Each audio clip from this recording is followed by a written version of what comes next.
The Wicked Villainess Will Raise Loyal Guard Dogs in Her Second Life. Volume 1 by Fallen Dogs. Audiobook by Masquerade at Masquerade Audiobooks. Prologue, Condemnation. Selena Rosenberg, as of this moment, I hereby dissolve our engagement. At the grand event marking our graduation from the Academy, I received the declaration of our broken engagement from Prince Edward. His voice was cold, devoid of any emotion towards me. I felt the blood drain from my face, my fingertips turning cold. The graduation party of Rosewood Academy, where royalty and nobility studied, was meant to be a social debut. But now the once lively venue had fallen silent. Why, Prince Edward, what have I done? Desperately, I called out to my fiancé. Though it was an engagement arranged by our parents, I had always admired Prince Edward. What have you done, you ask? However, the expression on Prince Edward's handsome face was one of contempt. Selena, did you think I was unaware of all the cruel things you've done to Eleanor? Eleanor, that insignificant girl from a lower noble family. That wretched saint who could barely use light magic. I looked around for Eleanor. She was behind Prince Edward, surrounded by several classmates as if they were protecting her. I could barely see her expression, which showed sadness. It's Eleanor. That woman bewitched Prince Edward. Despite me being your fiancé, she tried to win your heart, so I. That's right, I did nothing wrong. As a fiancé and a duke's daughter, I only tried to give a proper lesson to a lower noble's daughter who had overstepped her bounds. What was wrong with that? Selena, it's true that Eleanor is a wonderful woman. I may have been captivated by her at times. However, I swear there was nothing between us. She knew her place, and I never forgot that I had you as my fiancé. Yet you jumped to your own conclusions about us and treated Eleanor terribly. To the saint who should be a national treasure, no less, we have ample evidence. I absolutely cannot forgive this. Neither as the crown prince of this country, nor as a man. As a man, it was just as I thought. Prince Edward's heart had left me and turned to Eleanor. I only did what was natural as a duke's daughter, don't you all agree? As a duke's daughter, I had formed close relationships with many classmates throughout our academy life.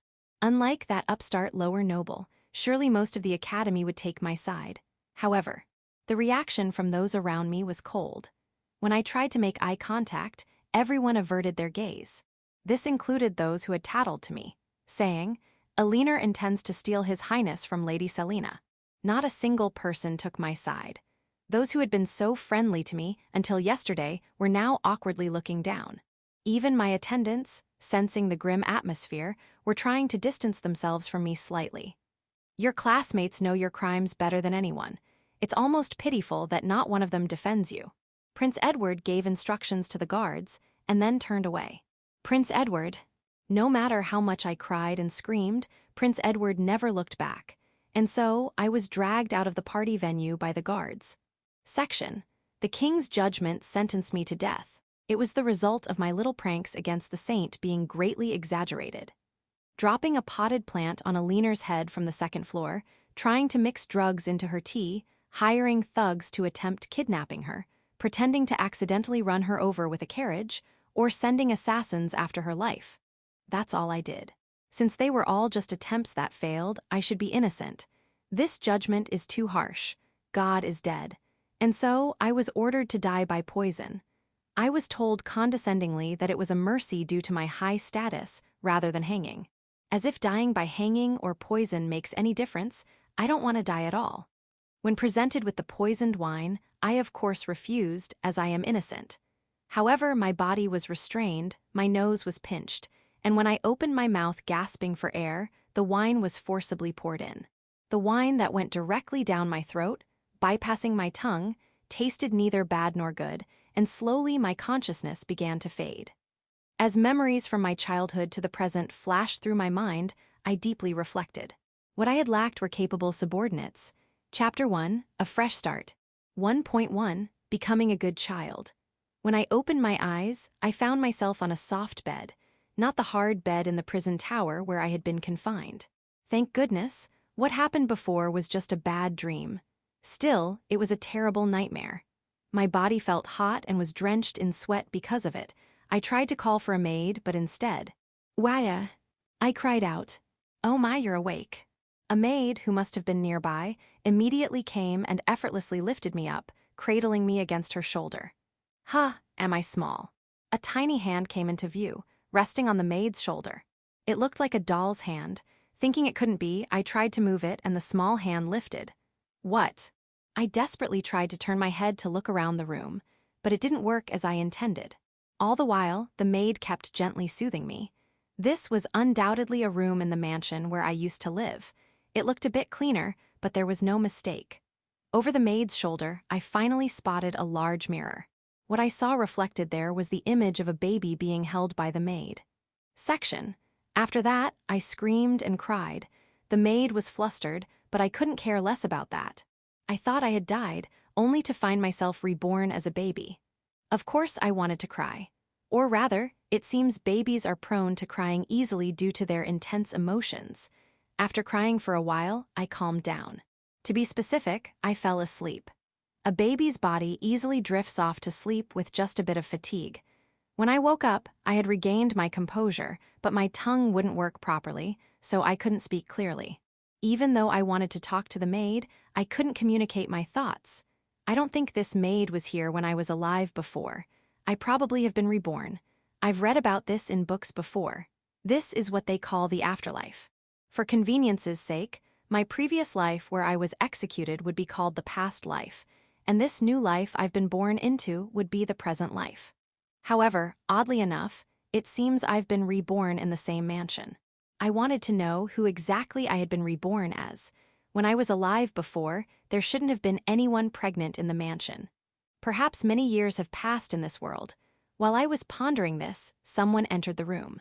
The maid called her my lady. Twisting my body that I couldn't move well, I looked towards the door to see my mother, looking younger than I had ever seen her before. The same silky, beautiful, long black hair as mine. A face so beautiful it seemed almost artificial. At first, I thought it was just someone who looked similar, but from her voice, way of speaking, and gestures, I was certain it was my mother. Mother didn't even hold me, just glanced at me once before leaving the room. As expected, she seemed indifferent to me. My father and mother's relationship was only a marriage in name, and mother had no interest in me. Even when I was confined to the prison tower, she never once came to see me. Ironically, seeing this cold mother of mine finally allowed me to grasp the situation. It seems that rather than being reborn, I'm reliving my life as Selena Rosenberg from infancy. Section.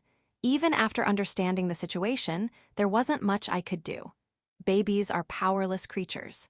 Besides, it would be strange if a baby suddenly started talking. So during this period, I decided to contemplate my situation. The reason I met such an untimely death was because I didn't have capable allies.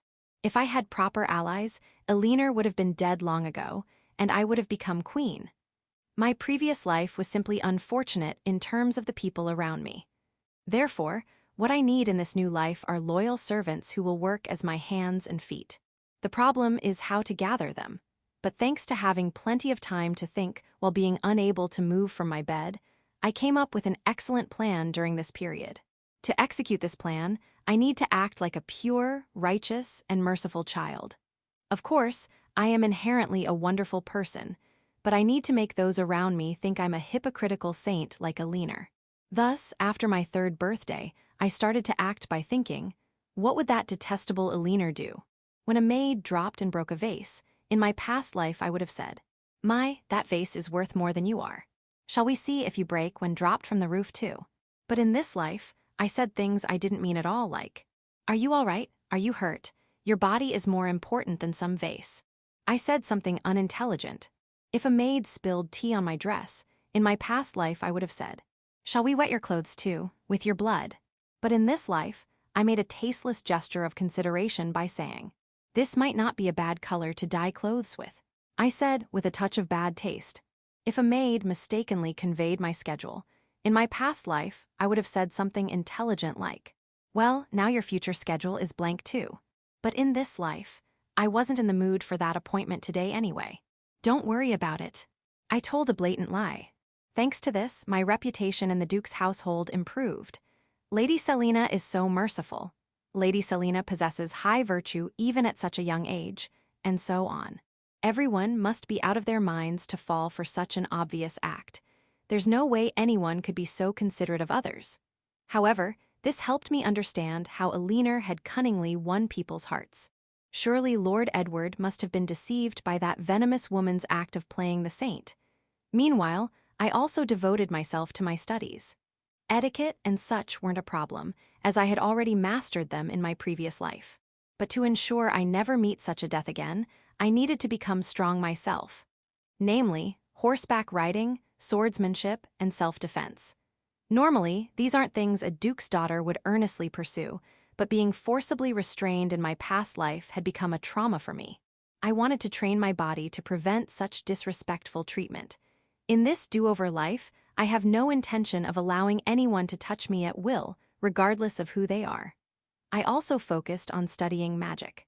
The Duke's family has a lineage of producing individuals with high magical power, but I hadn't been blessed with much magical ability, so I hadn't taken it seriously in my past life. However, in this life, magical power is necessary.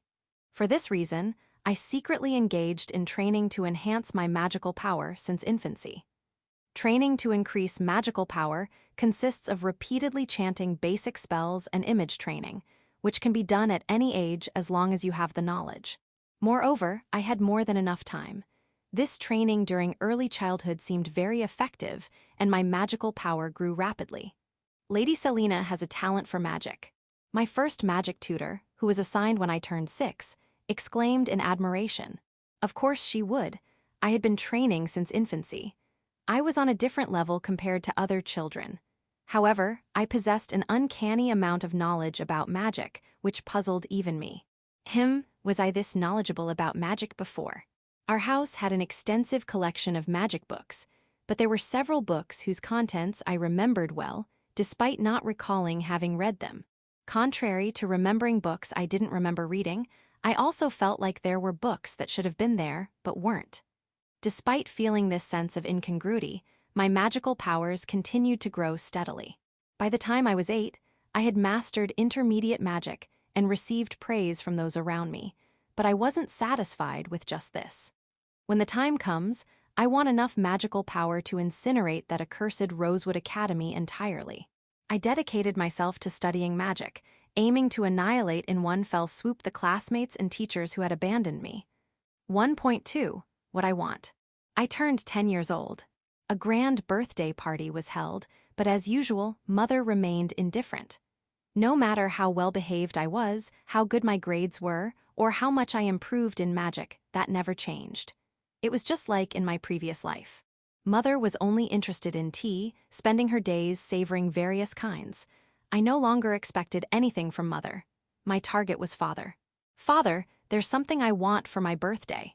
With an adorable smile, I hugged Father. I had practiced this coy smile intensively in front of the mirror for this day. This was the crucial moment. Oh, Selina, you're as cute as an angel. I'll give you anything you wish for. Father's face lit up as he embraced me. He wasn't exactly handsome, but he had a kind face with a constant smile and a slightly plump figure. In my previous life, too, Father doted on me and granted my every wish. He was one of only 2 visitors when I was confined in the prison tower. He apologized tearfully for not being able to save me. Father's smile made me waver for a moment, but I collected myself and stated my wish. I want my own servant, one who's about the same age as me. A servant your own age. Father looked perplexed. Understandably so. While it wasn't uncommon to assign young caretakers to infants, having a child servant for a child was unheard of. However, they had to be young. Yes, Father, there's no one my age in this mansion. The servants treat me well, but I want people my own age by my side. Father pondered for a while. Then, we should choose someone suitable from among children of good families. This was a typical, safe choice from Father. However, it wasn't what I wanted. I didn't need such proper people. No, Father. I want to choose from among the less fortunate. For example, children from orphanages who are struggling to survive. What I needed were people like hungry wolves. Those who resent the world, envy others, and crawl at the bottom of society. Preferably with steel minds that wouldn't break even under torture. I would educate and train such people from now on, turning them into my excellent subordinates. It would be ideal if they could unhesitatingly kill even royalty on my orders, and then take their own lives without hesitation. Children from orphanages? How could we bring such dirty, lowly beings into our mansion? Even the usually gentle father seemed to resist this idea. Of course he would. Why on earth should we bring filthy children into a duke's mansion? However, I had to prepare for the future conflict with the saint. They were, so to speak, disposable pawns for that purpose. The lower their status, the better. In that sense, orphans without parents were perfect, as there would be no loose ends. Father, even if they're of humble birth, they're still human. I believe that with proper education, they can grow up to be fine individuals. Yes, children are full of potential. For instance, if we start teaching them assassination techniques now, they could grow up to be excellent assassins in the future. Father seemed troubled. The servants around us were murmuring. About half of them seemed to dislike the idea of orphans coming to the mansion, while the other half seemed interested. How carefree they are. If only they were more capable of conspiracy and assassination, I wouldn't have to go through this trouble. Mother looked a bit displeased but said nothing as usual.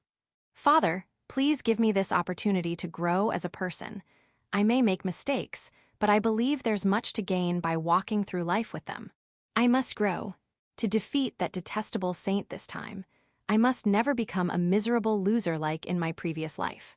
If possible, I'd like to end Aliner's life right now, but her father's territory is in such a remote place that I can't reach her at the moment. There might be failures where orphans accidentally die during training, but we can always procure more. A life walking alongside those who have grown into fine assassins or spies would yield great rewards. For example, the position of queen or this country itself. She wants to give orphans a chance at education. What a noble aspiration. How merciful, just like the saint. The servants were moved by my words. Yes, I am merciful. I'm trying to give abandoned children a grand purpose.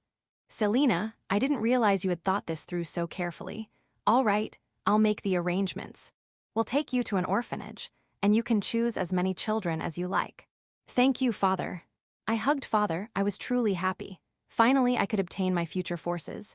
1.3. The orphanage. A few days later, I rode in a carriage with my father to the orphanage. Since the Duke's mansion is located deep in the noble district, we passed by several other noble residences along the way. One of them looked familiar to me.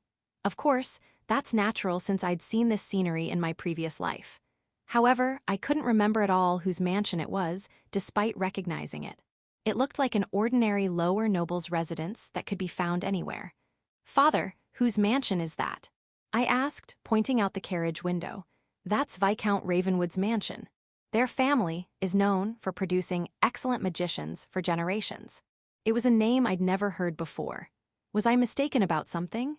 Still, as the carriage passed by, I found myself staring intently at that mansion, as if drawn to it. The orphanage we were taken to was grander than I had expected. The building, attached to a monastery, was made of stone and looked historic. It also had a spacious courtyard. As soon as we stepped onto the grounds, we could see children playing in the courtyard, their laughter and cheers echoing. The garden was well maintained, with vibrant flowers in full bloom. This isn't as bleak as I thought it would be. Why do they seem to be living so happily? Since they don't have parents, I expected their lives to be more filled with sorrow. At the entrance of the building was an old wooden carved door with the name of the orphanage engraved above it. Holy Haven Orphanage. Inside, a long hallway stretched out, with children's drawings and handmade decorations displayed on the walls. On both sides of the hallway were the children's bedrooms, with beds neatly arranged. In my imagination, this place was supposed to be like hell, with children engaged in bloody fights over a piece of bread. But it turned out to be more decent than I thought, which was disappointing. Welcome, Duke Rosenberg and Lady Selena. The person who greeted us inside the orphanage was a plump, middle-aged nun who served as the director. She seemed like a kind person with a nurturing nature. I had hoped for someone more sinister, who would scold the children with a shrill voice. Is this orphanage really all right? Are there actually any children here who have properly strayed from the right path? We are grateful for your generous initiative to choose a servant from among our orphans, the director said. Servants in the Duke's household are well treated and usually require a certain social status and education. So it was natural for the director to be grateful that they were choosing from orphans. Well, I think the treatment of my servant will be quite harsh, though. We have pre-selected children who would be suitable to serve in the Duke's household. Please choose from among these children, the director said. With that, she introduced the children who were waiting behind her. They seemed a bit nervous, but they were neatly dressed and had pure, childlike expressions. Welcome, Your Grace the Duke and Lady Selena. They greeted us in a practiced manner. They must have been taught some etiquette. No, these are not the kind of people I'm looking for. They need to have fallen more to the dark side. It would be troublesome if they suddenly regained their conscience when faced with a leaner. After all, that saint is a formidable opponent who can make even the town's miscreants repent in tears. I want a child who looks sullen and plays by killing insects in the corner of the garden. Madam Director, I greatly appreciate your thoughtfulness, but I would like to see and choose the children with my own eyes. So, if possible, I would be happy if you could introduce me to the other children as well. I said, carefully choosing my words and speaking politely. In my previous life, I might have said something like, "You're wasting your excess consideration and fat." I see. Then I will introduce you to the other children as well. What kind of child are you looking for? The director responded cheerfully, not seeming offended. Well, let's see. I prefer children who are strong and violent, or those who are cunning and always deceiving others, or perhaps merciless children who can kill animals without batting an eye. The director's smile became strained. Section. This is Richard. His father is a notorious ruffian who is in prison for repeated acts of violence. Richard himself often uses violence against other children, and he's one of the problem children we have trouble handling. The director introduced Richard with a confused expression. He should be the same age as me, but his body is larger. With his brown skin and short brown hair, he looks rough just by appearance. Even though he should know we're nobles, he's taking a sullen attitude. What an excellent specimen. Even his father is a certified criminal. If we start training him now, he'll likely grow into a promising violent fool in the future. I also love how dim-witted he is, looking at us with defiant eyes despite knowing we're nobles. I'll have him use his strength to the fullest for me. I'll take this one as the first. I decided immediately. Are you sure you want Richard? The director was perplexed. She's probably unsure if it's okay to send such a problem child to the Duke's household. Hey, who do you think you are, deciding things on your own? Don't get cocky just because you're nobles. Richard was an absolute idiot. Normally, no one would get away with speaking to a duke's daughter like that. If it were me in my previous life, I would have turned him into fertilizer for the fields. In fact, the servants my father brought with us are getting agitated. I held them back with a gesture. Richard, from today, you'll be a candidate to be my servant. If you have any complaints, come at me. You're confident in your strength, aren't you? Though you seem weak in the head. You asked for it, you brat. Taking my bait, Richard lunged at me. What a simple-minded child. His movements are sloppy because he's untrained. At this point, he's no match for me, who is properly trained in self-defense. I lowered my body to dodge his attack, then struck his now exposed jaw with the heel of my palm. As he started to lose his balance, I swiftly kicked him between the legs. Erg! Richard groaned and fell to the ground.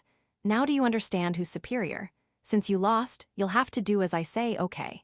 It's best to establish a clear hierarchy with these types through sheer force. Well then, director, please introduce me to the next child. Glancing at the writhing Richard, I smiled at the director. The director's eyes were darting back and forth. Section, this is Oscar. He's a leader figure among the boys, but he's rebellious towards us and often sneaks out of the orphanage, causing us trouble. The introduced boy wore a defiant smile. He had beautiful black hair and almond-shaped eyes. He must be popular with girls. He might even think he could easily win me over. Unfortunately, my inner self is 18 years older than my appearance, so I have no interest in children.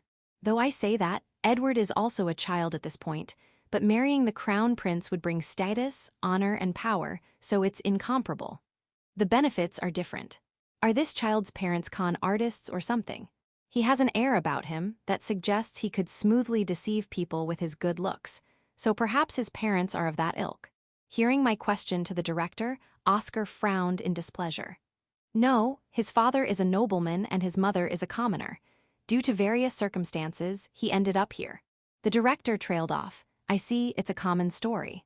A nobleman had his way with a commoner girl, a child was born, and not knowing how to deal with it, they left the child at an orphanage. Oscar probably knows his father is a nobleman, hence his misplaced confidence. Well, he has a good face, so he might be useful in captivating noble daughters. I'll secure him for now. I understand. I'll take this child as a servant candidate too. Whether they're children of nobles or commoners, I'll make sure they understand that they're equally worthless in my household. I lifted Oscar's chin with my index finger. I can't wait to see this handsome face distorted in pain.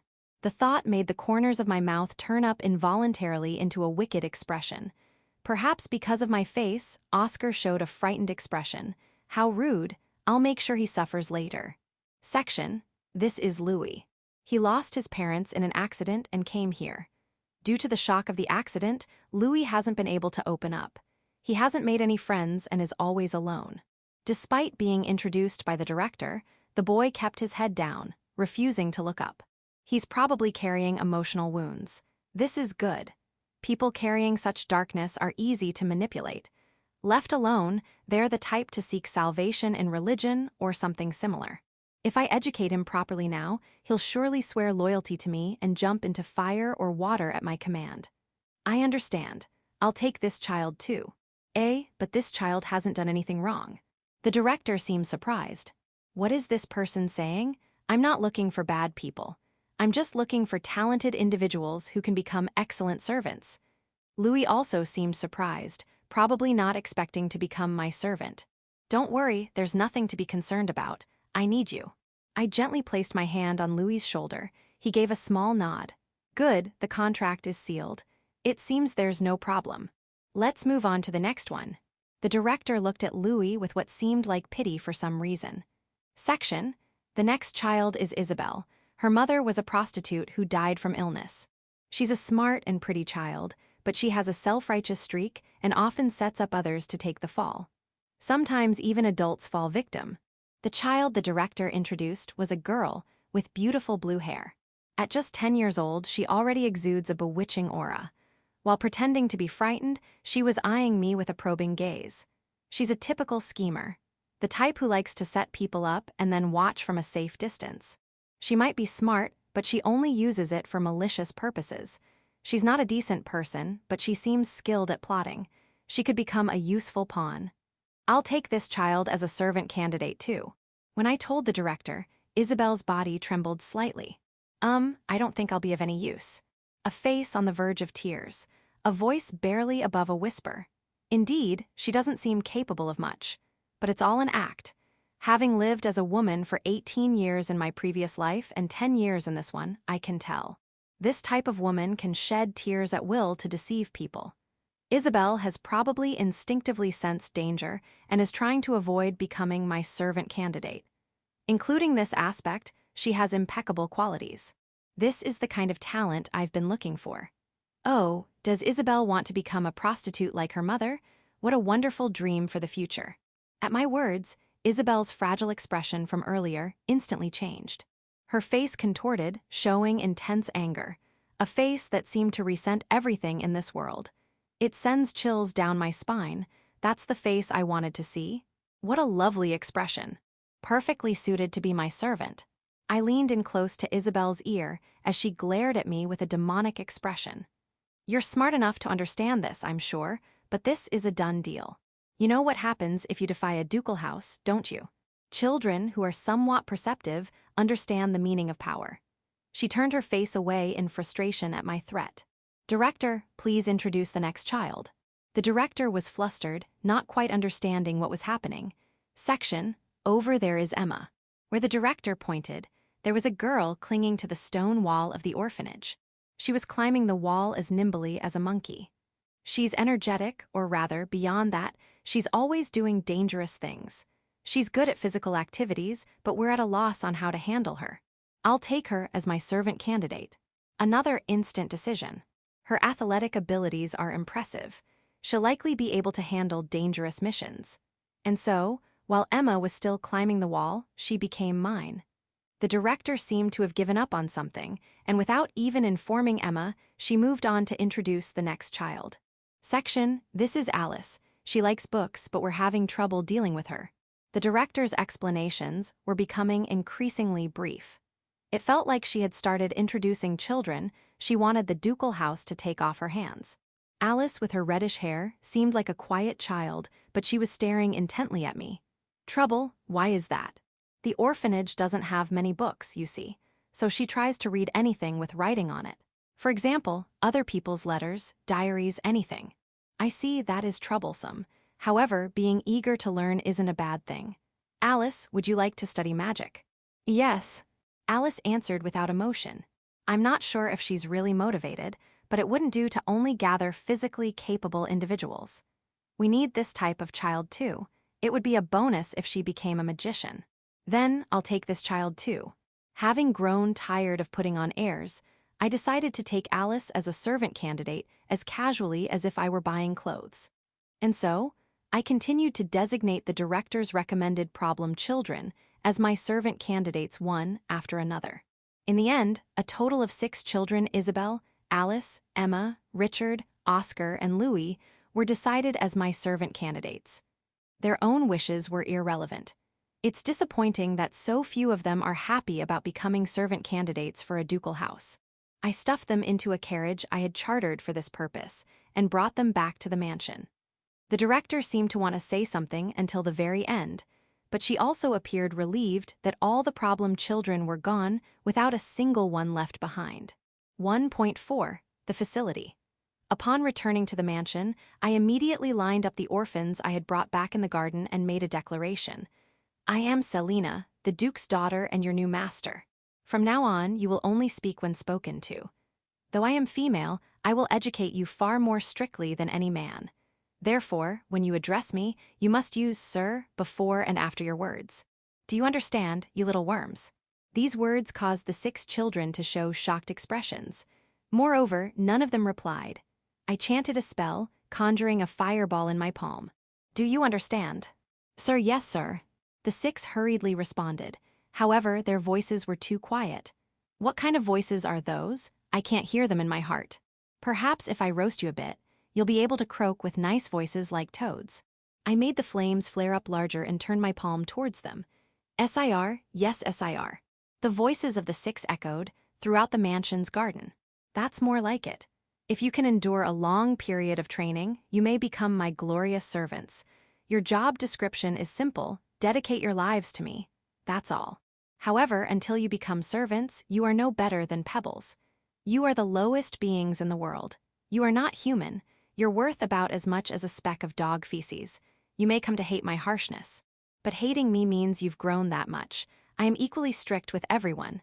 Therefore, there is no discrimination here. Whether you're an orphan, a prostitute's daughter, or a nobleman's son, I'll treat you all equally. Why? Because no human other than myself has any value. You should consider yourselves lucky to be able to serve someone like me. However, those who prove unworthy as servants must be eliminated. Elimination means death, and escape means a painful death. Do you understand, little worms? SIR, yes, SIR. They shouted with strained faces, almost desperately. In training these orphans, I'm referencing methods used to raise assassins. Father's confidant, who works in the shadows, had told me about this in detail beforehand. He appeared to be a kind-looking butler, but apparently he was quite famous in certain circles. When I begged him for these kinds of stories, he would tell me various things as if he were talking to his grandchild. For example, it was this butler who taught me that they should always use the honorific sir, which is typically used for men. You must always have them call their instructor sir. I won't accept anything else. He had said dreamily. That's why I've adopted the use of sir as well. He probably thought I was just a young lady with a keen curiosity. He surely never imagined that a young girl would actually put what she heard into practice. That butler had served since my predecessor's time, so he was quite elderly and had retired a short while ago. Therefore, there's no one in this mansion now who understands that I'm trying to train my servants like assassins. If that butler were here, he'd probably try to stop me, saying, "What nonsense are you up to?" However, I knew from my memories of my past life that he would retire, which is why I chose this timing to put my plan into action. Thus, there's no one to interfere with my plans. The household members probably think I'm just playing a cute little education game with my peers who are servant candidates.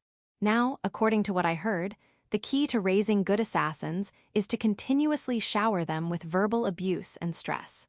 Of course, it's not my true intention to throw such harsh words at 10-year-old children. I don't really want to do this, but sometimes for a noble cause one must steel one's heart. Why, I wonder, can't I stop smiling? Section. Let's go back a bit in time. My father always used to say to me, "I'll buy you anything you want, okay?" This was true in both my previous life and my current one. In my previous life, I had him buy me various things like dresses, accessories, and artwork. However, in this life, I haven't really asked for much. When I died, I realized that things like clothes and jewels were ultimately meaningless. Without power, you can't survive. That's the truth. It's not that money is unnecessary. In fact, it's more necessary than in my previous life. According to what I heard from that butler, it seems that special facilities are needed to train assassins. Apparently, you need all sorts of things like huge log obstacles, difficult to traverse swamps, sheer cliff faces, and so on. However, while our Duke's garden is vast, it obviously doesn't have such things. If we don't have them, we have to build them. So I consulted my father. To educate the servants I'm bringing next time, I'd like to build some things in the garden. Would that be all right? It might cost a bit of money, though. My father laughed and agreed. Don't worry about the money, do as you like. What a kind father, so I got his word. I immediately invited construction workers and laborers and instructed them on what to build. Young lady, I think this vertical, large ladder-like structure is too high. If someone falls, they might die. A worker nervously asked. It's their fault if they fall, don't worry about it. If we make the mud pool as instructed, it'll be too deep and become a bottomless swamp. People might sink completely. They just need to cross it before they sink. It's not a problem. If we make a rock mountain with rocks this size, if a rock slide occurs, people might be crushed without a trace. We don't need slowpokes who can't avoid falling rocks. It's perfect. As a result of such constructive discussions, the training facility for the servants was completed. Log obstacles consisting of sky-high ladders, a swamp where you'd never resurface if you sank, a huge rock mountain made of countless piled rocks, and so on. It really cost a lot of money. I'm so glad my father is rich. Selina, you have quite an unusual way of spending money, don't you? My father's cheek twitched as he smiled, looking at the bill that arrived later. Section. Actually, that butler had slightly exaggerated when he told Selina about the training facility. It wasn't really that elaborate, but he had embellished the story to make it more interesting. However, Selina thought, then I'll make something even more amazing, and design something even more scaled up than what she had heard. The result was an inhumane theme park with malice as its concept. I made this for you all. Selina revealed the training facility she had produced to the orphans with a beaming face. They stared blankly at the numerous gigantic and vicious obstacles. Surely she doesn't expect us to challenge this. The orphans' expressions told this story. Only Emma, who liked physical activities, looked happy. Well then, let's start by having you climb the ladder. Selina pointed at a particularly prominent giant ladder made of logs. It was clear that falling from the top would result in more than just broken bones. Ma'am, has anyone ever climbed that enormous ladder that looks like someone started building it to reach the moon but stopped halfway, ma'am? Oscar couldn't help but ask. He wanted to confirm if it was actually something humans could climb. Preferably, he wanted to check its safety too. No, you'll be the first. The answer was merciless, and so their hell began. The orphans fell one after another to Selina's hellish obstacles. Most of them became immobilized halfway up the log ladder due to its extreme height, and even those who overcame it quietly sank into the swamp. Only Emma managed to reach the sheer cliff face, but she ended up slipping while climbing. It's a wonder there were no fatalities. Selina pondered. The success rate is too low. I wonder what's wrong. Their basic physical strength. Selina, who never thought she could be at fault, didn't consider that the difficulty might be inappropriate. So she concluded that the orphans were too inexperienced to use the training facility and decided to start with training to build basic physical strength. The orphans were genuinely relieved when Selena said, "To build basic physical strength, we'll start with running." But they still didn't fully understand what kind of person their master was. For a while, the training facility was left unused, but interestingly, the Duke's servants became curious about it. They tried challenging it for fun, but there was a string of serious injuries that were no laughing matter. They say they truly sympathized with the orphans. 1.5, training. "Hey, are you all right? Hang in there." Richard called out to Louis, who had collapsed. They were running laps around the garden as part of their basic training. Several days had passed since this training began. The garden, being part of a duke's estate, was vast. They were running around the perimeter of a forest large enough to encompass a small village, tasked with completing 10 laps. Moreover, they were forced to carry sandbags calculated to be just barely manageable in weight. Naturally, those lacking in stamina inevitably fell behind. At this age, there wasn't much physical difference between boys and girls, but the overweight Louis ended up slowing everyone down. "Richard, I can't do it. I really can't keep up." Louis was on his hands and knees, breathing in gasps and crying. "You idiot, Louis. Are you planning to give up here? That damn woman won't hesitate to kill you, you know? She's a devil. The kind that makes other devils run away barefoot. She thinks of our lives as nothing more than a side dish for her dinner. But I'm just holding everyone back." Originally, Richard disliked weaklings like Louis. Back at the orphanage, they were on such bad terms that Richard would punch Louis in passing. However, here they faced the Duke's daughter who ruled them through fear and violence. The troublemakers from the orphanage had naturally banded together in the face of Selena, their tyrannical overlord. And now, that terrifying ruler was slowly approaching Richard and the others. "Oh my. Did I schedule a nap time for this hour? Tell me, Richard." Selena wore a snake-like smile, as if toying with her prey. "Sir, Louis has reached his limit, sir." Richard pleaded, trying to elicit even a shred of mercy. "Oh, is that so? Well, that's fine. Let him sleep. We mustn't overexert ourselves. However, while Louis is sleeping, the other children will have to keep running nonstop, won't they?" Of course, Selena possessed no sense of mercy. Damn it, she really is a devil in human skin. She must have forgotten her human heart in her mother's womb. Richard cursed in his mind. The fact that he no longer said such things to her face could be seen as an improvement. The burn scars on his body, inflicted by Selena's magic, had matured him. "Sir, I have a request, sir." "What is it? I'm not God, you know. I don't grant wishes." "Sir, I propose that I carry Louis on my back while running, sir." Selena's eyes widened, then she smiled with amusement. "What a splendid proposal, Richard. Very well, I'll accept it. Make sure you carry Louis's sandbag too, all right?" "No, Richard. Even with your strength, that's impossible." Louis tried to stop Richard, struggling to stand up, but his knees buckled under the weight of the sandbag. "Shut up, you're my luggage now. Luggage doesn't talk." Richard forcibly hoisted Louis onto his back and grabbed a sandbag in each hand. He tried to start running slowly. However, even for the strong Richard, running while carrying a person and 2 sandbags was challenging. His legs wouldn't move as he wanted. "Oh my, I don't recall telling you to take a stroll. If you don't run, it won't count as a lap, you know." Selena seemed to be thoroughly enjoying herself. "Damn it, I'll kill that woman someday." Richard mentally punched Selena multiple times, but reality remained unchanged. He tried to move his legs faster, but it felt like his feet were sinking into the ground, immobile. "Is this the extent of my strength?"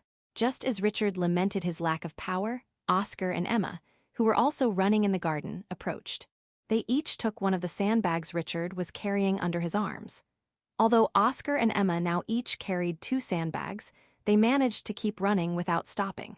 Isabel and Alice also came up behind Richard, extending their hands to support Louis, showing their willingness to run together. Encouraged by this unexpected support from his comrades, Richard began to run with renewed vigor. While it wasn't surprising for Emma and Alice, Oscar and Isabel weren't the type to do such things. At the orphanage, they had mocked the incapable children and thoroughly eliminated those who got in their way. In fact, when they first saw Richard's actions, these two had sneered. "What an idiot," they thought. "It's foolish to attempt the impossible." Yet, contrary to these thoughts, they had extended a helping hand to the pair. "We've joined the ranks of fools," they self-deprecatingly mused. The Duke's servants, watching the orphans from afar, were moved. They had previously derided Selina's candidate servants as dirty orphans and questioned the purpose of Selina's mysterious training. However, faced with the beautiful actions of the orphans supporting each other, they arbitrarily concluded, Lady Selina is truly reforming these lowly orphans from the heart. Meanwhile, Selina was deep in thought. She hadn't heard about this kind of scenario from the retired butler, she pondered. Selina hadn't realized, but she had gone a bit, no, quite overboard. If that butler had been overseeing Selina's education, he would have surely admonished her. My lady, that is excessive, even we were not that harsh. In reality, they should have given appropriate rewards and encouraged a sense of competition among the trainees. However, Selina had pushed them relentlessly without any rewards, causing the servants to strengthen their bonds as comrades rather than develop a competitive spirit. But Selina was oblivious to this, so she struggled to decide how to handle the situation. What should I do? Should I subject them to even worse treatment? She wondered. The orphans continued to overcome the unreasonable training through their unity. What awaited them next was a hellish obstacle course, but they tackled each challenge one by one, steadily overcoming them while looking out for each other. Well done, Louis, just one more level. Once you're over that, it's all downhill from there. When Louis, who had been afraid of heights and struggled with the log ladder, finally conquered the highest level and began descending on the other side, everyone rejoiced as if it were their own achievement. The orphans were undoubtedly growing both mentally and physically. While this was, in a way, what Selina had intended, it was quite far from the method of raising assassins. Selina's training methods were so extreme that rather than cultivating insidious assassins, she was nurturing upright individuals equipped with effort, friendship, and perseverance. Chapter 2: The Daily Lives of Servant Candidates. 2.1 Dogs. It's been a year since the orphans came to the mansion, and now their training covers a wide range of areas. At first, I thought about dropping Louis because he couldn't keep up physically, but whether due to my good education or not, he gradually became able to handle the training. Of course, there's physical training, but I also have them learn etiquette and general knowledge from my tutors. Since they'll be going to Rosewood Academy with me in the future, they need to learn at least the basics. At first, some of them showed defiant attitudes towards the tutors, but in such cases, I made them run in the garden and used them as moving targets for magic practice. It's quite challenging to hit a moving target with spells, making it good magic practice. It's a shame they quickly stopped defying the teachers, though. Their training was fairly harsh, but even if they got injured a bit, the ducal house has specialized healers. They usually don't need to work at all, so I thought it was a good opportunity to make them useful. Sometimes I overdid the injuries a bit, and complaints would reach my father, but that's none of my concern. My life is at stake here. I can't afford to slack off on their training. Among the 6, Alice showed potential as a mage and Louis as a priest, so I'm having these 2 learn magic as well. During that time, I provided weapons training for the remaining 4. The training is progressing very smoothly. Recently, the orphans have even started to show some leeway, so I decided to give them a new challenge: raising dogs. Sir, raising dogs, sir? Richard asked. Although he stopped making careless remarks, he still doesn't seem to understand the danger of being the first to ask questions. Probably the other 5 understand and are leaving him be. A scapegoat is necessary, after all. That's right. Through raising dogs, we'll educate your hearts. As orphans, there's something lacking in you. We'll fill that gap through dog rearing. Sir, yes, sir. Richard accepted without any doubt. The others seemed to have some misgivings, but wisely kept their mouths shut. Now, the 6 dogs I'm having them raise are strays that I had Louis collect from the streets. I don't know their breeds, but they're all puppies. The reason I had Louis collect them is that he's the least likely to run away and has experience with dogs in the past, so he's used to them. By the way, I've always been, even in my previous life, uncomfortable around dogs. They come to me uninvited. For example, let's say there's a dog. Dog lovers might try their best to interact with the dog, but ignoring all of them, the dog would make a beeline straight for me. If I try to run away, I end up being chased at full speed.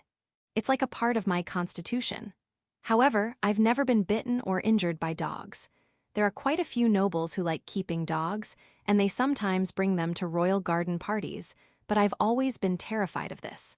In my previous life, At one particular garden party, while I was talking with other noble children, I kept hearing a strange sound from behind. It was like the sound of many soldiers marching in unison. When I turned around to see what it was, I saw two dogs trying to pounce on me, repeatedly pawing at the ground. The noble who owned them, along with their servants and bystanders, were all working together to restrain them with ropes. The two dogs had their eyes gleaming fiercely, mouths open with fangs bared, tongues lolling out and dripping saliva. From any angle, it looked like they were trying to eat me. That was a terrifying experience. It ranks as the second scariest experience in my 2 lifetimes. The first was when I died from being poisoned, so you could say this was effectively the scariest. Well, my story doesn't matter. I'll never directly interact with dogs again anyway. I decided to have each orphan take care of one puppy. From now on, they'll eat and sleep together. No slacking off is allowed. After having them continue this lifestyle for about 3 years and building a family-like relationship with the dogs, I'll have the orphans, as the owners, kill them. According to that butler, killing a dog you've become attached to is the finishing touch in an assassin's education. Apparently, if you don't do this when it comes time for an actual mission, it becomes difficult to kill the target. I can understand that. It's not easy to suddenly be told to kill a person. By having them rehearse with dogs, and their own pet dogs at that, it's meant to remove the psychological barrier in advance. The wisdom of our predecessors is truly great. When the orphans kill their own dogs and become cold-blooded, merciless assassins, that's when they'll officially become my servants. That's all well and good, but why are all 6 puppies trying to come to me? Louis and the others are desperately trying to hold them back, but they show no signs of listening. To be honest, I'm scared. Well, I could easily kill dogs now if I wanted to, but the fear that's been ingrained in me since my previous life isn't something that disappears so easily. However, I can't show fear of dogs in front of the orphans. I have my position to maintain. Sigh, how troublesome. Can't you even tame a single puppy? Is the only thing attracted to you the mosquitoes on a summer night? I said sarcastically, putting on a brave front as best I could. Sir, I'm sorry, sir. Louis apologized while desperately trying to pick up a puppy. However, the puppy slipped out of his arms and ran straight towards me. The other 5 almost simultaneously charged at me as well. Huff huff, woof woof, arf arf, yap yap, sniff sniff, growl growl. The 6 puppies surrounded me, barking, pulling at my clothes, putting their paws on me, doing whatever they pleased. To be honest, I feel like I'm about to faint. If I let my guard down, my consciousness would surely fly far away. But I can't collapse. If I were to be defeated by puppies before even facing the saint, it would be nothing but a comedy. I wouldn't know why I bothered with a second chance at life. The orphans would lose all respect for me too. I bit my tongue hard to maintain consciousness. Dogs are cruel, aren't they? They make it clear who's attractive. Abandoned by parents, abandoned by dogs, losing in strength, losing in manners, losing in magic, is there any meaning to your lives? I'll give you a chance, so quickly take these dogs away. I have no use for those who can't even take care of puppies. Please, I'm begging you, take them away quickly. While pleading to them in my heart, I endured the hell of being mauled by the dogs. Louis and the others finally managed to pick up the puppies after a fierce struggle, but I'm sure my lifespan has been shortened by at least 10 years. Listen up. You will eat, sleep, and raise these dogs. Think of the dogs as your friends, your siblings, your children. As you saw earlier, the dogs and I are connected by heart.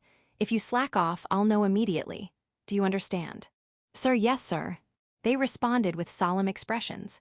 It seems they believed what I said. This is no joke. If we were really connected by heart, I would have ordered them to go away.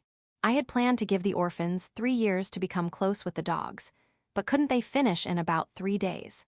The thought of such ferocious creatures living in the mansion makes me feel like I'm not really alive. It would be better to raise monsters instead. 2.2. The orphans. Why do we have to take care of dogs? Oscar sighed, looking at the black puppy running circles around his feet.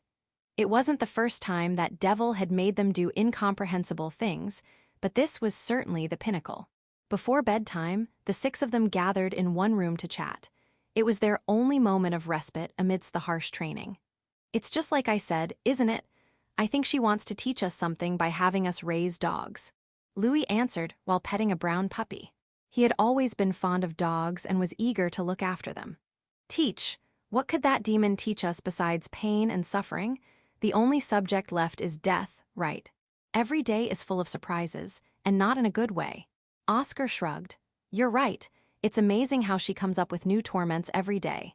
Isabel said, cradling a white puppy while gingerly touching the burn mark on her arm.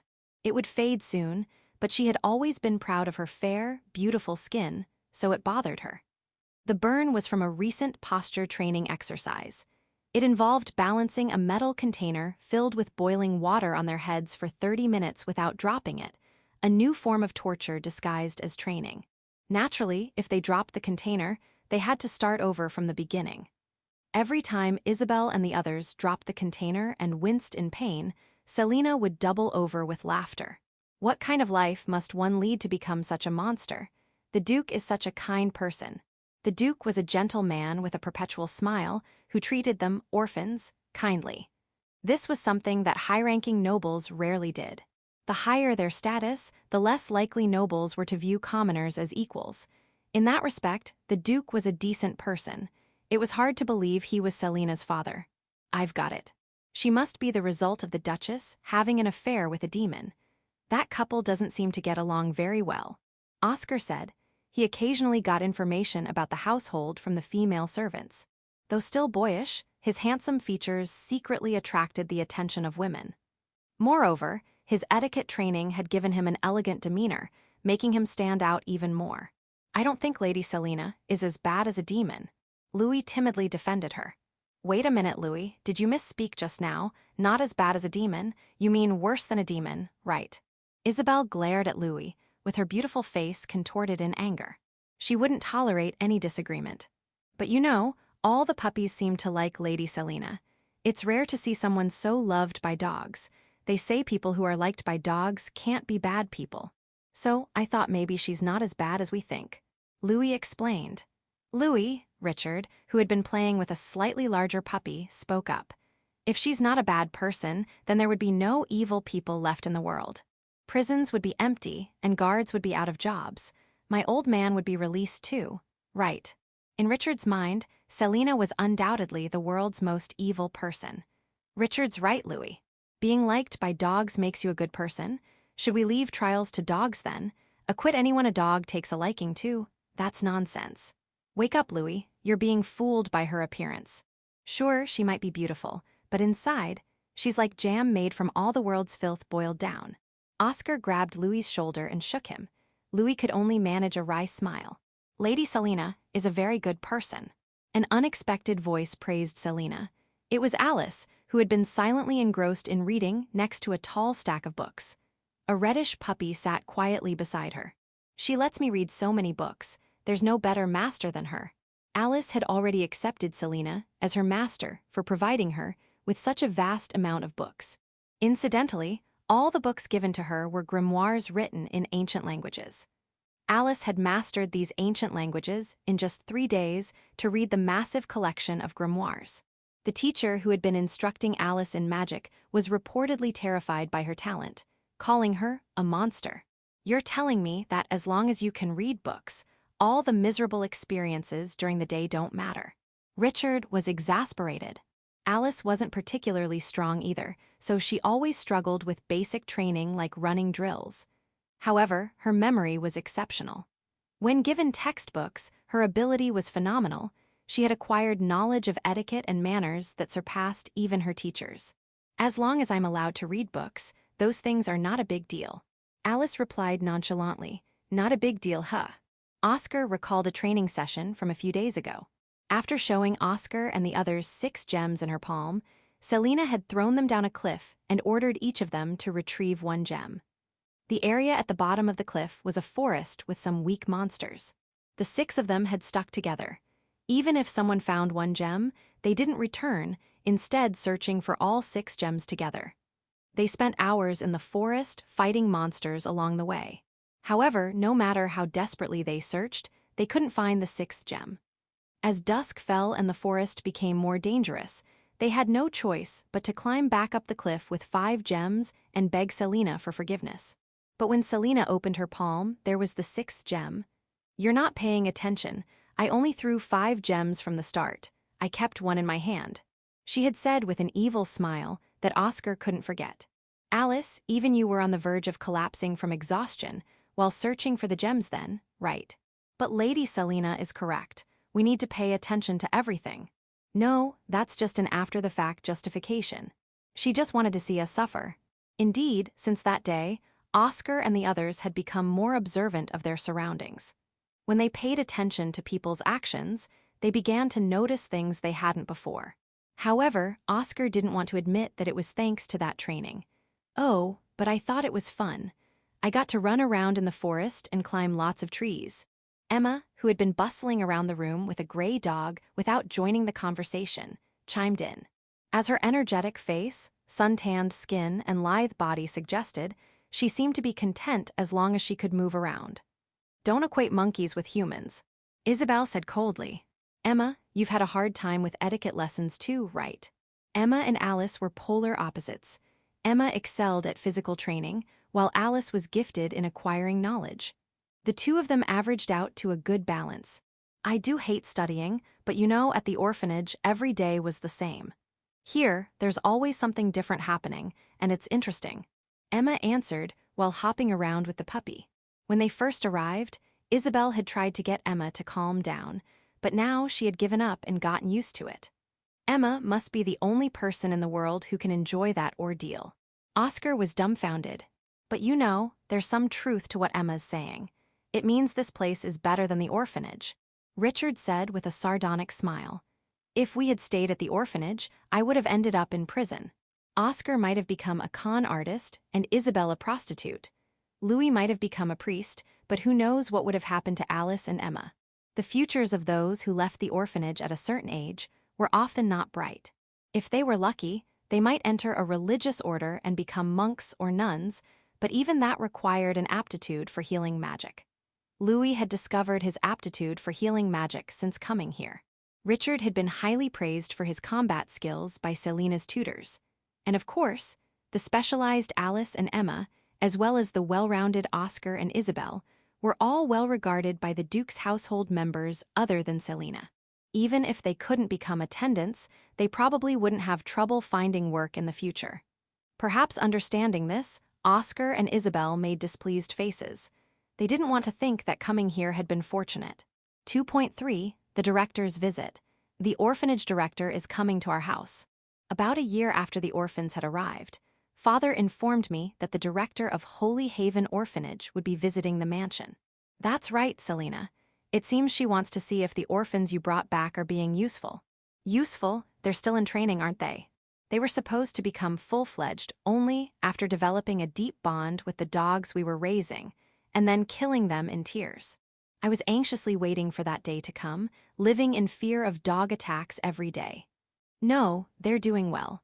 At first, I wasn't sure how it would turn out, but now they're more polite and quick-moving than our servants. Of course they are.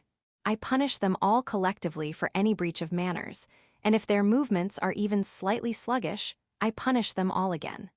The punishment depends on my mood at the time, but it's nothing too severe.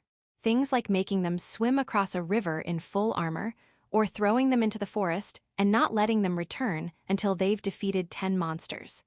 Just that level of discipline. However, their seriousness is different from the servants who only get scolded for failing. Their movements and etiquette as attendants had already become perfect.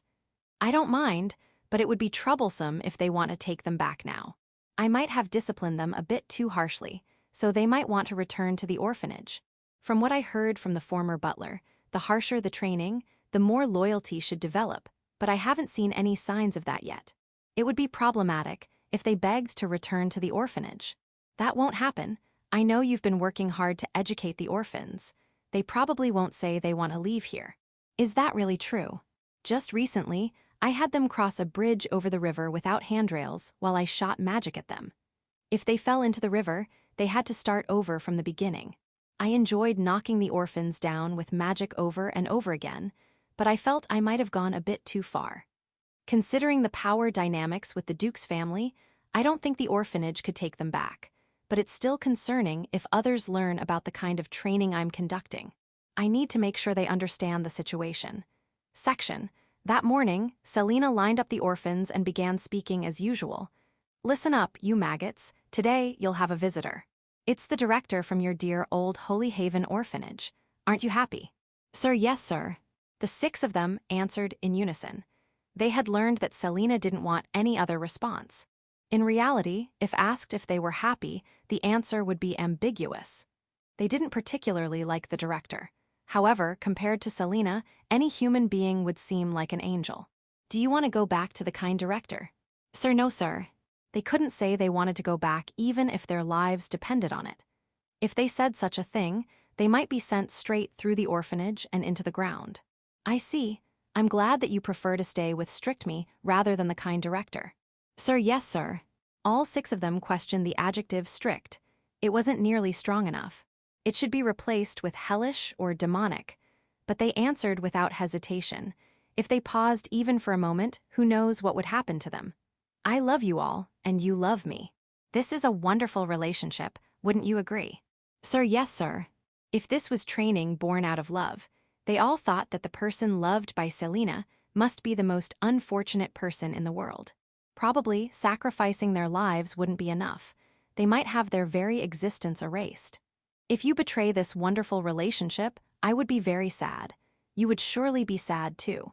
So today, I order you to respond to the director only with yes and no. If you say anything else, I'll make it so you can't laugh or cry anymore. Do you understand? Sir, yes, sir.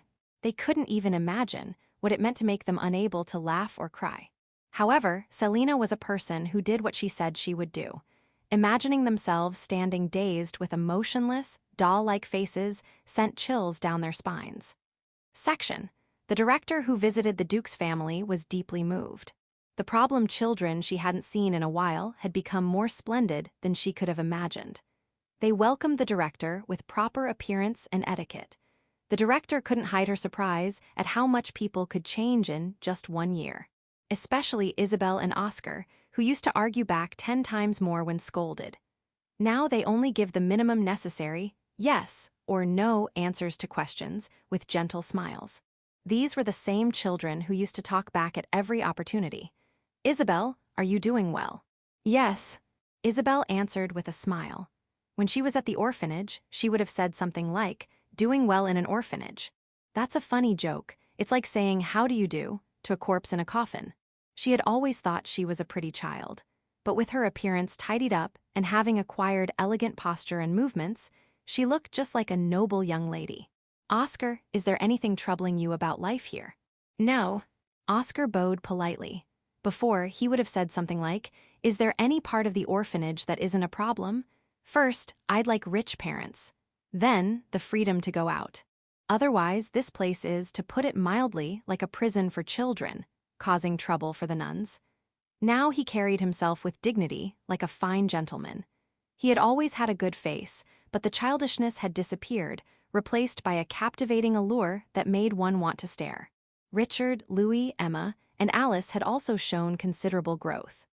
Richard, who used to have a large body and violent personality with poor posture and attitude, now kept his back straight as if balancing something on his head, maintaining a beautiful posture. His large body no longer inspired fear as it did at the orphanage, but rather gave off the dependability of a knight. Louis, whose body used to be overweight, had become unbelievably slim in just 1 year. It was hard to imagine how he managed to lose so much weight. When he was overweight, it wasn't noticeable, but his kind face, though not as much as Oscar's, seemed likely to attract girls' attention. When asked, how did you manage to lose so much weight? He just smiled with a troubled expression. Even Emma and Alice, who used to do nothing unless it interested them, had become capable of behaving properly as servants to nobility. These were the same children who couldn't sit still for a second and the bookworm. This is truly wonderful. I never imagined that the children we had difficulty guiding could become such splendid attendants. Lady Selina, you truly have an eye for potential. Selina responded to the director's praise with an elegant curtsy. She certainly looked the part. Compared to her, even the orphans still had room for improvement. With such thorough education, I'm sure nobles everywhere will want them as attendants. I hope you'll continue to educate the children from Holy Haven Orphanage in the future. the director said in high spirits as she was leaving. Selena returned a smile, but in her heart she thought, "We don't need that many assassins, though." 2.4 Battle Royale. I'm amazed by everyone's recent growth, Selena said with a wide smile, praising the orphans a few weeks after the director's visit. However, not a single one of them took this at face value. They knew that the better Selena's mood, the more disastrous the content of her speech would be for the orphans. I hear that Richard, Isabel, Oscar, and Emma have exceptional qualities as knights. Alice has potential as a mage, and Lois as a cleric. This is truly wonderful news. Selena's joy was nothing but misfortune for them. The tension in the air grew palpable. So, I wondered, who is the strongest? The orphans held their breath. Until now, they had united against Selena as a common enemy. Though they weren't particularly close at the orphanage, they now shared a bond as deep as blood siblings. Yet, she wanted them to fight against each other. It was a heartless idea. Slacking off wouldn't be tolerated, of course. During their training, if anyone tried to cut corners or cheat even a little, Selena would sniff it out with her uncanny instinct and punish them immediately. She truly was a devilish woman. Therefore, today you'll fight each other to show me your growth. However, one-on-one battles would put Lois and Alice at an unfair disadvantage. So, being the kind person I am, I thought, why not have everyone fight all at once? That's a lie. You just think it'll be more interesting that way. The orphans all thought the same thing, but didn't dare voice it. They knew from experience that honest opinions were met with severe punishment. How does that sound? Sir, yes, sir. With no right to refuse, the orphans shouted their usual response. Section. In the depths of the Duke's vast garden, the orphans spread out in a wide circle, glaring at each other. Selena sat in a chair, observing the scene while elegantly sipping tea from the table beside her. Before the battle, various thoughts raced through the orphans' minds. In a fair fight, it was clear that Richard or Emma would have the advantage. However, if everyone ganged up on them, those two might join forces, so they couldn't make careless moves. Richard, who usually acted first, was hesitant to make a move, sensing the atmosphere. Emma seemed to be looking forward to the fight, happily swinging her practice wooden sword. Everyone except Alice had the same wooden swords. Alice was given a simple mage's wand. Even Selena had enough common sense not to give the orphans real swords. The orphans, who had been prepared for the worst, were deeply relieved by this. However, there was no protective gear provided, so even wooden swords would hurt if they landed a hit. As the standoff continued, Oscar was the first to speak up. "Hey, Emma, who do you want to fight?" His intention to move the situation with words was transparent. Oscar was worried that if they did nothing for too long, their mistress might become displeased. In that case, who knows what she might do? Me? Well, I'd say Richard. Emma answered casually. She probably wanted to fight the strongest one. I see. Why don't you and Richard fight first, then? The rest of us won't interfere.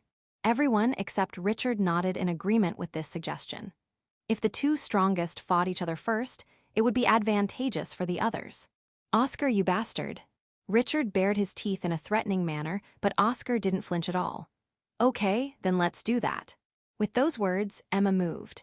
She sprang into action, closing in on Richard with her small, agile body. Emma wasn't acting without thought. She believed she could handle the rest of the group even after defeating Richard. Are you serious, Emma? Richard hurriedly raised his sword, as Emma struck without mercy. While Richard had overwhelming strength, Emma was faster. Richard couldn't block all of Emma's attacks, and his body was soon covered in bruises. Even in this state, Richard managed to hold his ground. He was looking for an opportunity to break through with brute force. A full-power strike from Richard could not only knock away a defensive wooden sword, but also shatter bones. Emma was well aware of this, and she too was fighting with the utmost caution. The other companions surrounded the two, maintaining a certain distance. They were waiting for the moment when the fight would be decided, ready to strike. The situation seemed slightly favorable for Emma, but Lois was balancing things out by casting healing magic on Richard. He wanted the two to reach a near-mutual defeat, as Emma's overwhelming victory wouldn't be ideal. Though Lois appeared to be the kindest of the six, he had quite a cunning side to him. Alice had prepared her magic, but she was more wary of Oscar and Isabel than aiming at Richard and the others. As a mage, Alice had no way to defend against sudden attacks. Therefore, she considered these two, with their cunning minds, to be the most dangerous. Oscar and Isabel prioritized defeating Richard and Emma first. They figured that Lois and Alice, being support roles, could be easily dealt with in close combat. They concluded that there was no chance of winning unless they took down the two brutes first. As everyone continued to keep each other in check, the situation became deadlocked again. Even Richard and Emma weren't giving it their all, needing to conserve energy for the battles to come. Despite the stalemate, the orphans were dead serious. After all, they were on edge, looking for any chance to strike. However, there was one person who grew bored with this situation. It was Selina. How dull, she said, displeased that the spectacle wasn't as entertaining as she had imagined. Selina had no interest in a battle of nerves. She only wanted to see the orphans in miserable situations. This aligned with Oscar's prediction, but Selina had less patience than he anticipated. The short-tempered and arrogant Duke's daughter snapped her fingers and activated a prepared spell. A ring of flames surrounded the orphans, gradually closing in on them. That lady is too short-tempered. Richard cursed. We have no choice but to fight, Oscar said as he started running towards Richard and Emma in the center. If their master wanted a quick resolution, they had to obey. Otherwise, even if they survived, they'd face a miserable fate. Isabel seemed to have the same thought, as she too was heading towards Richard and the others. Lois prayed for a fireproof miracle on himself. Alice chanted a defensive barrier to prepare for the flames. They thought if they could withstand Selina's magic, they might turn the situation to their advantage. In the center of the flames, Richard, Emma, Oscar, and Isabel were in a chaotic battle. Look at you go. Selina clapped her hands in delight as she watched the four fight seriously. There aren't many people who could so boldly enjoy the sight of humans suffering as they reluctantly fight their comrades. While Richard and the others were fighting desperately, Lois and Alice were trying to counter Selina's flames. God's miracle. Lois's prayer reached the heavens, successfully repelling Selina's flames. I did it. God is truly great. Seeing Lois rejoice, Selina snapped her fingers again. An even larger pillar of fire rose up, engulfing the celebrating Lois. Even a miracle of fire resistance has its limits, and the miracle was easily broken, leaving Lois in flames. I'm the truly great one, don't you understand? Selina was displeased that Lois had praised God. It was only natural for Lois, an apprentice priest, to have faith in God, but Selina, who wouldn't even allow that, was unreasonable in her very existence. Thanks to his own healing magic, Lois's burns weren't too severe, but continuing the battle was clearly impossible. Alice had been enduring the flames with her magical barrier, but she shuddered at Lois's fate. That devil seemed to think that even the act of defending against her magic was disrespectful. If she stayed within her magical barrier for too long, she would surely meet the same end. After quick deliberation, Alice concluded that playing dead was her best option. She would pretend that her magical barrier had crumbled under the flames, and then envelop herself in her own magical fire, making Selina believe she was incapacitated like Lois. Selina was sensitive to such tricks, but Alice believed she could pull it off. She dispelled her barrier and simultaneously cast a fire spell, enveloping her body in flames. Since it was her own fire, it wasn't hot. Alice rolled on the ground and played dead. Perfect acting, this should work. Just as Alice thought this while pretending to be fallen, she heard a small but clear voice. I've been underestimated too. To think you believed you could fool me with such mediocre acting. Or are you testing me? Selina had begun chanting a new spell. Of course, Alice, being a magician herself, knew what this spell was. It was an explosive magic capable of blasting even rocks. Alice quickly got up and deployed a magical barrier with all her might. Selina's magic detonated against it. A thunderous roar, the earth shaking. From the epicenter of the explosion, Alice emerged staggering and collapsed. This time, it wasn't an act. She had fainted from the magical impact. You didn't really think you could counter my magic, did you? The inhuman Selina pointed at Alice and laughed loudly. Meanwhile, there was movement in the battle between Richard, Emma, Oscar, and Isabel. While it appeared to be a four-way brawl, Oscar and Isabel were actually working together. They skillfully used Richard as a shield to target Emma.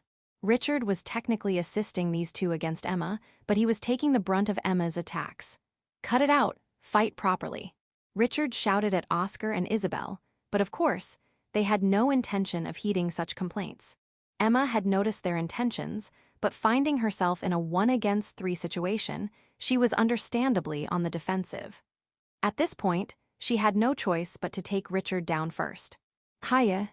Perhaps getting a bit impatient, Emma jumped high, aiming for Richard's head. Oscar, who had anticipated this, swept at Emma's legs with his wooden sword. Ah! As Emma lost her balance in midair, Richard mercilessly struck her with his wooden sword. "Take this." A powerful blow caught Emma's right shoulder, slamming her to the ground. With her dominant arm injured, even Emma couldn't continue fighting. Richard had deliberately avoided her vital points and targeted her shoulder. Despite appearances, he was a man who cared for his comrades. Isabel showed no mercy to this unexpectedly kind man, striking him from behind. Richard, hit with full force by a wooden sword to the back of his head, fell forward and lay motionless. Finally, the battle came down to a duel between Oscar and Isabel. However, by this time, the flames had closed in, leaving them with little time. As they fought, Oscar and Isabel began calculating in their heads. Their sword skills were nearly equal. If they continued like this, it was clear they would both be consumed by the flames.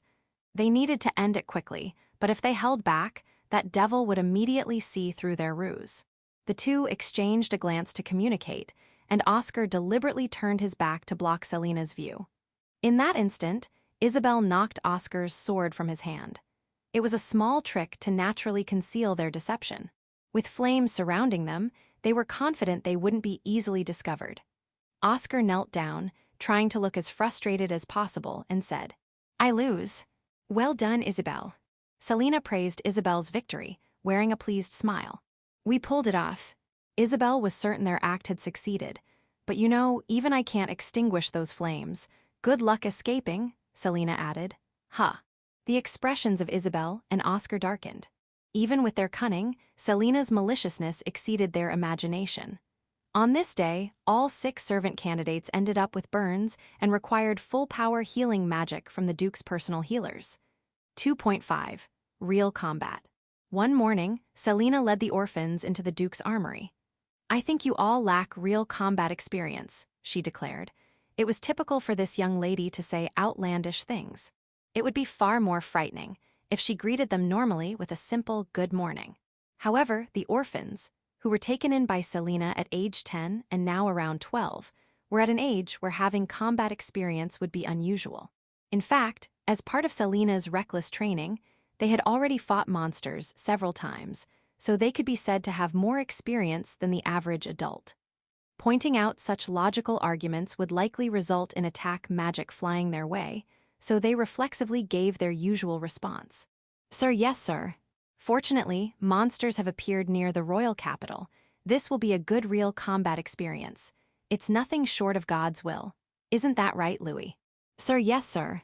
Louis answered thus, but he was inwardly perplexed. The monsters Selina spoke of were the packs of black dogs that had been causing trouble in the royal capital recently. Black dogs, as the name suggests, were giant black canines that brought harm to humans. While there hadn't been any direct damage to the capital yet, several victims had already fallen on the surrounding roads. Surely God wouldn't purposely create such evil creatures just to train them. Louis was an apprentice priest. As someone who served God, he didn't want to affirm Selina's words, describing the appearance of monsters as fortunate. The fact that she deliberately sought Louis's agreement, knowing this, was one of Selina's nastier traits. "Therefore, I permit you to take any weapon you like from here. Use those weapons to exterminate the evil monsters.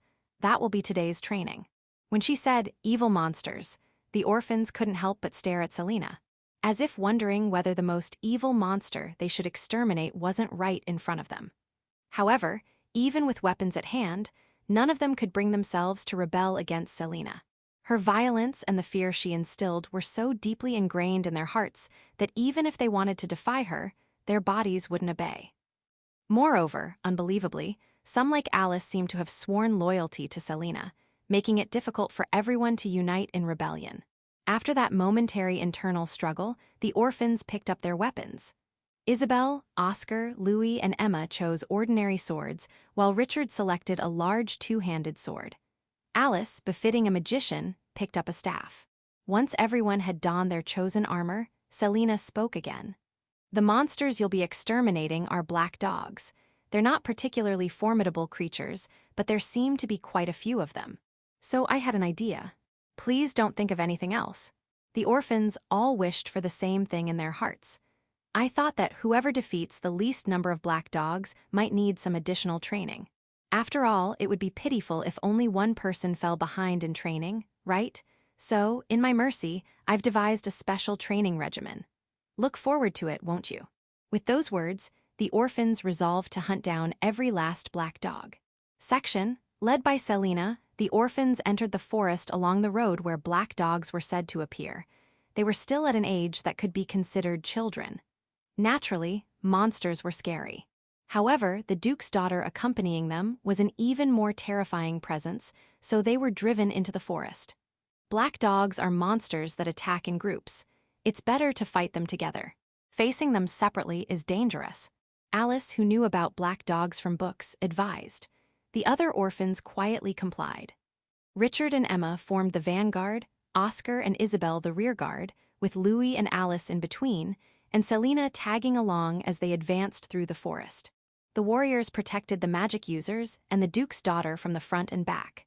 Emma, leading the way, seemed to be enjoying the forest walk, while Richard was somewhat tense. Although Selena's hellish training had given him confidence in his strength, he hadn't experienced many life-or-death battles. The monsters they had fought so far were relatively weak, and this was their first encounter with enemies like black dogs that had actually taken human lives. Louis and Alice, in the middle of the formation, were uneasy for a different reason due to Selena's proximity. While Selena was skilled in powerful magic and swordsmanship, she wasn't the type of person to lend a helping hand. They could vividly imagine her smiling elegantly, enjoying their misfortune even if they were being devoured whole by black dogs.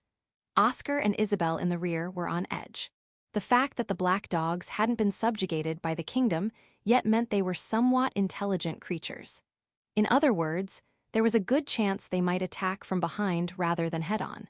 Neither of them was as confident in their abilities as Emma or Richard, so they advanced with utmost caution, paying close attention to their surroundings. Selena observed the orphans' behavior and walked along in high spirits. Thanks to her magical and physical training since childhood, black dogs were no match for her, but she considered them perfect opponents for the orphans. While their training was progressing smoothly, she needed them to become capable of threatening the lives of not only the saint, but also the king and crown prince in the future. It would be troublesome if they struggled against enemies of this caliber. This monster extermination was for that purpose, and Selena had carefully considered the content of the training in her own way. Nevertheless, Selena couldn't help but smile at the thought of the orphans struggling. The group had been moving through the forest for a while, but no black dogs had appeared yet. Then Selena cheerfully spoke up. "Hey, I just had an idea." "Forget it." The orphans all thought the same thing in their hearts. Wouldn't the black dogs come out if we walked around holding some delicious raw meat? "Sir, yes, sir."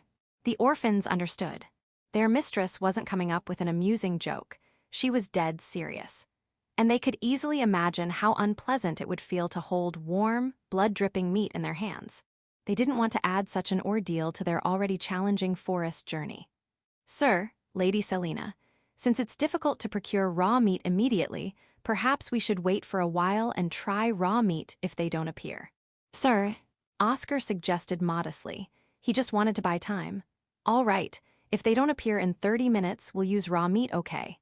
The beautiful girl with black hair and eyes showed an angelic smile. "Please appear quickly. If possible, attack this devil." The orphans prayed from the bottom of their hearts for the black dog to appear. Probably, there had rarely been humans in the past who prayed so fervently for the appearance of monsters. Their wishes were in vain, and time passed without incident. As the promised time approached, the use of raw meat was becoming a reality. However, as if God had taken pity on the orphans, just before the 30 minutes were up, the black dogs appeared. two in front and two behind simultaneously. With bodies reminiscent of calves rather than dogs and blazing red eyes, they had an ominous appearance just as the eyewitness reports described. It was clear they intended to attack in a pincer movement. This was how black dogs had always attacked their prey, instilling fear in their targets. But this time, the prey's reaction was different. "They're here, yay, thank goodness." The orphans shouted with joy.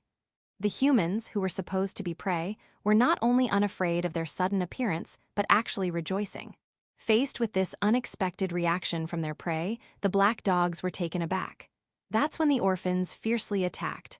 After all, there were only 4 of them, which meant at most, only 4 people could defeat them. It was natural for them to launch attacks on a first-come, first-served basis. "Die, you bastard." Richard swung his great sword with all his might. The black dog hastily jumped sideways to dodge it. "You're not getting away, idiot." Faced with Richard swinging his great sword and cursing, the black dog cowered like a puppy. Although black dogs are monsters close to dogs, their large bodies prevent them from moving too nimbly. Moreover, Richard, who was swinging his sword and shouting without flinching, seemed like a terrifying existence, and the black dog found itself being chased one-sidedly. "Take this."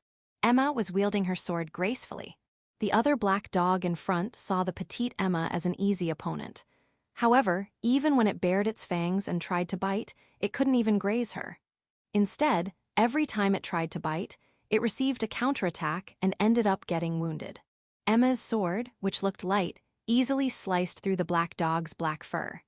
This small female human was, contrary to appearances, a formidable enemy. By the time it realized this, the black dog was completely cornered. Against the 2 black dogs that appeared from behind, the 4 people in the middle and rear rows were fighting together. Since they weren't as strong as Richard or Emma, they formed a joint front. Their strategy was for Isabel and Oscar to keep the 2 black dogs in check while Alice cast attack magic. Lois, though holding a sword, focused on recovery. Here too, the black dogs were at a disadvantage. Isabel and Oscar's coordination was perfect and couldn't be easily broken. Even if the black dogs thought of escaping, turning their backs would make them prey to magic. They never imagined they'd become the hunted when they meant to be the hunters. However, black dogs are monsters with some intelligence. They desperately tried to think of a way out of this predicament. And then, they noticed something. These humans are fighting as if to protect the black-haired, one in the middle. In reality, the orphans were far from wanting to protect Selena. They actually wanted to offer her as a sacrifice. But there was no way the black dogs could know that. So they thought, if we take this one hostage, we might be able to turn the situation around. The 4, who had always formed a pack, communicated their intentions in an instant using eye contact. Then, while one dog from both front and back drew the attacks, the remaining 2 made a big leap aimed at Selena. It was a strong assault with 1 dog each from front and back, 2 in total. The orphans realized the enemy's intention in an instant, but did nothing. Some found a glimmer of hope in the black dog's action, while others judged that Selena couldn't possibly lose to mere monsters. Their thoughts varied, but in any case, they decided there was no need to deliberately protect her. As for Selena herself, she pointed 1 hand each towards the black dogs attacking from front and back. Originally, Selena disliked dogs, but the black dogs were too large to be seen as dogs, and in Selena's mind, they were counted just as monsters. Disappear. The fire magic activated from both hands instantly engulfed the black dogs in flames, turning them into charcoal. Selena, her mood soured, began to chant a spell for the remaining 2 dogs as well. "Explosive flames that dwell in my hands, crush my enemies and show your merciless power." Hearing this, the orphans hastily moved away from the black dogs. Selena wasn't the type of person to care about who might be near her targets. The next moment, the magic was complete and a violent explosion occurred. The poor black dogs were pulverized, leaving not even scraps of flesh. Emma, who had been about to deliver the final blow to a black dog just moments before, stood dumbfounded in front of her exploded enemy. Though she wasn't caught in the blast, her body was stained with the monster's blood. Beasts are no good. As expected, the part that resembles dogs is the worst. Selena muttered with disgust. "Sir, Lady Selena, You've defeated all the black dogs yourself, but what about the special training, sir? Lois asked nervously. He thought that since no one had managed to defeat a black dog, it meant no one was behind in training. He was hoping that the special training, or whatever it was, would be cancelled. No need to worry, Lois. Selina showed a dazzling smile, as if a flower had bloomed. It was a face so beautiful that anyone, regardless of gender, might fall in love at the sight of it. Of course, I'll let everyone participate. After all, you made me go to the trouble. It's proof that everyone needs more training. And so, days later, Selina's special training was carried out equally for everyone. Its content was to test how much humans could withstand magic, with Selina continuously casting spells at the orphans. 2.6 Cooking. For today's training, Selina began, her face radiant. Her beautiful black hair was like silk, and her mysterious dark eyes, reminiscent of the night sky, were so captivating that she could be described as peerless in her charm. However, the orphans had already developed an immunity to such beauty. In fact, they knew from experience that the more alluring she appeared, the less likely it was that she'd say anything good. We'll be cooking. Cooking. The orphans were puzzled by Selina's words. Since coming to the Duke's household, they had undergone various types of training, but cooking had never been one of them. In a sense, it could be considered challenging due to its unfamiliarity. However, their previous training had mostly focused on intense combat or missions requiring advanced knowledge. Cooking seemed completely different. Sir, did you say cooking, sir? Richard asked, thinking he might have misheard. Yes, cooking. However, you'll start by gathering the ingredients. Ingredients? Would they have to kidnap cows or pigs and butcher them themselves? Or perhaps they'd be forced to steal fresh vegetables. Whatever it was, it probably wouldn't be pleasant. The orphans held their breath, waiting for her to continue. You'll each collect one ingredient. Simple, right? Sir, yes, sir. Although there had never been an instance where this woman said something was simple, and it actually turned out to be so, they knew pointing that out would only lead to misfortune. I'm glad you understand so well. Now, let's announce the ingredients you'll be gathering. First, Richard, you'll get Agona's meat. Agona's? Richard forgot to add sir, as he blurted out in surprise. Agona's was a vicious cow-like monster, and its meat was considered a delicacy. However, it was such a powerful creature that no one would dare fight it just for its meat. At that moment, everyone accurately grasped Selina's intentions. Louis, you'll get a basilisk's tail. Isabel, a blood bear's paw. Emma, a winkle's egg. Oscar, killer fish flesh. And Alice, a mandrake root. All the cooking ingredients were related to monsters. Moreover, each monster was fairly strong, making them difficult to obtain. Most importantly, they would have to go alone. Until now, they had always helped each other through training, but this time they had to do it by themselves. You have until sunset today, now go. With Selina's order, the orphans started running. There was no time to waste. Section.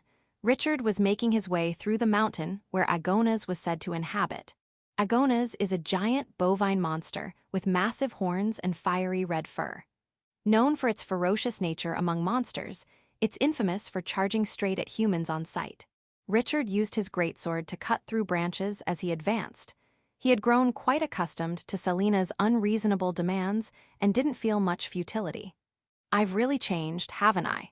Although he cursed inwardly every time he heard Selina's orders, Richard had started to think positively, assuming there was always some intention behind her commands. 2 years ago, it would have been impossible for him to enter the mountains alone and defeat a monster. Now, he had the confidence that I can do this. The more difficulties he overcame, the more he felt himself growing stronger. If I had stayed in the orphanage, I wouldn't have become like this. As he broke through the mountain undergrowth and his view cleared, he saw a cliff-like rock face. There stood Agona's, the large red bull. Agona's was staring intently at Richard as he emerged from the thicket. Well, what an imposing monster. Agona's huge body was beyond Richard's imagination. The giant red bull charged straight at Richard from the cliff. This saves me some trouble. Richard grinned fearlessly as he readied his greatsword. Section. Louis had come to the grasslands known for frequent basilisk sightings. Compared to the destinations of the other members, this place was somewhat closer to the royal capital. Whether this was due to Selina's consideration or not was hard to judge. but Louis believed it to be so. It's thanks to Lady Selina that I, who had nothing, have become this strong. It was Selina who had told Louis, who had always been lonely at the orphanage, that he was needed. Though he thought about running away almost every day due to the harsh training, it was because of those words that Louis had been able to persevere this far. I want to live up to her expectations. Louis's eyes caught sight of a monster hiding, blending in with the light green of the grasslands. The basilisk looked like a large lizard, and it had noticed him too. Louis prayed to God for a miracle to strengthen his body. His body was enveloped in a faint white light. Even so, he couldn't become as strong as Richard and the others. With his relatively low physical abilities, Louis needed to fight persistently while using healing magic. However, Louis was confident in his persistence.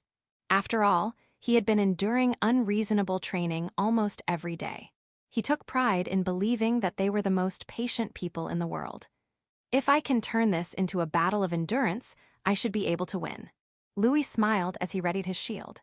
The basilisk flicked its tongue and came running towards him, parting the grass as it approached. Section. Isabel had arrived at the northern mountainous area where blood bears were said to roam.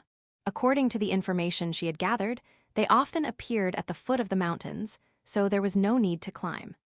Thanks to Selina's training, which involved doing all sorts of tasks, Isabel had become skilled at gathering information through inquiries.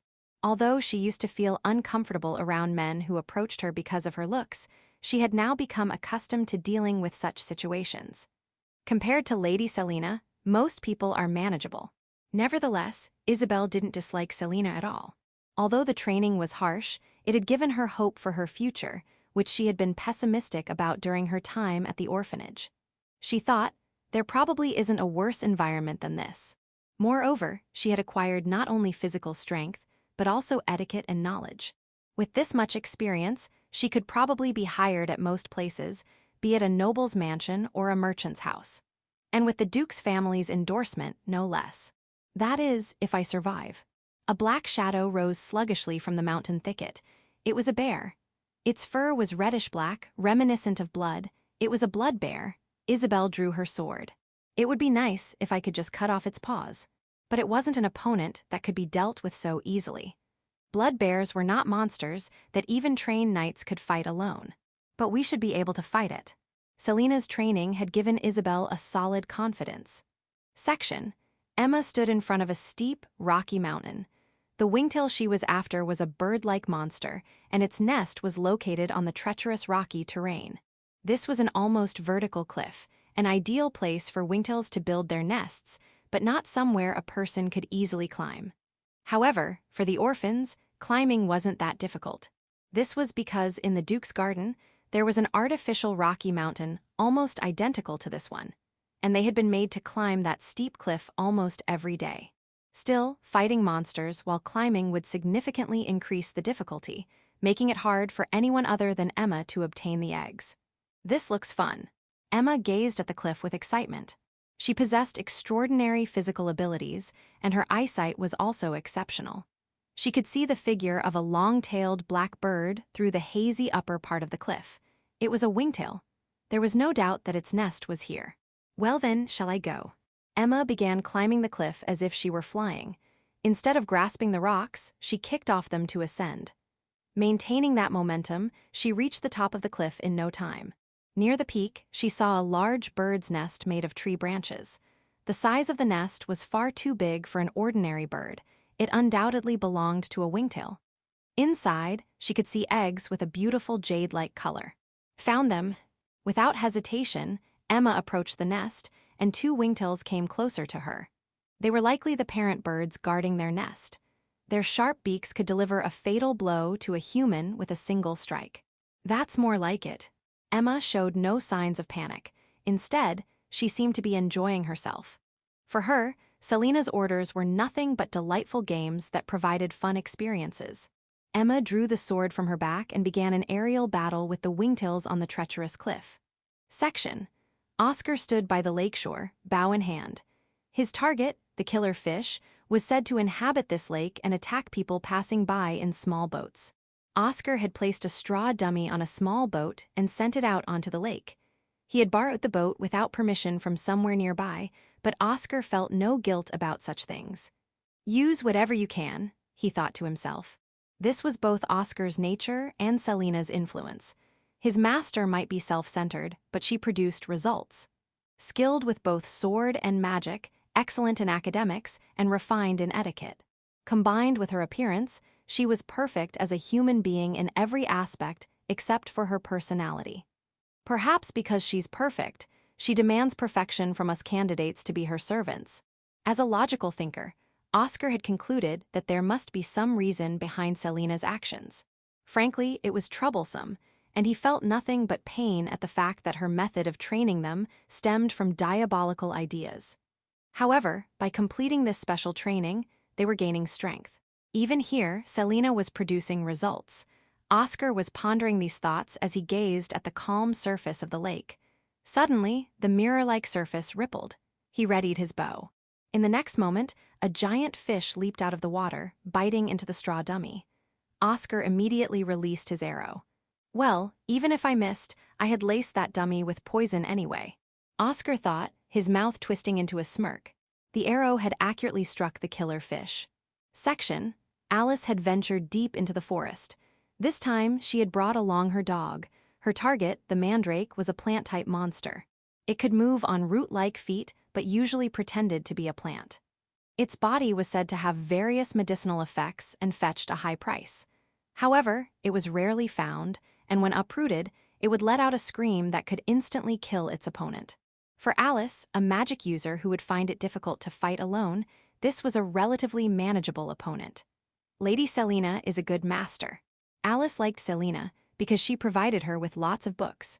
As a result, she was one of the first among the orphans to swear loyalty to Selina. For Selina, Alice, who would read any and all books, was a convenient existence who could read books in her place and summarize their contents. Using her multifaceted knowledge gained from books, Alice had been able to narrow down the mandrake's habitat quite significantly. Based on temperature, air humidity, soil conditions, and surrounding environment, she had deduced that this forest was where it lived. After wandering through the forest for an hour, she finally discovered the characteristic leaves of a mandrake. However, pulling it out directly would result in death from its scream. So Alice cast a silence spell. This magic could eliminate all surrounding sounds, and it was one Alice excelled at. After all, she used it when sneaking into people's rooms to read their books without permission. In the silent forest, Alice took out a rope. She tied one end around the base of the mandrake's leaves and attached the other end to her dog's collar. This way, she could uproot the mandrake without dirtying her own hands, and once it revealed itself, she could defeat the monster. She gave a signal, and the dog started running, pulling the rope taut. The root, which was the mandrake's main body, was about to reveal itself. Alice raised her staff high, preparing to strike down the mandrake. Section: Everyone, you've done well. The orphans had successfully brought back the specified materials before the sunset deadline. Selina was satisfied with their achievements. The orphans' expressions showed pride in accomplishing their missions alone. You must be tired, go and rest, Selina said, showing unusual kindness. Everyone accepted her words sincerely, but at the same time they had questions. Sir, weren't we supposed to cook with these materials, sir? Isabel asked, raising her hand elegantly. Yes, they had been told this training was about cooking. They had only gathered the ingredients so far. If they were allowed to rest now, perhaps the cooking would be done by the Duke's chefs? Oh, don't worry about that. I'll do it. The answer they received was far beyond their imagination. Selina was going to cook? Normally, it was unthinkable for a noble child to cook, especially for someone of Selina's high status. Sir, did you have cooking experience before, sir? Richard's voice clearly showed his surprise. Of course not. Selina answered bluntly, but I can manage. After all, I'm a genius. Don't you mean a natural disaster? Everyone except Selina thought simultaneously. The ingredients they had gathered today were all high-class foods. Each one was worth several gold coins. They were certainly not meant to be used casually by an amateur.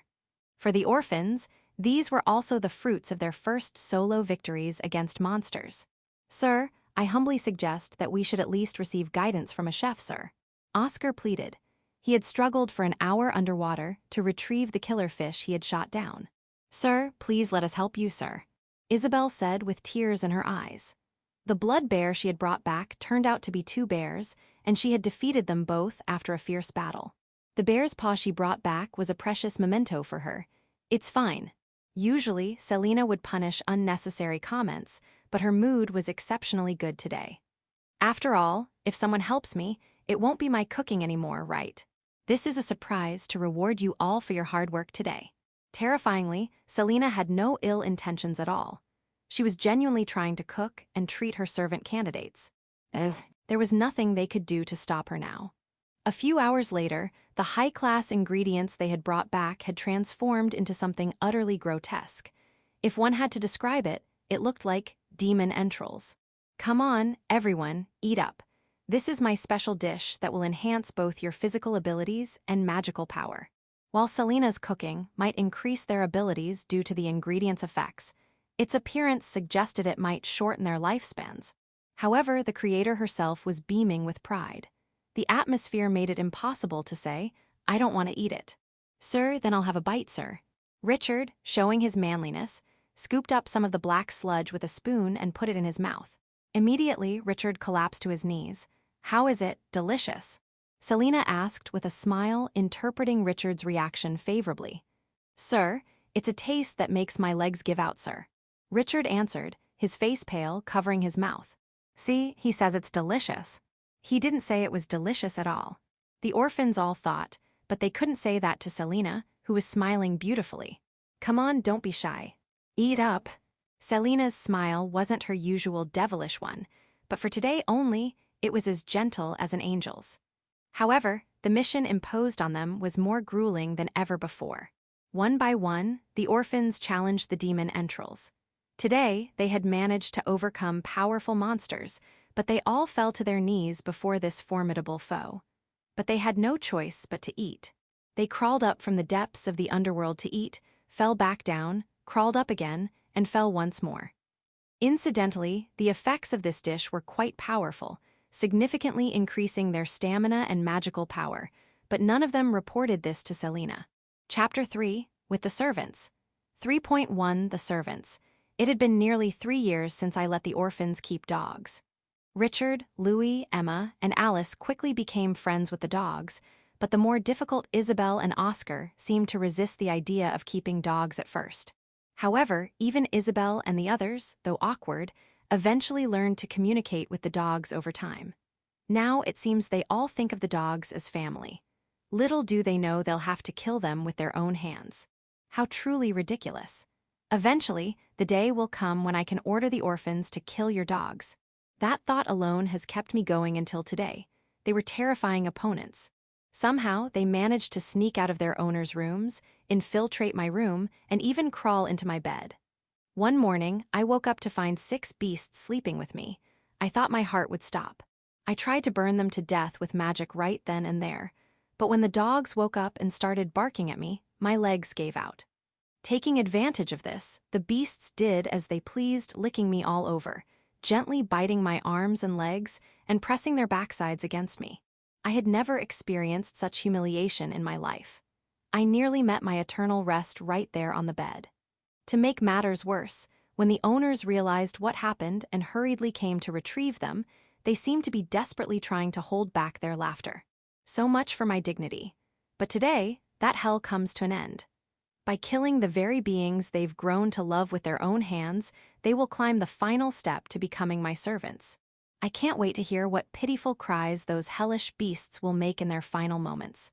I ordered the orphans to bring their dogs to the garden. After 3 years, they've been properly trained, and the dogs no longer jump on me recklessly like they used to. Though I might be imagining it, it feels like the dogs are looking at me with predatory eyes. The orphan owners seem to sense something about being called together with their dogs, looking a bit tense. They're quite perceptive, these lot. Just imagining their faces when I order them to kill the dogs makes me smirk. I was about to give the order with the feeling of a judge pronouncing a death sentence. Though I'm destined to become this country's queen consort in the future, surely being a judge would have been my true calling as well. After all, I'm feeling wonderful right now. If I were a judge, all criminals would surely be sentenced to death. Just as I was about to say, "Kill the dogs," with a broad smile, I met the eyes of the 6 orphans. 12 eyes looked at me with complete trust, eyes that purely cared for me. It wasn't the first time I'd seen such eyes. I remember seeing them before, surely. As I hesitated slightly, a voice called from the mansion. "Lady Selena, your father is calling for you." It was one of my father's attendants. Inwardly clicking my tongue, I replied, "I'll be right there," and told the orphans to continue their individual training before returning to the mansion. Section, "Selena, His Majesty the King wishes to meet with you," my father announced with a smile. It was more of an order than a request, so I had no choice but to go, no matter the inconvenience. However, as far as I could remember, I had never had an audience with the king during this period in my previous life. "Father, why does His Majesty want to meet me? Could it be that they've noticed I'm reliving my life? In my previous life, the king who mercilessly sentenced me to execution is the 3rd candidate for elimination if I fail to marry Edward. Elinor is first on the list, and Edward is second. Perhaps burning down the entire castle would be quicker. Well, you see, your efforts in educating orphans as attendants have become quite renowned in the castle. Remember when the director from the orphanage came to visit our house some time ago?" Of course, I remember. That middle-aged woman. She seemed to have grown even whiter, probably due to the stress relief from no longer having to deal with those problem children. Yes, I recall. When I showed her the results of the candidates' training, she was so moved she burst into tears. "I may not have told you, but she's of noble birth. She's been praising your skills in educating orphans everywhere." That caught His Majesty's ear, and now he wishes to meet you. "I see, I understand. This isn't particularly good news. I'm training these orphans for revenge, and while I am teaching them etiquette, I'm primarily focusing on combat skills. These are clearly unnecessary for mere attendance. If this comes to light, I'll have a hard time explaining myself." "Does that mean the orphans will come along?" "Of course. This is troublesome. I've only taught them basic etiquette. Even our own servants don't know the proper protocol for dealing with the king. I don't want to waste time on this, but, well, it's all in how you look at it. This person might become a target later on. I should make sure he remembers our faces. While we're at it, I'll have the orphans memorize the castle layout. It might come in handy later. And he wants you to bring the dogs too." "The dogs, why, father? There's no need to hide it. Your education of both the orphans and the dogs simultaneously is remarkable. Those dogs are well trained. You even sleep with them, don't you?" When I mentioned this to His Majesty, he seemed very interested. He wants to see the dogs as well. "What?" I was stunned. Everything went dark before my eyes, and I felt like I might collapse at any moment. "I don't coddle them. They just invaded my room on their own. This is a complete misunderstanding. Moreover, if the king specifically wants to see them, it means they'll receive his approval. I can't dispose of them later with excuses like, 'I had them killed for the mental growth of their owners.' Worse still, they might become objects of interest for other nobles, and I may need to bring them to social gatherings in the future. Could this be an elaborate trap set by the king? Is he trying to prevent me from killing the dogs and turning the orphans into my capable attendants?" Various thoughts raced through my mind, but I simply replied, "Yes, I understand." Section. When I returned to the garden, the orphans were training alongside the dogs. They were tackling obstacles, practicing sword swings, chanting magic spells, and more, diligently engaged in their training without slacking off. They've been well trained. I thought they might become sufficient forces even without killing the dogs. Maybe this is fine. I felt a bit resigned. Of course, I haven't given up on revenge. I've just given up on having them kill the dogs. The orphans noticed my return and immediately lined up. The dogs sat obediently in front of each of them. Everyone was waiting for me to continue what I had been saying earlier. "It's been 3 years since we started keeping these dogs." "Sir, yes, sir. And as of today, you are no longer vermin. You are my attendants. You are bound by the bonds of brotherhood. From now until the day you die, wherever you may be, the attendants here are your brothers. You may face difficulties alongside me. Some of you might die. But remember this, attendants die for me. That is your purpose. However, I am eternal. And that means you, as my attendants, are also eternal. I'm not even sure what I'm saying, but I remember the butler telling me that this is the kind of thing I should say at the end. He said it works well. Looking at the faces of the lined-up orphans, all of them except Alice, whose emotions seemed dead, had tears in their eyes. Seriously? 3.2 Richard. I don't remember my parents. Or rather, I don't want to remember them. My old man used to beat my mother often. After he was thrown in jail, my mother said to me, "Richard, when I look at your face, I'm reminded of that good-for-nothing." Then she took me to an orphanage. In other words, both my parents are alive, but I was abandoned and sent to an orphanage. If you ask me whether that was unfortunate, I'd say it was probably lucky. After all, I got regular meals, and there was no shouting in the middle of the night. The environment was great. However, there was a problem, not with the orphanage, but with me. I was quick to use my fists. I'd hit someone before using words. That was the only thing I learned from my old man. There was no need to talk things out. I'd win, and that was it. The simplest form of communication in the world. I was bigger than the other kids my age, and I never lost a fight. The orphanage director lectured me countless times, but punishments didn't bother me. Missing a meal or two, or being locked in the lecture room, was nothing compared to the unreasonable treatment I received at home. So while the director was annoying, I lived comfortably at the orphanage. Until she came. One day, a noble came to the orphanage. That wasn't unusual in itself.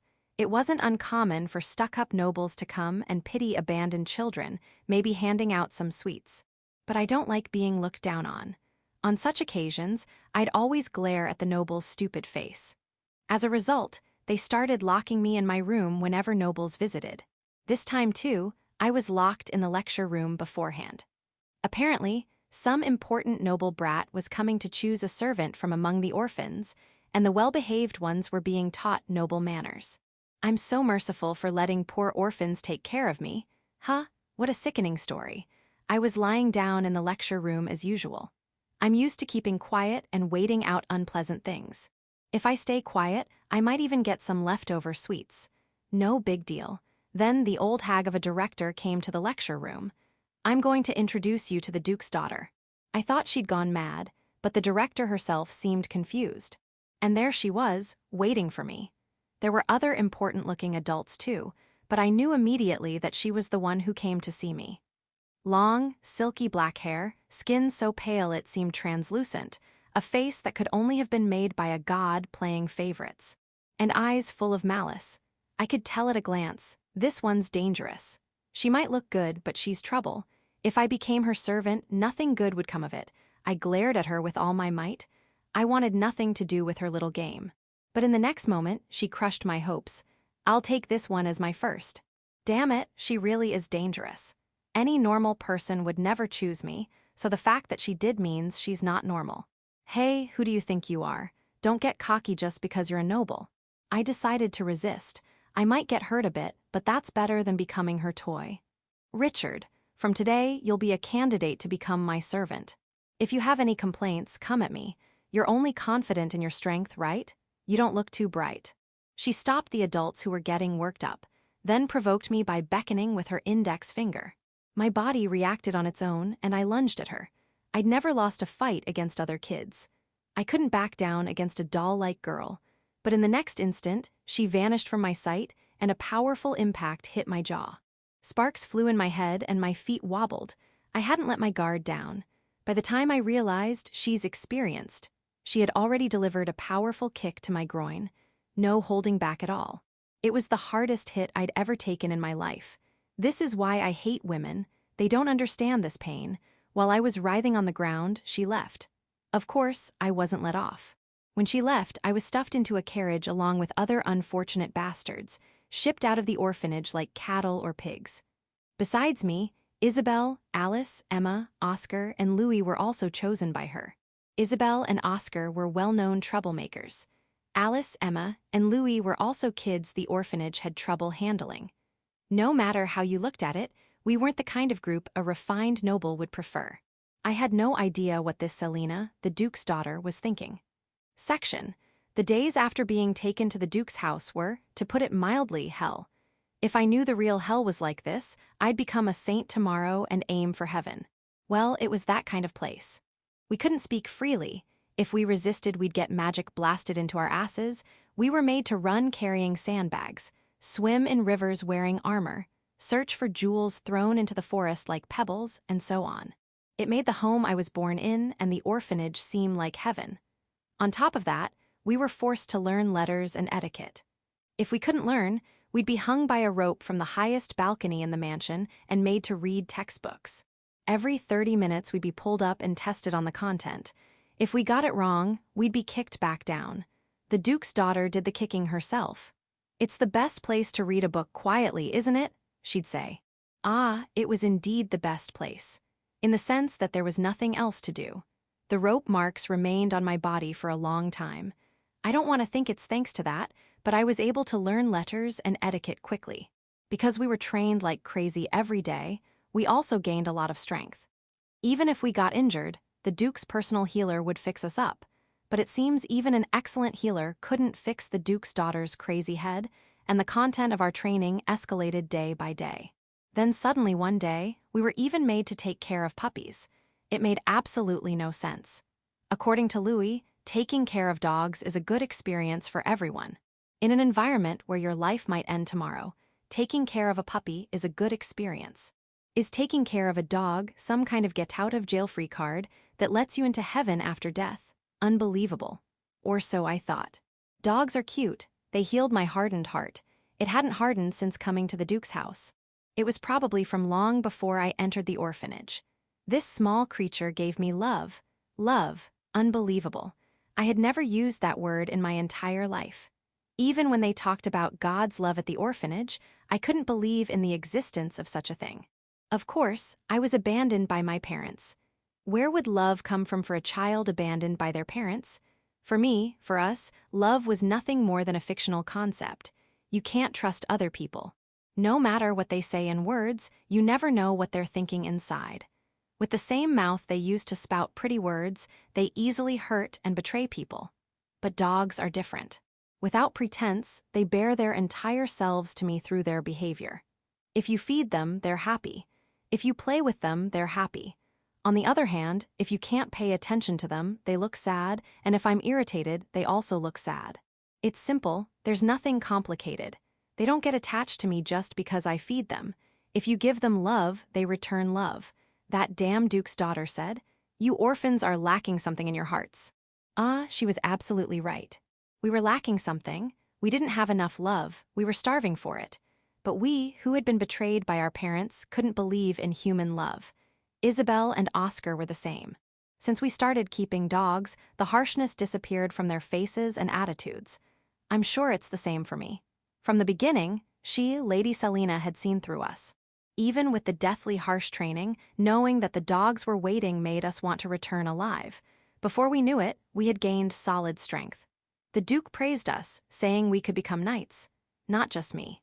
The others were told they could become respectable somethings like knights or magicians. Things we couldn't even dream of when we were in the orphanage. I hate to admit it, but those hellish days were starting to bear fruit. Having endured all kinds of hardships and unreasonableness, our hearts and bodies were becoming steel. On a day when I was about to turn 14, Lady Selina called us to the garden with our dogs. And then, with a beaming smile, she was about to say something. I thought it might be the usual grueling task, but she was called away by the Duke for a moment, and when she returned, she announced, "You are my attendants." She said we were bound by the bonds of brotherhood, that because she was eternal, we as her attendants were also eternal. I don't really understand what she's saying, but it made me cry. Everyone was crying. We had been acknowledged, by that devil, by that malicious woman we had hated so much. I don't know why it made me so happy, but I couldn't stop crying, and the dogs we brought comforted us. Lady Selina waited for us to stop crying, then announced further, "I will take you to have an audience with His Majesty the King. The dogs will come too." What a thing! Meeting the king is an honor that commoners might never have in their lifetime. Had Lady Selina been training us for this day, to make this our first job as attendants? I vowed in my heart to serve this person for life. 3.3 The Royal Audience. Before the audience, I officially made the orphans my attendants. I couldn't risk having them taken away on the king's whim. Even if they became official attendants, they'd still have to obey royal orders. But upgrading them from candidates to attendants might offer some resistance. Since I couldn't dispose of the dogs anymore, there was no point in keeping them as candidates. When I officially made them attendants, Richard and the others cried. I'm not sure why, but perhaps the assassin training methods were effective. As expected, the wisdom of our predecessors is invaluable. I needed to teach my attendants proper etiquette for meeting the king, but this was quickly resolved. Alice, who had been reading documents, had already mastered the etiquette perfectly. The other 5 learned it easily after being taught just once by her. It seems I no longer need to suspend them for studying. It's a bit sad to think I can't tie them up and kick them down anymore. And so, the day of our audience with the king arrived. You're no longer attendant candidates, so you don't need to say, sir, anymore. You're free to speak normally. Sir, yes, sir. I'm not sure if they don't understand or if it's become a habit. Well, they'll get used to it eventually. However, if they respond like that in the castle, it might be a bit embarrassing. I headed to the castle with my 6 attendants and 6 dogs to have an audience with the king. Section. Although I had been to the castle many times in my previous life, the atmosphere was different this time. Somehow, I felt oddly scrutinized. It's impossible not to stand out when a young duchess, despite her rank, brings 6 attendants, each with their own dog. Curious gazes were directed not only at me, but also at my attendants. Nobles probably find attendants from orphan backgrounds uninteresting. Thanks to Father walking ahead of us, no one is saying anything strange, but if I were to come alone, who knows what they might say. As for my attendants, they're walking confidently through the castle's long corridors with their dogs. They're so composed that it's making me nervous. Why are they so calm in a castle they've never been to before? Even I was nervous the first time I came to the castle in my previous life, but they show no fear like heroes who have seen hell. They seem to say, there's nothing else to fear. But where did they acquire such courage? The dogs are also well behaved, not making a sound as they strut through the castle as if they own the place. To think they were once strays. Guided by the king's chamberlains, we entered the audience chamber. I thought only the king would be there, but the Queen and Crown Prince Edward were also present. I wasn't supposed to meet Prince Edward until later, but here's another difference from my previous life. With Father in the lead, we walked down the red carpet and knelt about 10 paces from the king's throne. The attendants and dogs stopped in perfect unison and knelt beautifully. The dogs took a lying position, almost appearing to kneel. Impressive, the king said admiringly. Thank you, Your Majesty. Father replied, keeping his head bowed. Rise. The king permitted, and everyone slowly raised their heads. The dogs also transitioned from lying down to sitting. How on earth can dogs be trained to that extent? Isn't that a bit too skillful? The Duke's daughter is beautiful, but her attendants don't look like they came from orphanages. The dogs are also well trained. I've never seen dogs so well disciplined. Duchess Selina, I hear you educated these orphans and stray dogs yourself. How did you raise them? The king's face, which I hadn't seen in a while, looked surprisingly benevolent. I feel like he was a colder person the last time I saw him in my previous life. Yes, Your Majesty. I instructed the orphans and stray dogs to live together, encouraging them to form a bond. I told them to build relationships like siblings or parent and child. As the dogs grew, the orphans also grew as humans. The orphans developed the qualities suitable for attendants, and the dogs learned to understand human speech. Of course, I couldn't say that the attendants were actually sacrifices for training excellent assassins, so I made up a plausible explanation. Oh, I see. So you created a synergistic effect by educating them simultaneously. That's correct, Your Majesty. Synergistic effect. I wasn't aiming for anything like that since I originally planned to kill them, but I'll go along with that explanation. However, these dogs are exceptionally well trained. I'd like to have such dogs myself, but I'll give them to you, all 6 of them. I replied without hesitation. If he'd take the dogs, it would be perfect. I'd be freed from the dogs, and the king would be grateful to me. Nothing but benefits. My attendants seemed a bit upset, but there's nothing they can do against a royal order. They'll have to endure it. No, I won't tear apart those who have grown up like siblings. Of course, I appreciate your loyalty in offering the dogs without hesitation. I don't need your appreciation. I want you to take the dogs. Of course, I couldn't say that out loud. Your words are too kind. So I replied, well then, Duke, What do you say to engaging your daughter to Edward? A. It's an honor, Your Majesty. But what does Prince Edward think? Of course, I have no objections. I'm delighted to be engaged to such a wonderful lady. Prince Edward smiled at me. It was a completely different, gentle expression from when he broke off our engagement in my previous life. That face I had wished would smile at me again. However, looking closely, he's not that handsome. Wouldn't Oscar be somewhat better? I'm well over 30 in terms of my mental age. Maybe that's why I don't feel the same excitement for Prince Edward as I did in my previous life. He seems somewhat unreliable. Compared to my attendants, he's not trained at all. Wait, was he always like this? Selina, what do you think? The king suddenly asked me. It's an honor, Your Majesty. There is no greater privilege. If you'll have me, I'd be delighted. I responded reflexively, even managing to blush. It's the result of constantly practicing the act I learned from a leaner. Although an engagement with Prince Edward was already a predetermined future, it's much earlier than in my previous life. Well, now that you're engaged, please bring those dogs with you next time. I'd love to play with them in the castle courtyard. The Queen said, gazing at the dogs dreamily.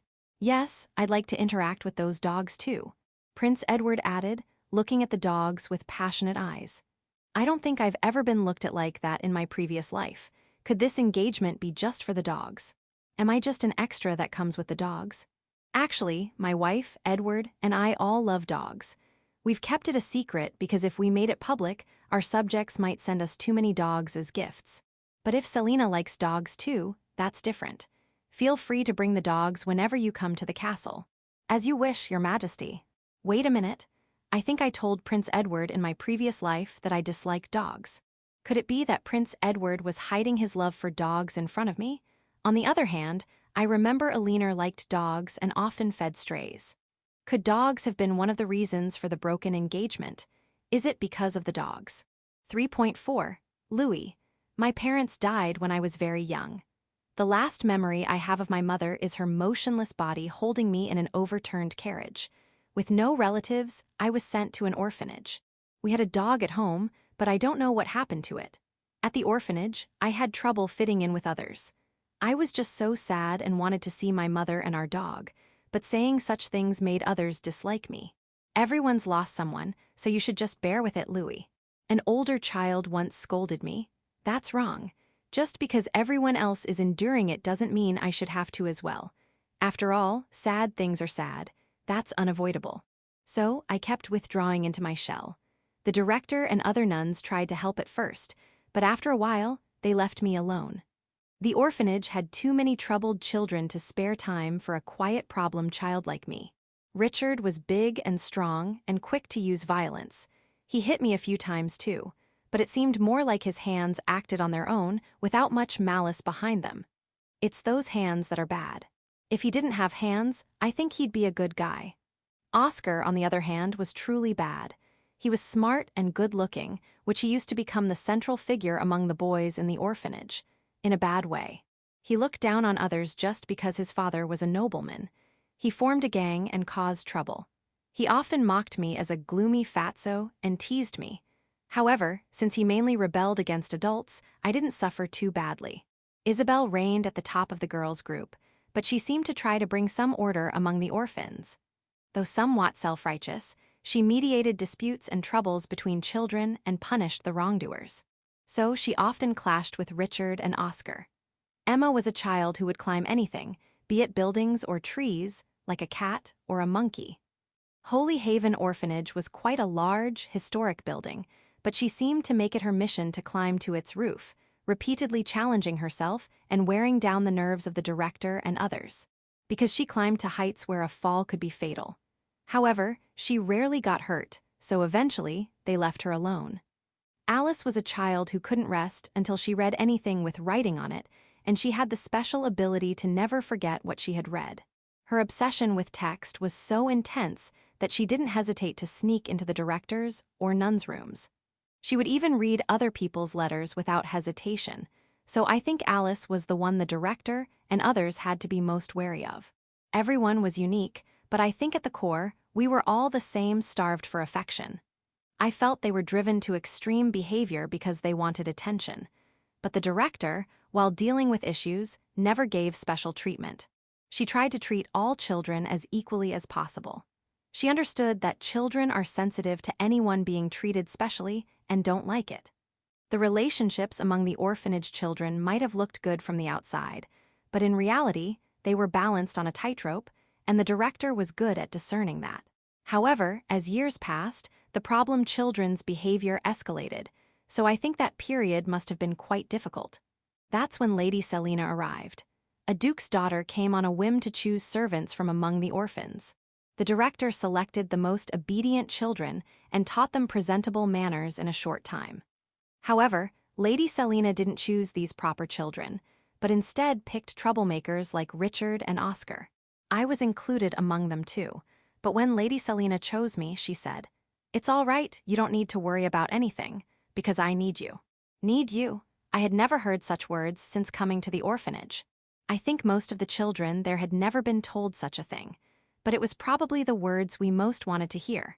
We all didn't know if it was okay for us to be here, if it was okay for us to live, why we were born. Because we didn't have parents. Since unconditional love didn't exist, we had to find our own reason for existing. Lady Selina found the orphans who most needed a reason to exist and gave it to them, although in the form of harsh trials. Using refined, aristocratic language, she skillfully berated us and imposed training that pushed the limits of our physical strength, even our lives. Every day was tough. Especially for me, being overweight, I nearly broke down many times. What saved me was Richard and the others. Let me be clear, we weren't friends. Rather, when we were at the orphanage, I think we disliked each other. However, by making herself the villain, Lady Selina united our hearts and gradually deepened our bonds. Everything was calculated. Richard, of course, and even Oscar and Isabel didn't seem to notice, but through the harsh training and studies, we were gaining a sense of self that had been vague before. The pinnacle of this was raising dogs. One day, Lady Selina ordered me, "Bring 6 stray dogs, preferably puppies, from the streets." I immediately understood what this order meant. Lady Selina intended to have us raise dogs. Through this, she planned to instill a sense of responsibility in us and raise us into proper adults. So, I searched the streets and found puppies that suited each of my companions. A big dog for Richard, a handsome dog for Oscar, a cute dog for Isabel, a clever-looking dog for Alice, an energetic dog for Emma, and for myself, I chose a very ordinary dog. Richard and Emma were delighted, but Oscar and Isabel were reluctant. But since Lady Selina's orders were absolute, they had no choice but to raise them. As we started raising them, we found that dogs are indeed lovable. Even Oscar and the others who had been so reluctant gradually came to dote on their dogs, and we began to argue about whose dog was the cutest. I never imagined a day would come when we would have such heartwarming arguments. However, there was one thing that bothered me. When Lady Selina first saw the dogs, for just a moment, she had an expression as if she was enduring something. I realized it immediately. Lady Selina is restraining herself from playing with the dogs. Come to think of it, Lady Selina always maintained her strong attitude and never showed any weakness to us, her attendants candidates. That's probably natural for someone in a position of authority. But Lady Selina is also a girl around our age. She must want to play with the cute dogs. Above all, Lady Selina is mysteriously well-liked by dogs. When we first started raising them, we were desperately trying to hold back the dogs that would rush towards her. For someone so loved by dogs, it's only natural that she would love dogs too. But it would be too presumptuous for someone of my low status to say, "Why don't you play with the dogs?" And even if I did, it was obvious I would be rejected. I kept thinking about how to make it possible for Lady Selina to frolic with the dogs to her heart's content. Then, a wonderful opportunity came. When we had an audience with His Majesty the King, it was revealed that the royal family loved dogs. This provided a good pretext for Lady Selina to play with dogs. So, as soon as we returned to the mansion, I suggested to Lady Selina, "Lady Selina, since you are now engaged to the dog-loving crown prince, don't you think you should interact with dogs every day?" "What are you trying to say?" Lady Selina tried to maintain her composure, but she seemed to be hiding strong emotions. She must have been rejoicing in her heart, anticipating the content of my proposal. "How about setting aside an hour each day to play with our dogs?" "An hour?" Lady Selena made a face as if she was holding back. She probably thought an hour was too short. Is that too short? No, it's a good suggestion. As expected of my attendants, I commend you. Lady Selena hurriedly adopted my proposal. She probably wanted to play more but decided to restrain herself for our sake. I'm glad. Although her face is stiff, she must be delighted at heart. I was finally able to be of use. For the first time, I felt proud of what I had done. Chapter 4, Subjugation. 4.1, Summer Retreat. My engagement to Lord Edward was established quickly, about a year earlier than in my previous life. Of course, there's no problem with it being early. However, despite longing to become his fiancée again, I didn't feel the joy I had expected. Perhaps it was because of the dogs. Moreover, Lord Edward, whom I had thought so wonderful in my previous life, somehow felt lacking now. He seemed less appealing than even Oscar, Richard, or Louis. Was it because I had lived for over 30 years, counting both lives? I couldn't quite understand my own feelings. Amidst my confusion, Louis made an outrageous proposal. Lady Selena, since you're engaged to the dog-loving crown prince, don't you think you should interact with dogs every day? What on earth was he suggesting? Interact with dogs every day? Was this some kind of torture? Had he figured out my dislike for dogs? What are you trying to say? I tried to maintain a calm facade, but cold sweat was running down my entire body. How about setting aside an hour each day to play with our dogs? An hour? Louis's proposal seemed nothing short of harassment, perhaps payback for all the training I had put him through. Moreover, by linking it to my engagement with the crown prince, it was extremely difficult to refuse. How cunning. Is that too short? No, it's a good suggestion, as expected of my attendant. I commend you. With an innocent face, he was rebelling against his master. How terrifying. It made Oscar and Isabel seem adorable in comparison. I reluctantly decided to adopt Louis's proposal. Thank you very much. Then I'll bring the dogs right away. Before I could stop him, Louis left the room, leading the other attendants. What? Lie. Starting today? Section. If I had to compare this moment to something, it would be similar to that time in my previous life when I sat in a room waiting for my execution. I prayed to God. In this brief moment, I hoped that all the dogs had somehow contracted a disease and perished. However, such a modest wish didn't reach God, and 6 attendants brought in 6 dogs. They were full of energy, which saddened me. Please take your time. Louis announced the death sentence with a warm voice. The dogs were released from their owners all at once. They had grown larger than when they had attacked me before, truly like bloodthirsty beasts. Huff huff, woof woof, bark bark, arf arf, sniff sniff, growl growl. Eek eek. Unable to endure, I let out a scream, but the beasts showed no mercy. First, Richard's large dog knocked me down. Then the other 5 dogs joined in, trampling me. They did as they pleased, tugging at my clothes, stepping on me, gently biting my hands and feet, rubbing their bottoms against me. What? This continues for an hour? Impossible, I'll die. I looked towards the attendants, seeking help. However, there stood 6 demons, grinning as they watched my misfortune. Ah, I've been tricked. I didn't have a single ally.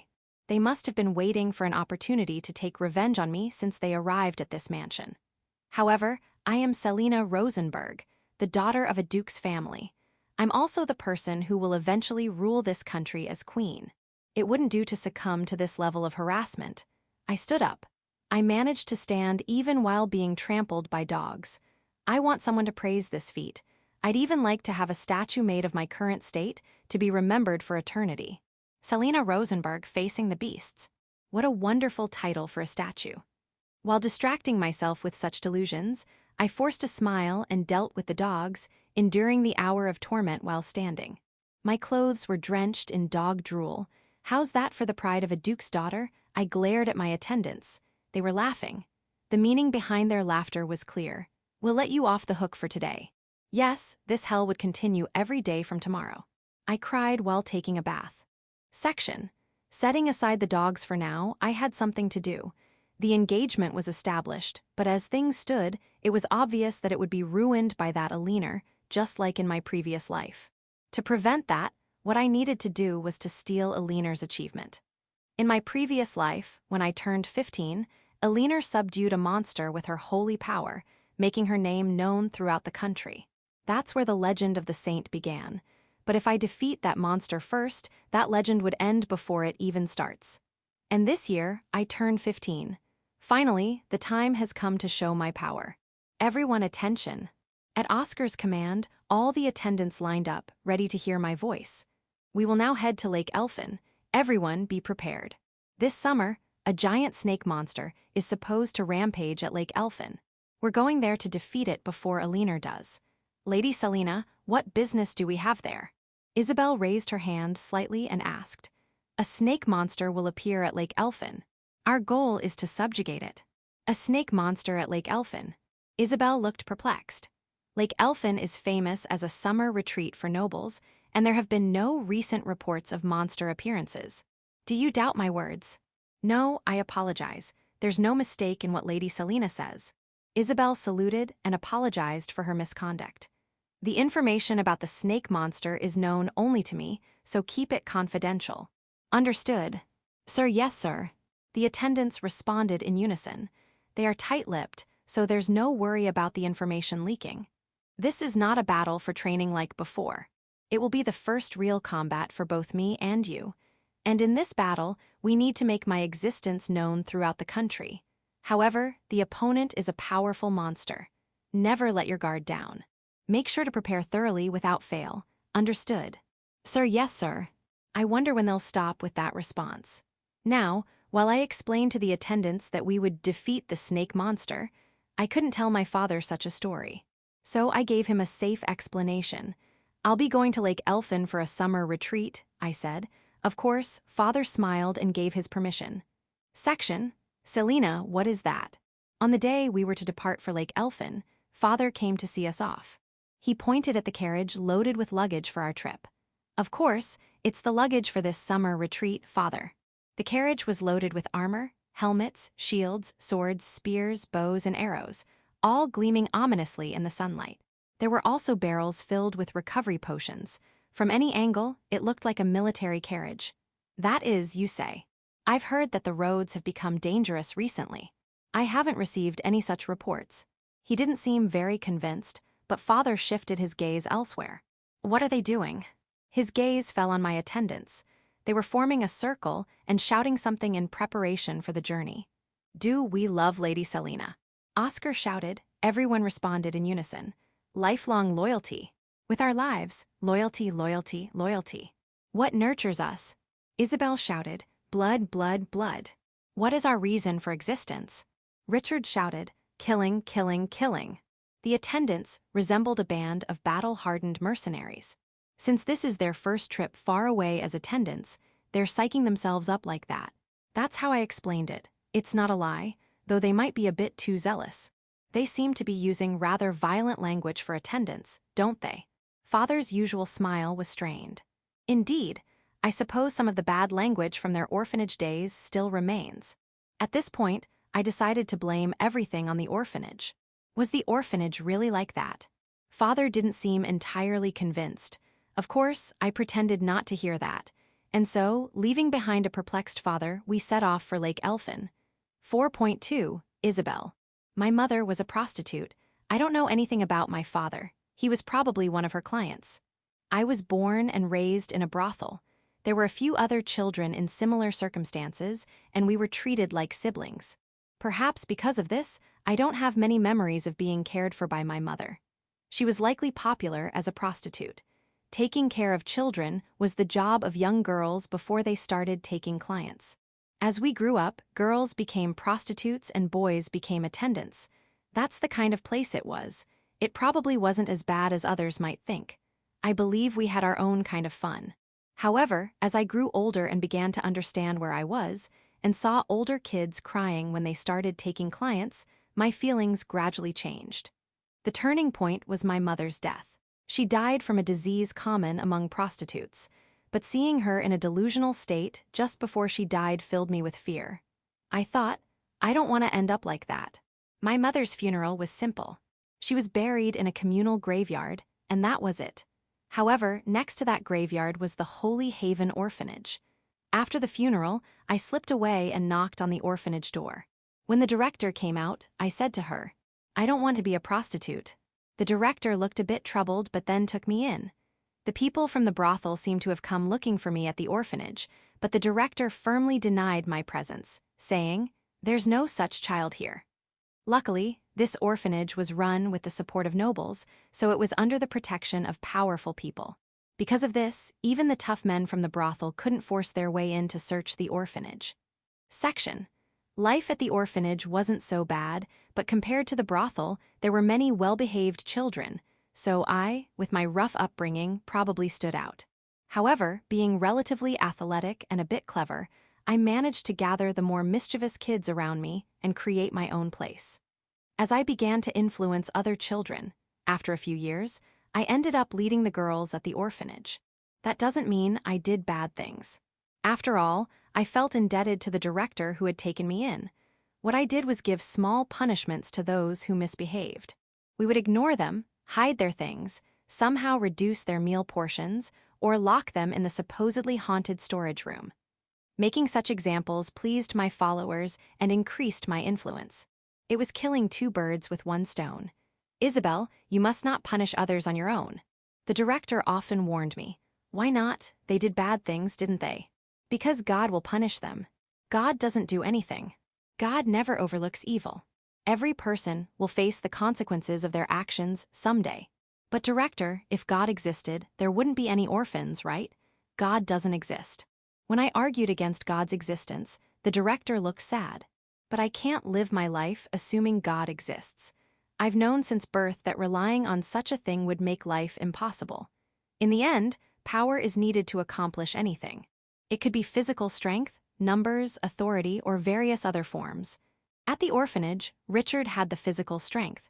He solved everything with violence. Oscar used the power of numbers. He led the boys and did whatever he wanted.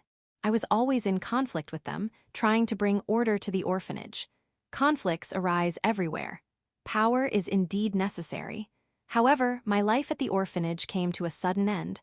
A devil came to the orphanage. Selina Rosenberg, the Duke's daughter. She declared that she would choose attendants from among the orphans and proceeded to appraise children as casually as if she were selecting clothes. At first, I thought she would choose from the well-behaved children selected by the director, but when I heard that Richard and Oscar had been chosen, I felt in danger. I tried to hide immediately, but it was too late. The director brought the devil to me. "I'll make this child a attendance candidate too." She was a beautiful girl who looked like she had stepped out of a painting. However, her eyes showed a will that seemed too strong for a child. I don't think I'd be of any use. She must have heard about me from the director. The fact that she still wanted to choose me showed what kind of attendance she was looking for. So, I desperately tried to act in a way that would make her not choose me. Oh, does Isabel want to become a prostitute like her mother? What a wonderful dream for the future. The devil had accurately grasped the dark stain on my heart. I could feel my face contort with anger, and that's how my fate was decided. Section. The hell that awaited me at the Duke's house was beyond imagination. Grueling physical training, strict studies, and even combat training with weapons. All accompanied by soul-crushing verbal abuse. By any measure, these were skills unnecessary for ordinary attendants. The purpose was unclear. However, one thing became clear. The well-behaved children prepared by the director certainly wouldn't have been able to endure this. As much as I hate to admit it, only hardened troublemakers like Richard, Oscar, and myself could have survived. Louis, Alice, and Emma were odd in their own ways, which is why they could keep up. In that sense, Lady Selina's eye for talent was keen. After a year, we were given dogs. I couldn't understand why we, who were desperately enduring each day, had to take care of dogs on top of everything else. But we had to obey. If we neglected the dog's care, who knows what would have happened to us. I reluctantly took care of the dog, but at first, it didn't go well. It just wouldn't warm up to me. No matter how much I fed it, walked it, or took care of its toilet needs, there was always a sense of distance. One day, I reached my limit and almost slammed the white puppy to the floor. But at that moment, our eyes met, and the strength left my body. I knew those eyes. They were the same as ours back at the brothel. The eyes that were always afraid of something. I see. Indeed, I had no choice but to keep this dog. We needed to face our past selves. Lady Selina had seen through this.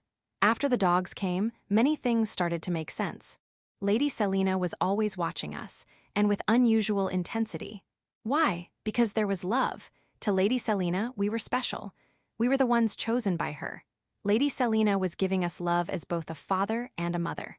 The proof was that after enduring the harsh training, we had gained power.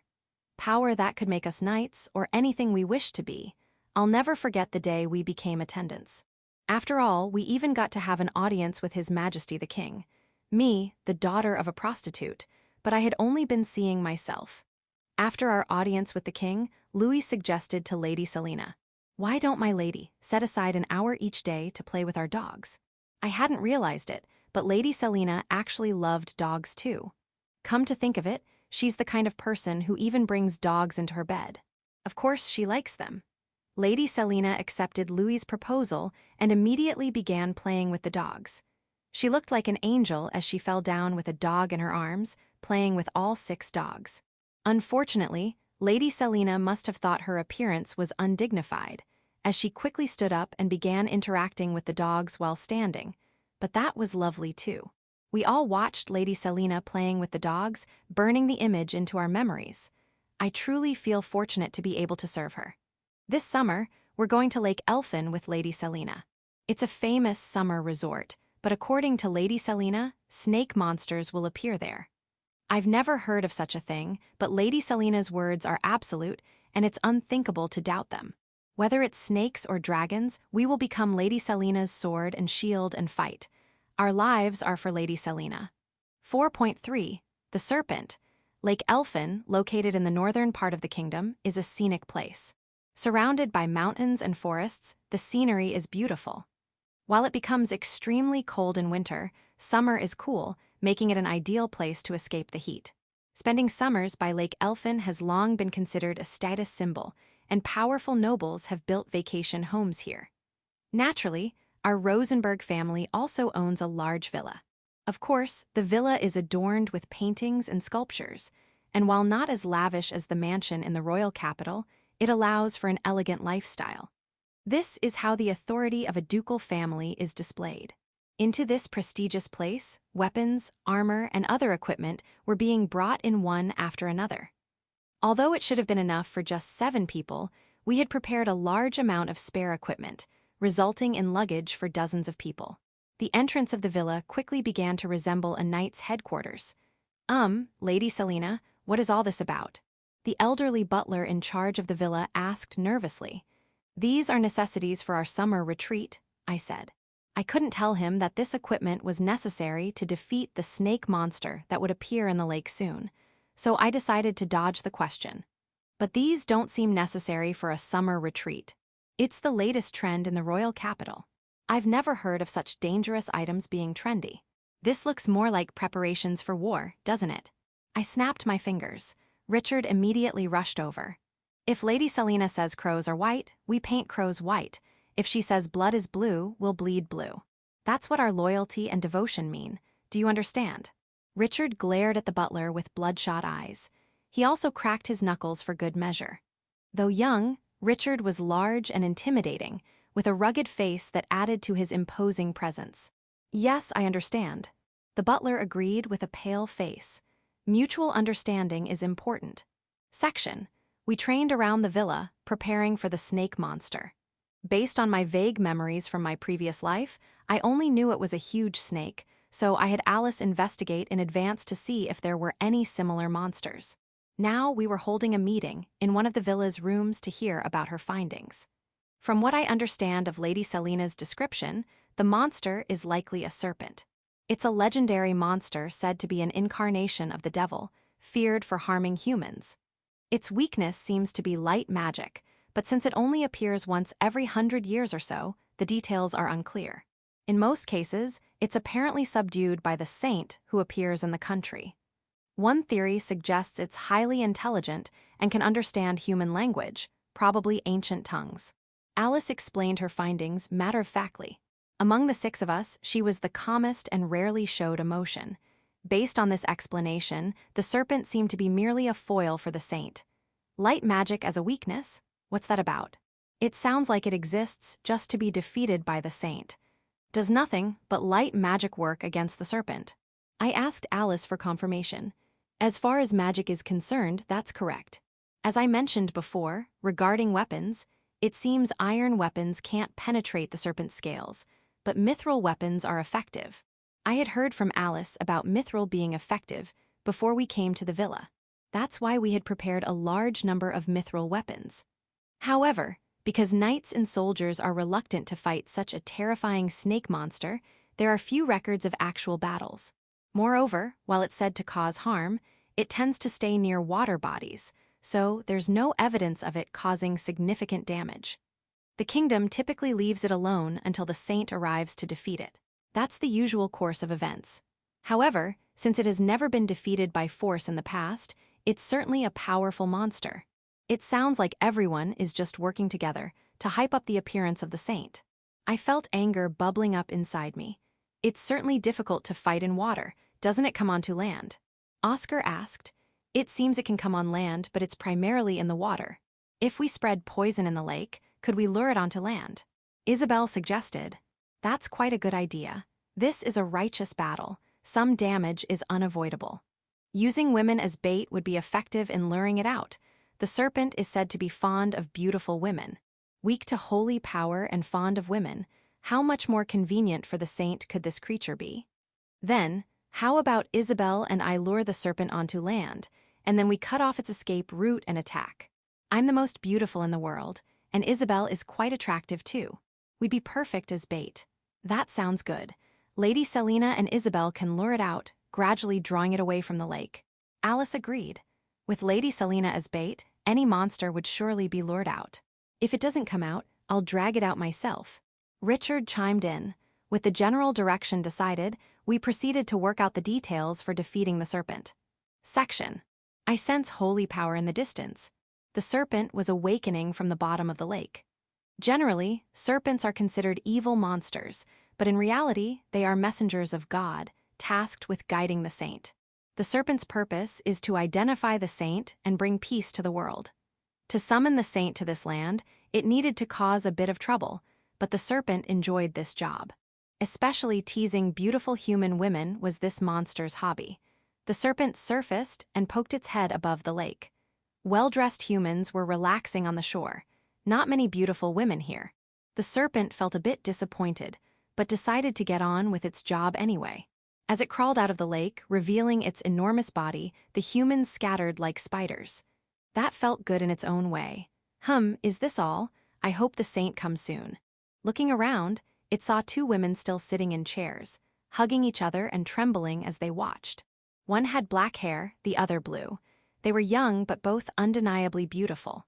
The black-haired one, in particular, was more beautiful than almost any the serpent had seen in its long life. These two women seemed frozen in fear. This aroused the serpent's sadistic tendencies. I'll play with them a bit. The serpent raised its head, flicking its thin tongue, and inched towards the two women. At this point, the women finally screamed and started to run away, stumbling over their feet. Good reaction. Thoroughly pleased now, the serpent fully emerged from the lake and slowly pursued the women, toying with them. A little lick should be fine. The serpent had already forgotten its purpose of guiding the saint. The women couldn't run away properly and fell to the ground.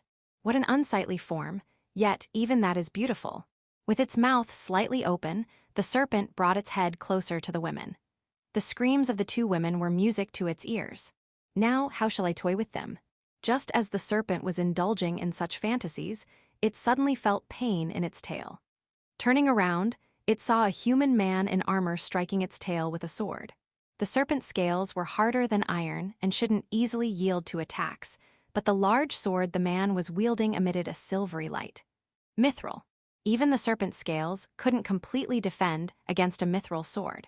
As a result, the tip of its tail was nearly severed. The serpent exhaled. A high-pitched "shah" echoed. This was an expression of anger. In response, the human man, not intimidated at all, tried to launch another attack, but the serpent attempted to counterattack by swinging its tail.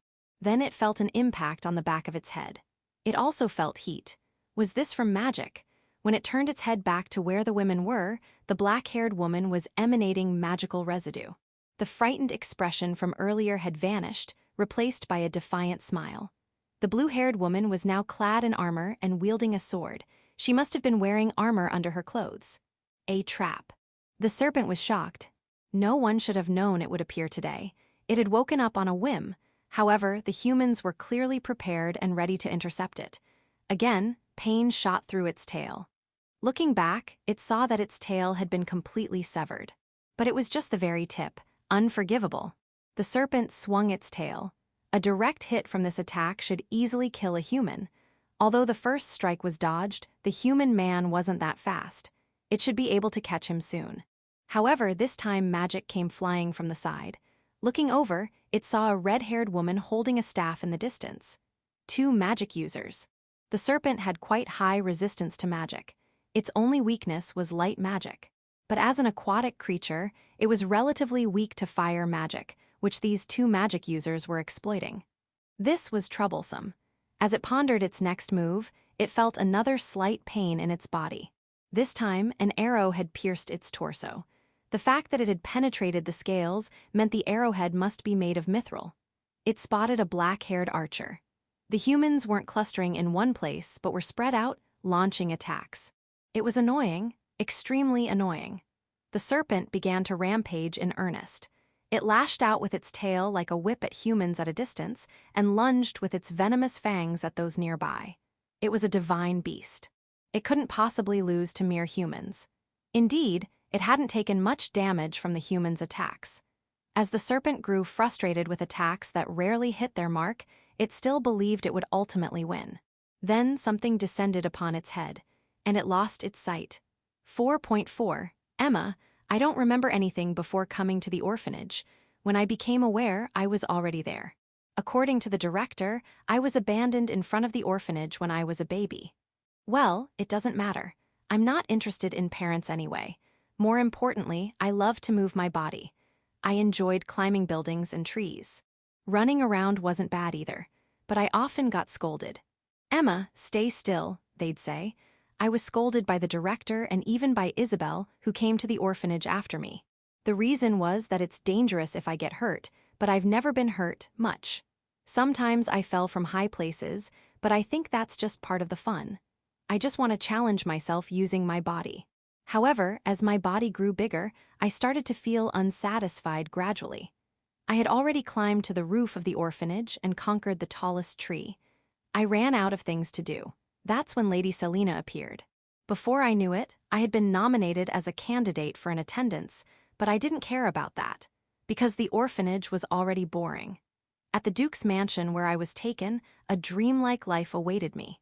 Just seeing things like big ladders made of logs, bottomless swamps, and steep rocky cliffs made my heart race with excitement.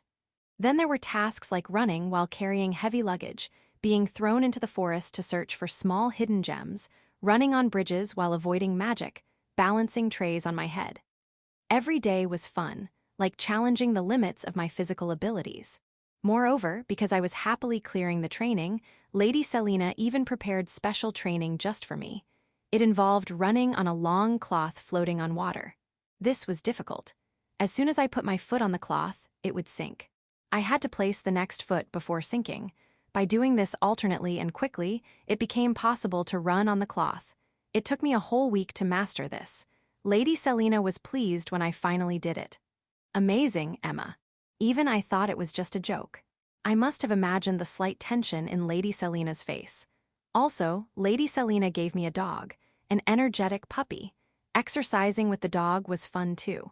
Isabel and others seemed dissatisfied for some reason, but I had no complaints. Oh, I was wrong. I didn't like studying. That's my weakness. Having to sit still and all. Well, if it weren't for studying, it would have been even better, but anyway, Lady Selena was the best master. She always said outrageous things to entertain me. Among them, the sword training was particularly interesting. The teacher was a knight serving the Duke's family, and the goal was to be able to defeat this knight. But this knight was strong. He was apparently one of the top knights in the country, and none of my attacks hit while he could easily land his attacks. You have talent, the knight would say, always teaching me various ways to use the sword. Learning swordsmanship like this was interesting, but at this rate, I didn't know when I'd be able to win. So I thought, If I can't hit with one sword, wouldn't it be better to hold two swords? After all, I have two hands. I practiced. Whenever I had time, I repeated swings holding swords in both hands. Of course, it was heavy at first, and moving them simultaneously was difficult, but that's what made it interesting. After about a year of hard work, I could move them freely. Then, I challenged the knight. Dual wielding. I've heard rumors, but isn't that unorthodox? The knight didn't look too pleased. But that's fine. Whether it's unorthodox or not, I just want to win quickly. As soon as the match began, I immediately attacked the knight. In terms of movement alone, I was faster. Usually, the knight would dodge these attacks with precise and minimal movements. That's with one sword. But now I'm holding two swords. I swung both swords rhythmically, like dancing. The knight defended against the attacks with the most intense expression I'd ever seen, but finally showed an opening. I twisted my sword into that gap and pointed the tip at his neck. I yield. I did it. I finally managed to defeat the knight, but what should I do from tomorrow? Section. Sometime after defeating the knight, I officially became Lady Selina's attendants. We went to see the king and such, but that doesn't matter. More importantly, a wonderful mission awaited us going to a lake to defeat a snake monster called a serpent. As expected of Lady Selina, she always keeps me entertained without letting me get bored. We trained together to defeat the serpent, but my role was to climb on top of the serpent's head and thrust two swords into both its eyes. It seemed quite challenging and interesting. I waited eagerly every day, my heart pounding with excitement for the serpent to appear. About a week after we arrived at the lake, the serpent finally appeared. It's a big snake. I've never seen such a large creature before. Lady Selina and Isabel acted as decoys to lure it onto land, where Richard attacked from behind. Alice and Lady Selina further restrained it with magic, while Oscar attacked with his bow. Louis, our healer, stood by. However, the serpent's movements were quite swift, and it rarely showed an opening. I carefully observed its movement patterns.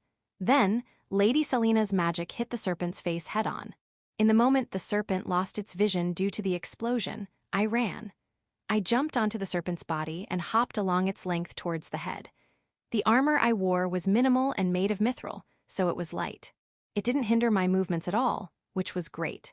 Landing on the serpent's head, I drew the two swords from my back and thrust them into both its eyes. Immediately, the serpent let out a high-pitched sound and began thrashing wildly. It was uncontrollable. I quickly pulled out my swords and jumped off. Even after that, the serpent was formidable. Its body was still tough, and even a grazing attack could cause significant damage. Well, Louis healed everything anyway. The serpent desperately tried to return to the lake, but having lost its sense of direction, it couldn't manage. Instead, it was further lured onto land by Lady Selina's provocations.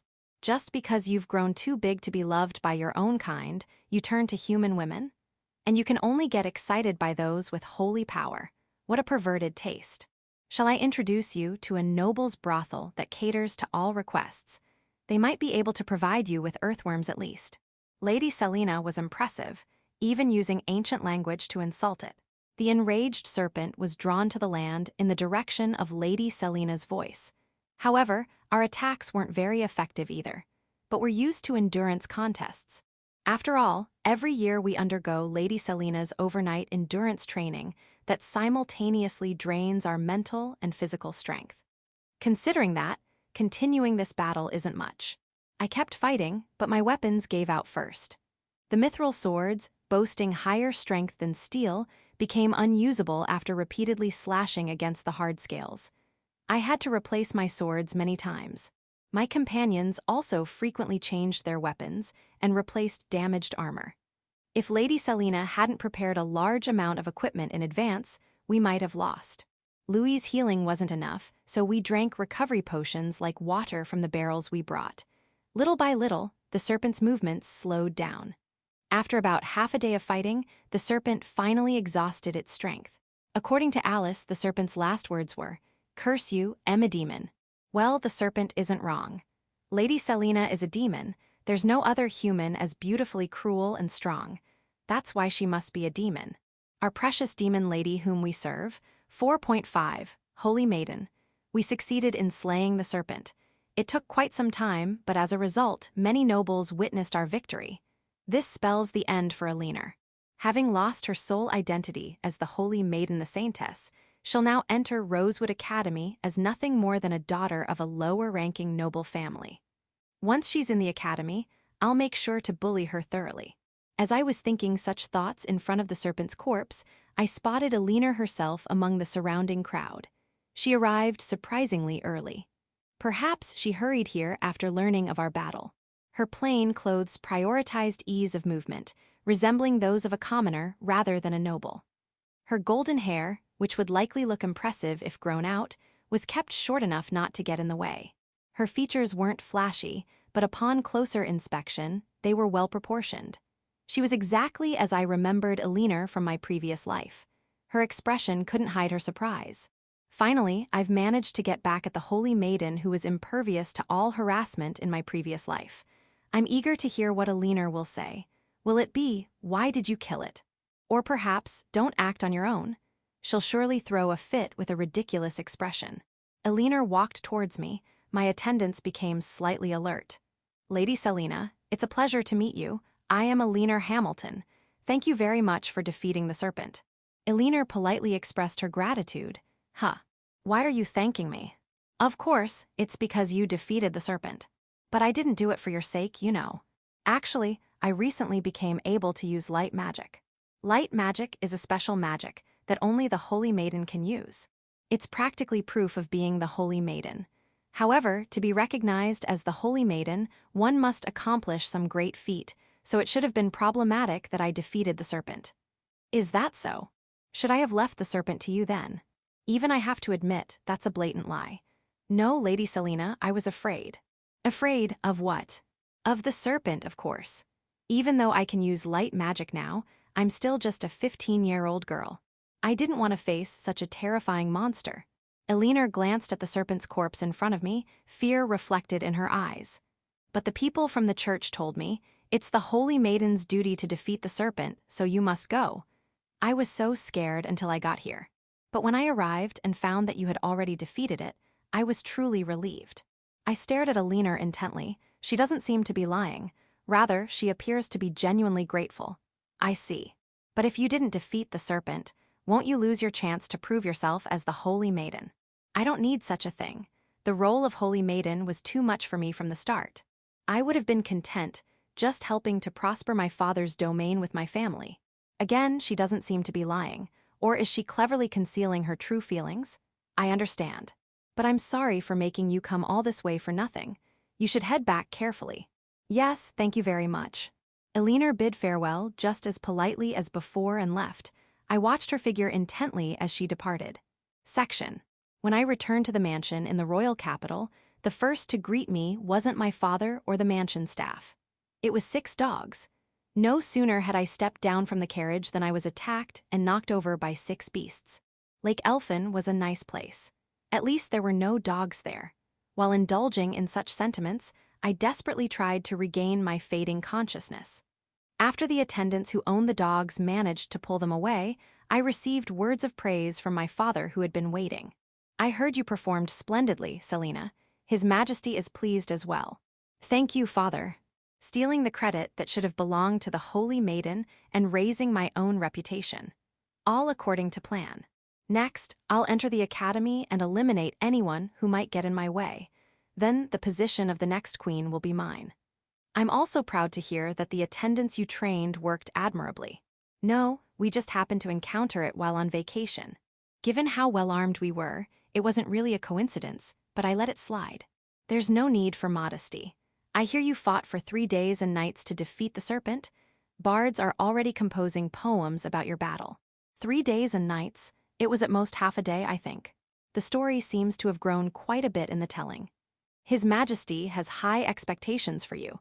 As you know, there are many other places in the kingdom suffering from monster attacks. His Majesty wishes for you to defeat them. Couldn't they do that themselves?" I can't say that out loud. The Night Order has duties to protect the borders and cities, and unless there's serious damage, monsters tend to be left alone.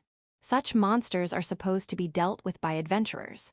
However, if the affected towns or villages don't have funds, they can't hire adventurers, and even adventurers will refuse requests if the monsters are too strong. So there are many areas troubled by monsters. Because of these circumstances, the existence of a holy maiden who defeats monsters for free is appreciated. I wish they would do more themselves, but I can't allow a leaner to have a chance to shine, so I have no choice but to accept. I understand, Father. However, I'm set to enter Rosewood Academy next year. I'd like to set that as the deadline. It would be meaningless if I can't deepen my relationship with Lord Edward at the Academy after finally getting engaged to him. Moreover, there's a possibility that someone like a leaner might snatch him away. This is a condition I can't compromise on. I understand. I'll explain that to His Majesty myself. And so, until I enter the Academy, I ended up campaigning across various regions. Well, if I think of it as a way to gain fame, it's not all bad. Come to think of it, in my previous life, I was just a girl with nothing but her status as a duke's daughter.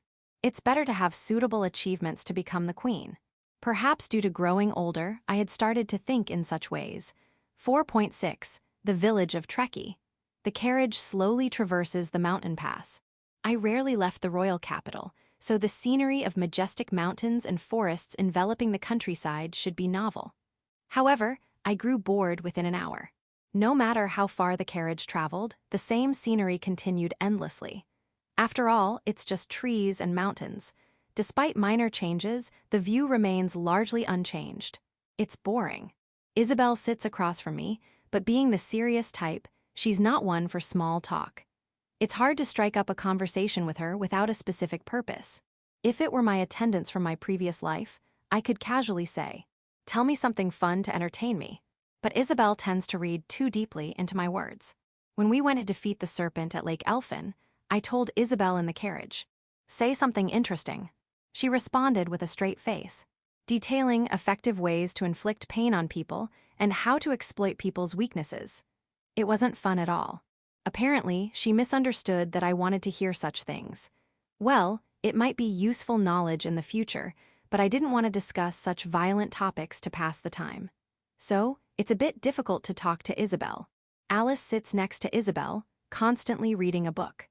Alice will talk about anything if asked, but it feels like conversing with a dictionary. She continuously broadcasts knowledge one-sidedly, which isn't very enjoyable. Although she knows many stories from books, she speaks in a monotone without expression, ruining even the most interesting tales. Her communication skills are extinct. However, it might be perfect when feeling sleepy. Emma, who should be sitting next to me, isn't here right now. She's running alongside the carriage outside. When I glance at her, she waves her hands enthusiastically. When we departed and she said, "I want to compete with the horses," I thought she'd give up soon. But 4 hours have passed, and there's no sign of her slowing down. A human who can run as fast as a horse. The luxurious carriage I prepared has lost its significance. Still, when I wave back, her joyful smile is somewhat cute. Anyway, my female attendants can't engage in pleasant conversation. The male attendants are riding in the carriage behind us. They might be able to have slightly better conversations, but being surrounded by men in a confined space like a carriage for long periods would look bad to the public. So the carriage journey was utterly boring. Section. After several days of traveling by carriage, we arrived at the village of Trekkie. Apparently, monsters that a saint had sealed about 100 years ago have recently revived and are rampaging in the vicinity, causing damage. It's troublesome. Why seal them incompletely? If they had properly disposed of the monsters, this wouldn't have happened. Are they intentionally leaving work for the next saint? However, the villagers are genuinely troubled. Their appearance is worse than our attendants. Everyone wears tattered clothes. Their hands are dark and rough. It's hard to believe we're the same species. The old man who introduced himself as the village chief looked slightly better, but still not someone I'd want to associate with closely. "Please, Saint, we've heard you defeated the serpent. That legendary great snake. Surely you can do something about the lesser demons tormenting us now." The village chief implored me. Lesser demons are disgusting monsters that look like large bats with human limbs. They're not particularly strong, but they tend to form groups, which can be troublesome in large numbers. If a saint had to seal them, there must be quite a few. Probably hundreds. It's not impossible to defeat them, but it's a bit of a hassle. Moreover, the other villagers seem skeptical of me, staring curiously and shamelessly. They probably can't readily believe that a beautiful noble girl can defeat monsters. It's not like I want to exterminate monsters either. I came here because the king ordered me to. So I wish they'd be a bit more enthusiastic. Well, it can't be helped. I suppose I need to speak to these commoners at their level. After all, I have to substitute for a leaner. I should act a bit more down-to-earth to portray an approachable young lady. Tea. I murmur, and all my attendants spring into action at once. The male attendants bring out chairs and a table from the carriage. Isabel takes out tea leaves. Emma prepares the tea set. Alice instantly boils water with magic, quickly warming the teapot, and Isabel immediately puts in the perfect amount of tea leaves. Alice again magically boils water at the right temperature, pours it into the teapot, covers it, and lets it steep. Meanwhile, Oscar places a chair in the perfect position for me to sit, and I take a seat. Richard places a table within easy reach, and Louis holds a large parasol to shield me from the sunlight. The teapot and some sweets are placed on the table, and when the tea leaves have steeped sufficiently, Isabel gracefully pours the tea into a cup. There's no wasted motion at all. I'm satisfied with my attendant's smooth work. The tea is also delicious. I can finally catch my breath. Seeing me relaxing elegantly like a painting, the villagers must have felt a sense of familiarity. Why does everyone look dumbfounded? So, I decide to address the village chief myself, thinking they might be hesitating to speak to me due to my overwhelming beauty. Where are these monsters? Hi. The village chief responds blankly. Immediately glared at by my attendants, he hurriedly continues. Why yes, the cave where the previous saint sealed the monsters is visible from here, around the middle of that mountain. Looking in the direction the chief pointed, I see a rocky mountain. It stands out among the other mountains, which are green with trees. Indeed, there's a hole gaping in the middle of that mountain. That's our sacred mountain that we've worshipped for generations. We've always lived under its watch. Thanks to the saint's protection, the lesser demons that once ravaged this area were sealed in that mountain. But, honestly, I didn't want to move anymore. Having tea had completely settled both my body and mind. It seems troublesome to go to that mountain now and defeat the lesser demons one by one. The saint's protection? Isn't it because of their half-measures that we're facing trouble later? So, if you could seal the lesser demons again. The village chief is saying something, but I'm not a saint, so I can't possibly seal them. The point is to annihilate all the lesser demons. I slowly stand up from my chair. Alice. Magical backup. The petite red-haired girl nodded and placed her hand near my waist, beginning to supply magical power. I could feel Alice's magic flowing into me, making my body feel hot. Since there's quite a distance from here to that mountain, I need to use a somewhat elaborate spell. My own magical power alone isn't quite enough, so I had Alice provide magical support. I raised both hands towards the so-called sacred mountain. My magic is a flame that envelops all creation, a glittering storm of destruction, a merciless force. I become the harbinger of doom, my will is immortal, my magic eternal. Ceaselessly, I shall bring forth flames. What exactly are you, MMPH? It seems the village chief, overcome with anxiety, tried to approach me but was stopped by Richard, who roughly covered his mouth. This is why country folk are troublesome. It's common sense to stay quiet during a magic incantation to avoid breaking concentration. Great fire dwelling in my hands, now be unleashed. Explode. As the spell was completed, a massive fireball materialized from my outstretched hands and was released towards the rocky mountain in a flash of light. The magic detonated at the cave's location on the mountainside, obliterating the cave with a thunderous explosion. The mountain crumbled as well. Lady Selina. Oscar, who had been efficiently observing the cave's condition with binoculars, called out. It seems about 20 have survived. They're flying this way, perhaps intending to seek revenge. Indeed, I could see something black flying towards us. I'm tired from the recent spell. I'll leave the rest to my servants. Emma and Richard on offense, Isabel and Oscar on defense, Alice and Louis on backup. Destroy all the monsters. Sir, yes, sir. Emma and Richard began running towards the lesser demons. Isabel and Oscar readied their weapons to defend the village. Isabel with a sword, Oscar with a bow. Alice, having expended magic like myself, is on standby.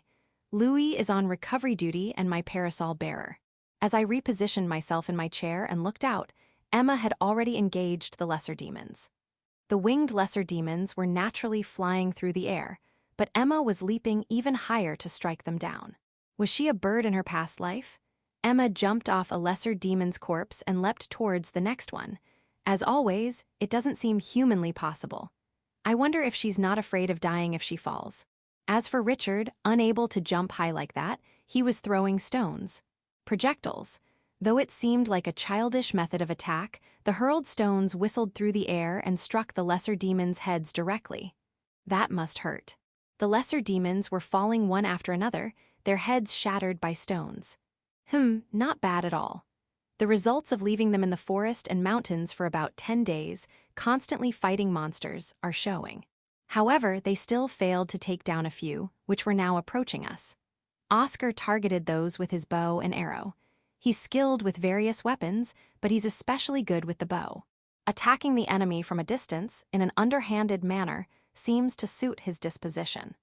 3 lesser demons managed to evade even his arrows and reach close to me. It's almost admirable how they endured my servant's fierce attacks to come this far. But Isabel swiftly cut down these pitiful monsters. When it comes to swordsmanship alone, Isabel is unparalleled among the servants. No ordinary knight could match her. However, since Richard and Emma have abnormal physical abilities, I mainly leave the attacks to those two, while Isabel usually serves as my bodyguard. She's good-looking too. Section. All the lesser demons were annihilated. A complete victory. And yet, for some reason, the village chief was on his knees with his hands on the ground. The sacred mountain, our holy site. The mountain. That rock-covered mountain is now half destroyed, becoming a massive grave for what must have been hundreds of lesser demons. I would think it's a small price to pay for the village's peace. But the villagers' atmosphere was rather ambiguous. Their dissatisfaction of "what have you done?" was clearly conveyed. Especially the older villagers were openly angry. Seeing this, my servants, mainly Isabel and Oscar, began intimidating the villagers, making the atmosphere tense. It's not very pleasant, considering we just defeated the lesser demons for them. Should I blow up this village on our way out? As I was thinking such thoughts, a young man from the village extended his hand to the chief. "Father, who cares about that mountain?" Apparently, he's the village chief's son. "What are you saying? The sacred mountain was our holy site. Wasn't it just a lesser demon dwelling? We shouldn't have been bound by that mountain forever. What has that mountain ever done for us? Nothing, right? We shouldn't have been bound by old customs forever. The Holy Maiden's magic has shattered our common sense too. It's telling us to move forward into the future. Well, that wasn't really my intention, but..." "Is that so?" The village chief turned towards me. "What should I do? Should I tell the truth?" "Of course it is, chief." Oscar began speaking in my place. "The mountain you revered as sacred was, in essence, nothing more than a nest of lesser demons. The previous Holy Maiden, out of consideration for your faith, merely sealed away the monsters, but that solved nothing. In fact, after the seal broke, you suffered casualties again, didn't you? Lady Selina has solved this problem fundamentally. Moreover, by deliberately destroying the mountain before your eyes, she has freed your hearts from the bonds of faith. If this isn't an achievement surpassing that of a holy maiden, then what is? I only blew up the mountain because I couldn't seal it, but Oscar said some nice things. Thanks to him, the villagers' eyes on me are changing. Thank you, Lady Selina." The village chief's son expressed his gratitude. Other villagers followed suit, one after another voicing their thanks. Not bad. Come to think of it, have I ever been thanked like this for something I've done before? I've received formal thanks in my previous life. Things like, "Thank you for being considerate to someone of my low status." But now, everyone is genuinely happy. They must be sincerely glad to be free from the threat of lesser demons. Yeah, not bad at all. As I watched the villagers' smiling faces, that's what I found myself thinking. 4.7. Doe's Territory. After exterminating the lesser demons that had been troubling Trekkie Village, I returned to the royal capital only to receive another extermination order. This time, it was to defeat a dragon that had resumed its activities after 100 years. However, this dragon wasn't particularly large. It had apparently grown just enough to be able to fly. As usual, the dragon had appeared in a territory on the outskirts of the kingdom. Since it wasn't a place that would easily benefit the kingdom, dealing with it had been postponed.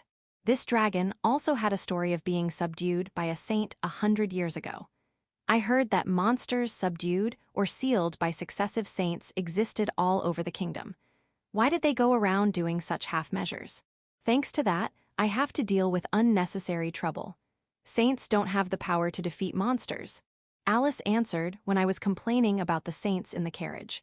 Light magic isn't the type that attacks opponents, it affects the mind. Mental, like illusions or charm. Could it be that Alina was using light magic to charm Lord Edward? It's a bit different. Light refers to the light of the heart. You could say it's a righteous heart. It works on that, calming the opponent's hostility and ill intent. I see. So that's why the thugs I hired to attack Alina in my previous life suddenly had a change of heart. Then why didn't Alina use light magic on me? Does light magic work on everyone, Alice? No, it's said to have no effect if there's no conscience at all. Probably because it would have been too presumptuous to use light magic on a duke's daughter. There's no way I have less of a good heart than monsters. Also, for monsters, it seems they can completely stop their activities for a certain period. It's called sealing magic. Saints used this magic to subdue monsters in various places. Light magic shouldn't have anything that physically attacks the opponent. Is the sealing spell easy to cast? It's not easy. You can only use it after calming the opponent's heart to some extent using other light magic. It seems to take a lot of time to calm a monster's heart. According to legends, it sometimes took 3 days and nights. I see it takes that long. So dialogue is the only way. It seems light magic isn't as convenient as I thought, as expected of those called saints. How kind, but I'm not kind. I'm different from the saints. Be it monsters or fate, I'll defeat them with my own power. From the carriage window, I could see the large mountain where the dragon was said to live. Section: Welcome, Lady Selina. The one who greeted me at the entrance of the town was Count Duchess, the lord of this region. He was a thin man of about 30. Deep wrinkles were carved on his face, and his eyes looked exhausted. His cheeks were sunken, showing signs of decline.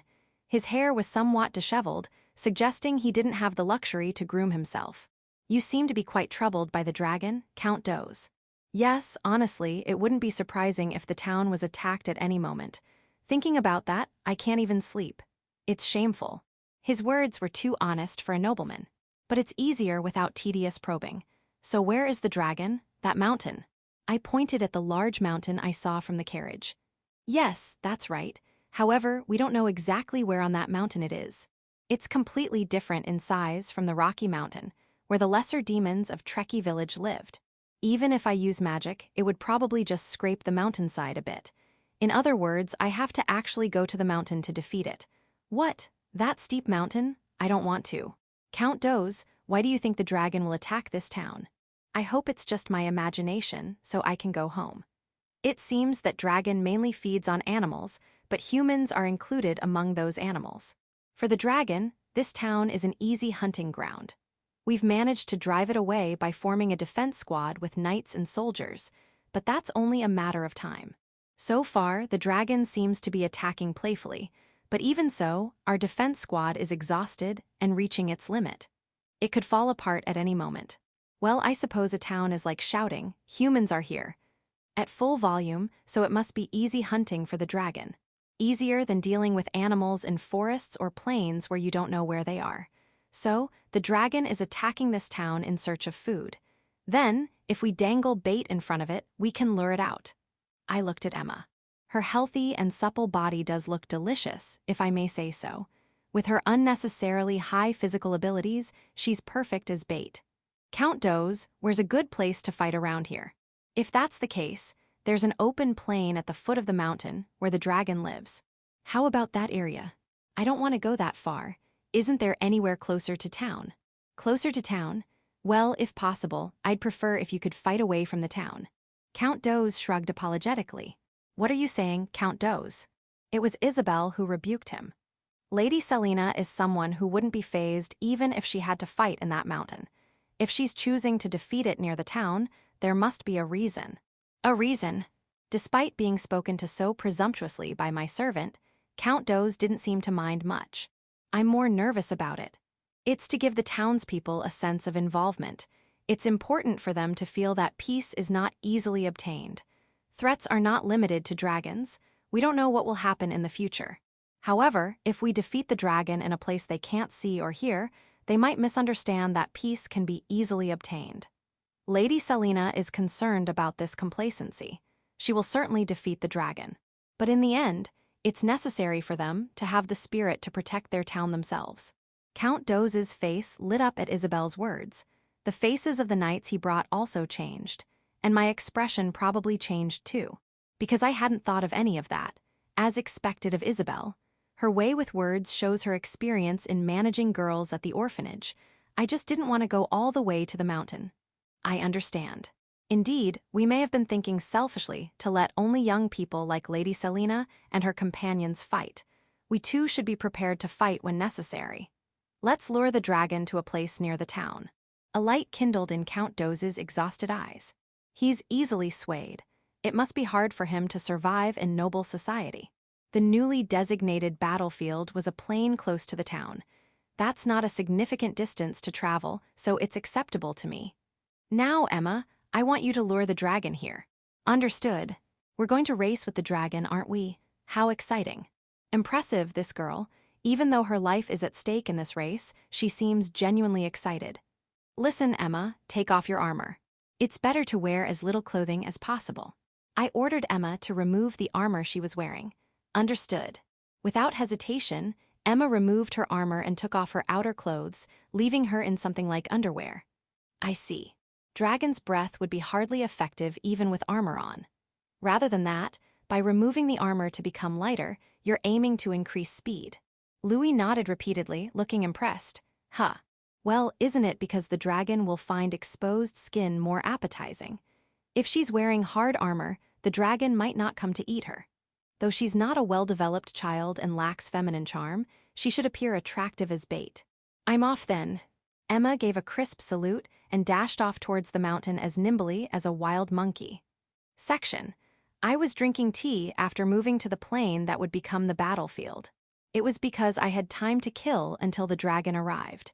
In the town of Duke Doze behind us, knights and soldiers were fortifying their defenses. The townspeople had come out near the plain, watching the proceedings with bated breath. I think it would be fine if they ran away. They're in the way. But after Isabel said those things, I can't very well tell them to go somewhere else, now. Just as I was taking a sip of my third cup of tea, I saw something flying from the mountain. The dragon is coming. Emma is also safe. Oscar confirmed the situation with a telescope and reported Emma's safety. The dragon seems to be breathing fire towards the forest with a roar, so Emma must be around there.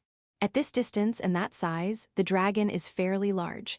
After a while, I could see something like a flea hopping towards us. That must be Emma. All hands prepare for battle. Sir, yes, sir. At my voice, the attendants responded, readying their weapons. It'll be troublesome if it escapes, so we'll strike it down after luring it in sufficiently. Alice and I will attack with magic when Emma arrives here. Richard, Oscar, and Isabel will engage in close combat where it falls. Louis cast God's protection on Richard and the others beforehand. On me too, please. Understood. Louis, the priest, began praying for God's protection. This should make us able to withstand the dragon's flame at least once. It won't reach Emma, but she should be fine, probably. Emma's figure finally became visible. She was sprinting across the plain at an incredible speed. The dragon was persistently chasing Emma. It didn't seem to notice anything else. It seems to have taken quite a liking to her. So that's its type? The dragon entered the airspace above the plain. I raised both hands and began chanting magic. Great wind, answer my call. Blade of wind, sword of gale, vortex of storm. Shake the atmosphere, split the heavens. Wind, O wind, become the power to slash the enemy, wind dwelling in my hands, now I shall release you. My target is the dragon's right wing. Alice is chanting the same magic, aiming her hands towards the dragon's left wing. Slash, bearer of the storm. The two wind magics that manifested became powerful vacuum blades, slicing through both of the dragon's wings. This magic wouldn't work on the scales covering the dragon's main body, but it's extremely effective on the thin skin-like wings. The dragon, having lost its wings, let out a death cry and crashed. Without delay, Richard and the others ran towards the crash site. Emma, who had quickly returned and put on her armor, followed suit. In close combat, she probably judged that having armor would be better after all. She may seem clueless, but her judgment in such matters is accurate. I'm going too. Alice and Louis, please provide support. Sir, yes, sir. I didn't particularly want to go to the front lines, but it would look bad if I just watched from a high place while my attendants fought. This is a battle for me to gain fame. There are many spectators. I must demonstrate my power here. The crashed dragon was already trying to stand up, as expected of the strongest species among magical beasts. It won't fall from just the damage of a fall. Richard swung his great sword like an axe, aiming for its legs. Ora! Blood sprayed as he cut through the scales, and the dragon's body, as tall as our mansion, swayed.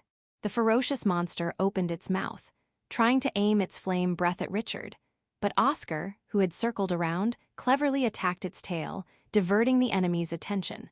Furthermore, Isabel was slashing at the belly not covered by scales. The enraged dragon switched to attacking with the sharp claws on its hands and feet. Emma joined the battle as well, with Alice and Louis in the rear occasionally launching attack magic and recovery magic. We had the upper hand. I infused my sword with magical power. This magic sword is a treasured blade of the ducal family. The more magical power infused, the more its power increases. It's a perfect sword for me. As the dragon's head gradually began to lower, I swung my sword, pouring all the magical power I could muster. Section. Thank you so much, Lady Selina. Duke Doze thanked me with tears in his eyes. Next to me lay the severed head of the dragon. What thoughts lingered behind those vacant eyes? Surely, this monster must have had things it wanted to say too. Just like I once did. Probably, the dragon had made this area its lair first, and humans had later expanded into the territory. Is something the matter? Duke Doze looked at me inquiringly, as if wondering if some discourtesy had occurred. No, it's nothing. I shook off the slight pity I felt for the dragon and faced Duke Doze. Behind him were not only knights and soldiers, but also many residents gathered. The dragon that has been troubling this land has been slain by Selina Rosenberg. I raised my voice. What I have demonstrated by defeating this dragon is that with courage, unity, and belief, we can face and overcome any enemy, no matter how formidable. This battle was not merely physical, but a battle of heart and soul. I advanced without fearing the enemy, trusting in my companions. It is because of this conviction that we achieved victory. This victory belongs not just to us, but to all the people who dwell in this land. Through this experience, we can learn and transform this land into a stronger, better place. Engrave this day in your hearts and never forget it. Let us walk together on the path to the future. I'm not even sure what I'm saying myself, but thanks to the daily practice of giving speeches during the period when I was training my attendants, I've become accustomed to this kind of stirring talk. A battle of heart and soul, even I don't understand what I'm saying. It's simply a victory of strength. Defeating the dragon is nothing more than the military achievement of myself and my attendants. After all, the people here didn't do anything. However, speaking like this tends to be well received. Long live Selina Rosenberg! Someone shouted. Triggered by this, the residents began to shout praises for me in unison. Some were even crying. No, Duke Doze in front of me was crying. It's probably because he had been worrying for so long about his domain being threatened by the dragon. I can somewhat understand those feelings. My attendants also look very satisfied, having been able to demonstrate their strength. Although I had thought the subjugation mission would be such a bother, strangely, I felt a sense of fulfillment. 4.8. Count Bodger. Next, I want you to go and exterminate the orcs. As soon as I returned from slaying the dragon, another extermination order was issued. Orcs are monsters that look like humans with pig heads. In essence, they're pig people. Their breeding rate is comparable to that of pigs, and if left unchecked, they multiply rapidly. So this time, it wasn't related to the Holy Maiden, but simply a local lord's negligence. I had no intention of complaining about it. Including my previous life, I had rarely left the royal capital, but I saw how people lived in Trekkie Village and Duke Doze's town. I realized that nobles aren't great just because they're nobles, but because they protect the people as nobles. I hadn't given much thought to such things before, but I came to believe that fighting for the common people wasn't so bad. Can you really exterminate the orcs? Count Bodger, who had neglected the orcs in his domain and allowed them to proliferate, had a poor attitude. He eyed me and my attendants suspiciously. With a barrel-like obese body and a sagging chin, he was the kind of nobleman who wouldn't be allowed in social gatherings in the royal capital. But having secluded himself in the countryside, he probably mistook himself for the most important person around. His gaze on me was disgusting. His eyes crawled over me from top to bottom. Somehow, all the motivation I had on the way here vanished in an instant. I stopped caring about the common people. I just wanted to go home. However, I was even more annoyed by Count Bodger's attitude. As soon as he met me, he pointed at Isabel and said, "Won't you give me this attendant?" Even the usually calm Isabel showed clear displeasure on her face. I was displeased too. He had some nerve, trying to take someone else's property. When I flatly refused, he began to doubt my abilities, as if looking for a quarrel. "If you doubt my power, shall we test it here?" I summoned a flame in my palm. If I said I mistook him for an orc, I could probably kill him without consequences. If I roasted him crispy and fed him to the orcs, there would be no evidence left, and no one would find out. The numerous soldiers accompanying Count Bodger hurriedly surrounded us, pointing their swords and spears. It's amazing how loyal they are to such a lord. Richard casually grabbed the base of a spear's blade and lifted the soldier along with it. The soldier who didn't let go of his spear was lifted high into the air, screaming, "Ha!" As Richard swung the spear, the poor soldier was thrown far away, embracing the ground with a weak maiden-like cry. "Bring it on if you dare." Richard showed a defiant smile to Count Bodger and his men as he snapped the spear in his hand. His attitude might be a bit problematic as my attendant, but I can blame everything on him if something happens, so it's fine as it is. No, Lady Selena and your companions, I understand your power well. Yes, it's reassuring. By all means, I'll ask you to exterminate the orcs. Count Bodger tried to save face, acknowledging us with a trembling voice. I could have continued the confrontation, but the order I received was to exterminate the orcs, so I had to take care of that first. I also needed to gather information. As Count Bodger fled, one of his subordinates stayed behind to tell us about the current situation with the orcs. Section, are those orcs? Standing on high ground, I couldn't believe my eyes at the sight below. It looked like a vast, brown-painted wasteland, but upon closer inspection, the brown mass was moving individually. An enormous number of orcs covered the land.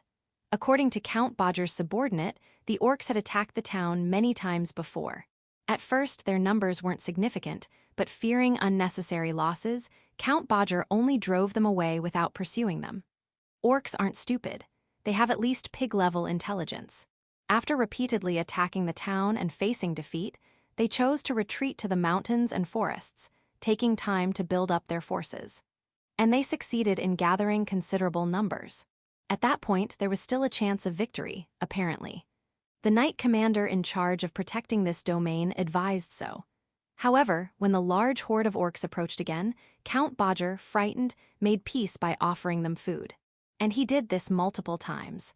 The orcs ate the given food and further increased their numbers, leading to the current situation. Now, Count Bodger's domain has no food left to give to the orcs. In fact, even the royal capital probably doesn't have enough food to feed that many orcs. That's why Count Bodger hastily requested the king to send an extermination force. What an absurd story. Orcs are known for their high fertility. It's said that, if you see one, assume there are 10. The iron rule is to exterminate them thoroughly when found, or drive them away until they leave. To allow them to breed in one's own territory, even providing food, is beyond foolish. Count Bodger himself apparently boasted, "I'm a pacifist, so I resolved conflicts through dialogue instead of relying on force." The subordinate left behind to explain seemed to vent his pent-up frustrations, telling me even things I hadn't asked about.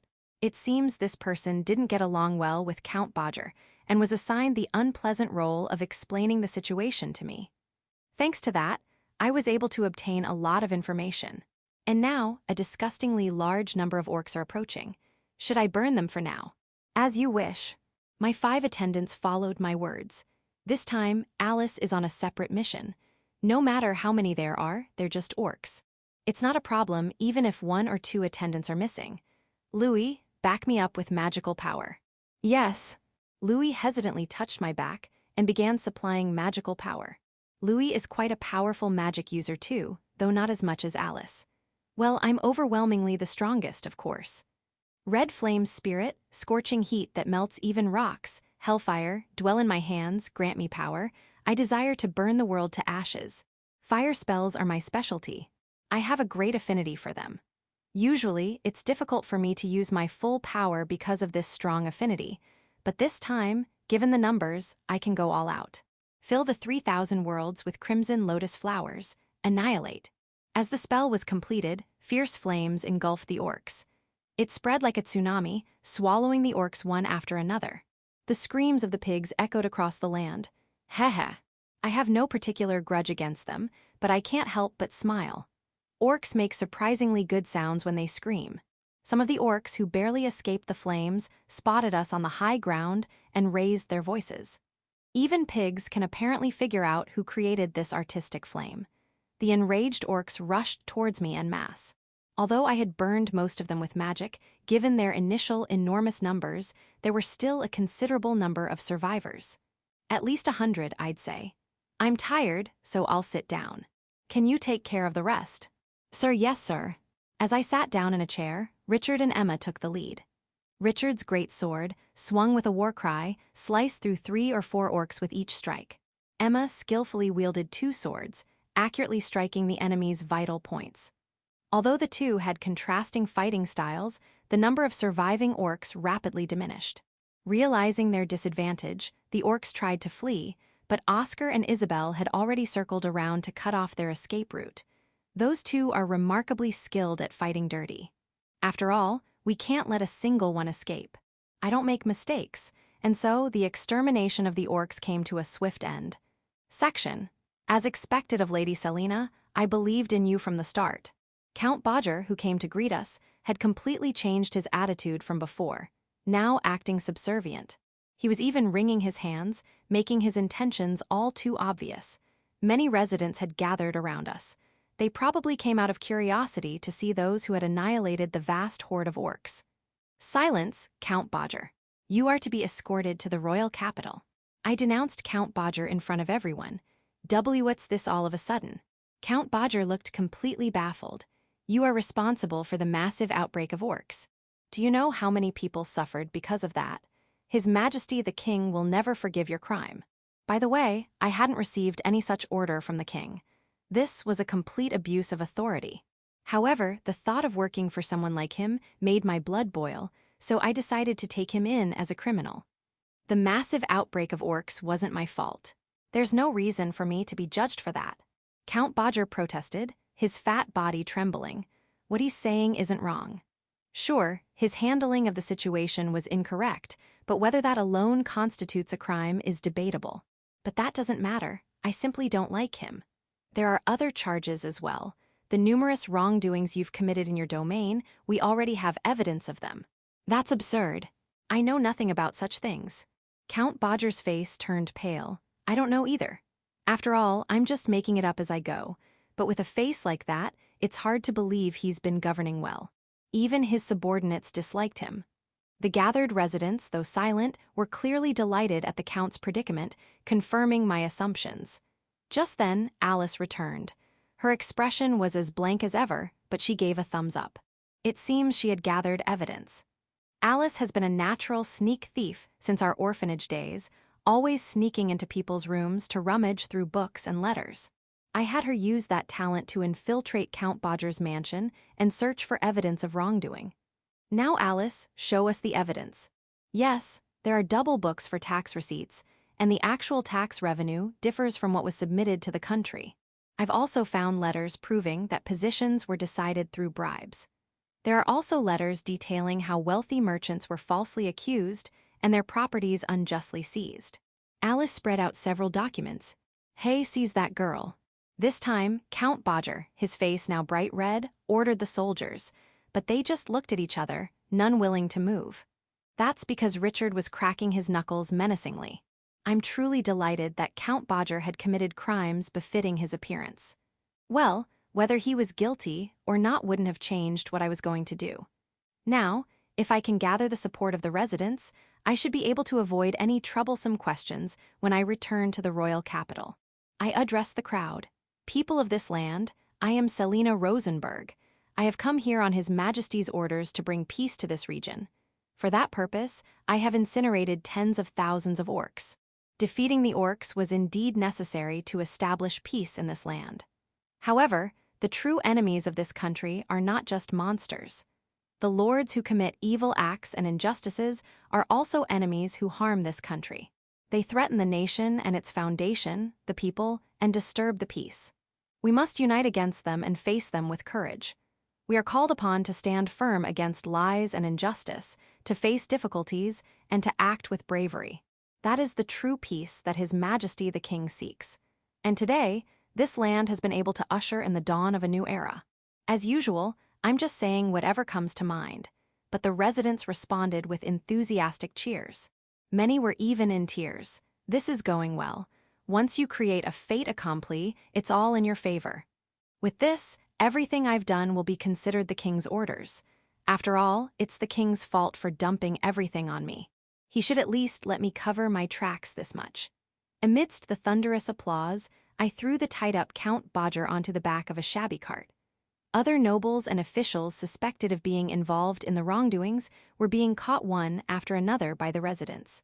It would be helpful if they could dispose of all of them, as they might give unfavorable testimonies against me, and so I left this land behind.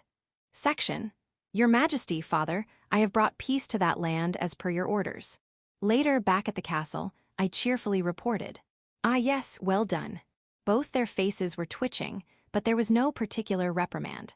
After all, I had annihilated the orcs and judged a corrupt lord, so there was no reason for complaints. Count Bodger, whom I had brought back, was found guilty as I had requested and sent to prison. After that, I continued to fight monsters, leading my followers. What we were doing was essentially that of a mercenary group. Wherever we went, we were warmly welcomed by both the lords and the common people. According to them, I was a saint who had defeated the monsters. That's ridiculous. I can use ordinary magic, but I can't use light magic. I tried to explain this everywhere, but somehow I've become known as a saint who rehabilitated rough orphans, showed kindness to stray dogs, and excelled in both sword and magic. It seems that the king has been propagating this image of me, the crown prince's fiancé. I can understand why. If it's something done by the future queen, it becomes an achievement for the country. That also leads to the king's centripetal force. In this country, royal authority isn't that powerful, and there's a strong aspect of rule by consensus among influential nobles. In my previous life, when I was discarded and Aline, the saint, was placed in the position of future queen, it was probably due to such circumstances. In other words, they wanted the prestige of a saint for the future king more than the backing of a duke's family. Now, I have both the power of the duke's family and the reputation of a hero who defeats monsters. For the royal family, it's convenient to elevate me to sainthood. Probably in my previous life, Aline was made to do this monster subjugation alone, which I'm doing now. Even if she could use light magic, it's not such an easy task. Even a saint is just a 15-year-old girl. What was I doing when I was 15 in my previous life? I only remember wasting money on trivial things.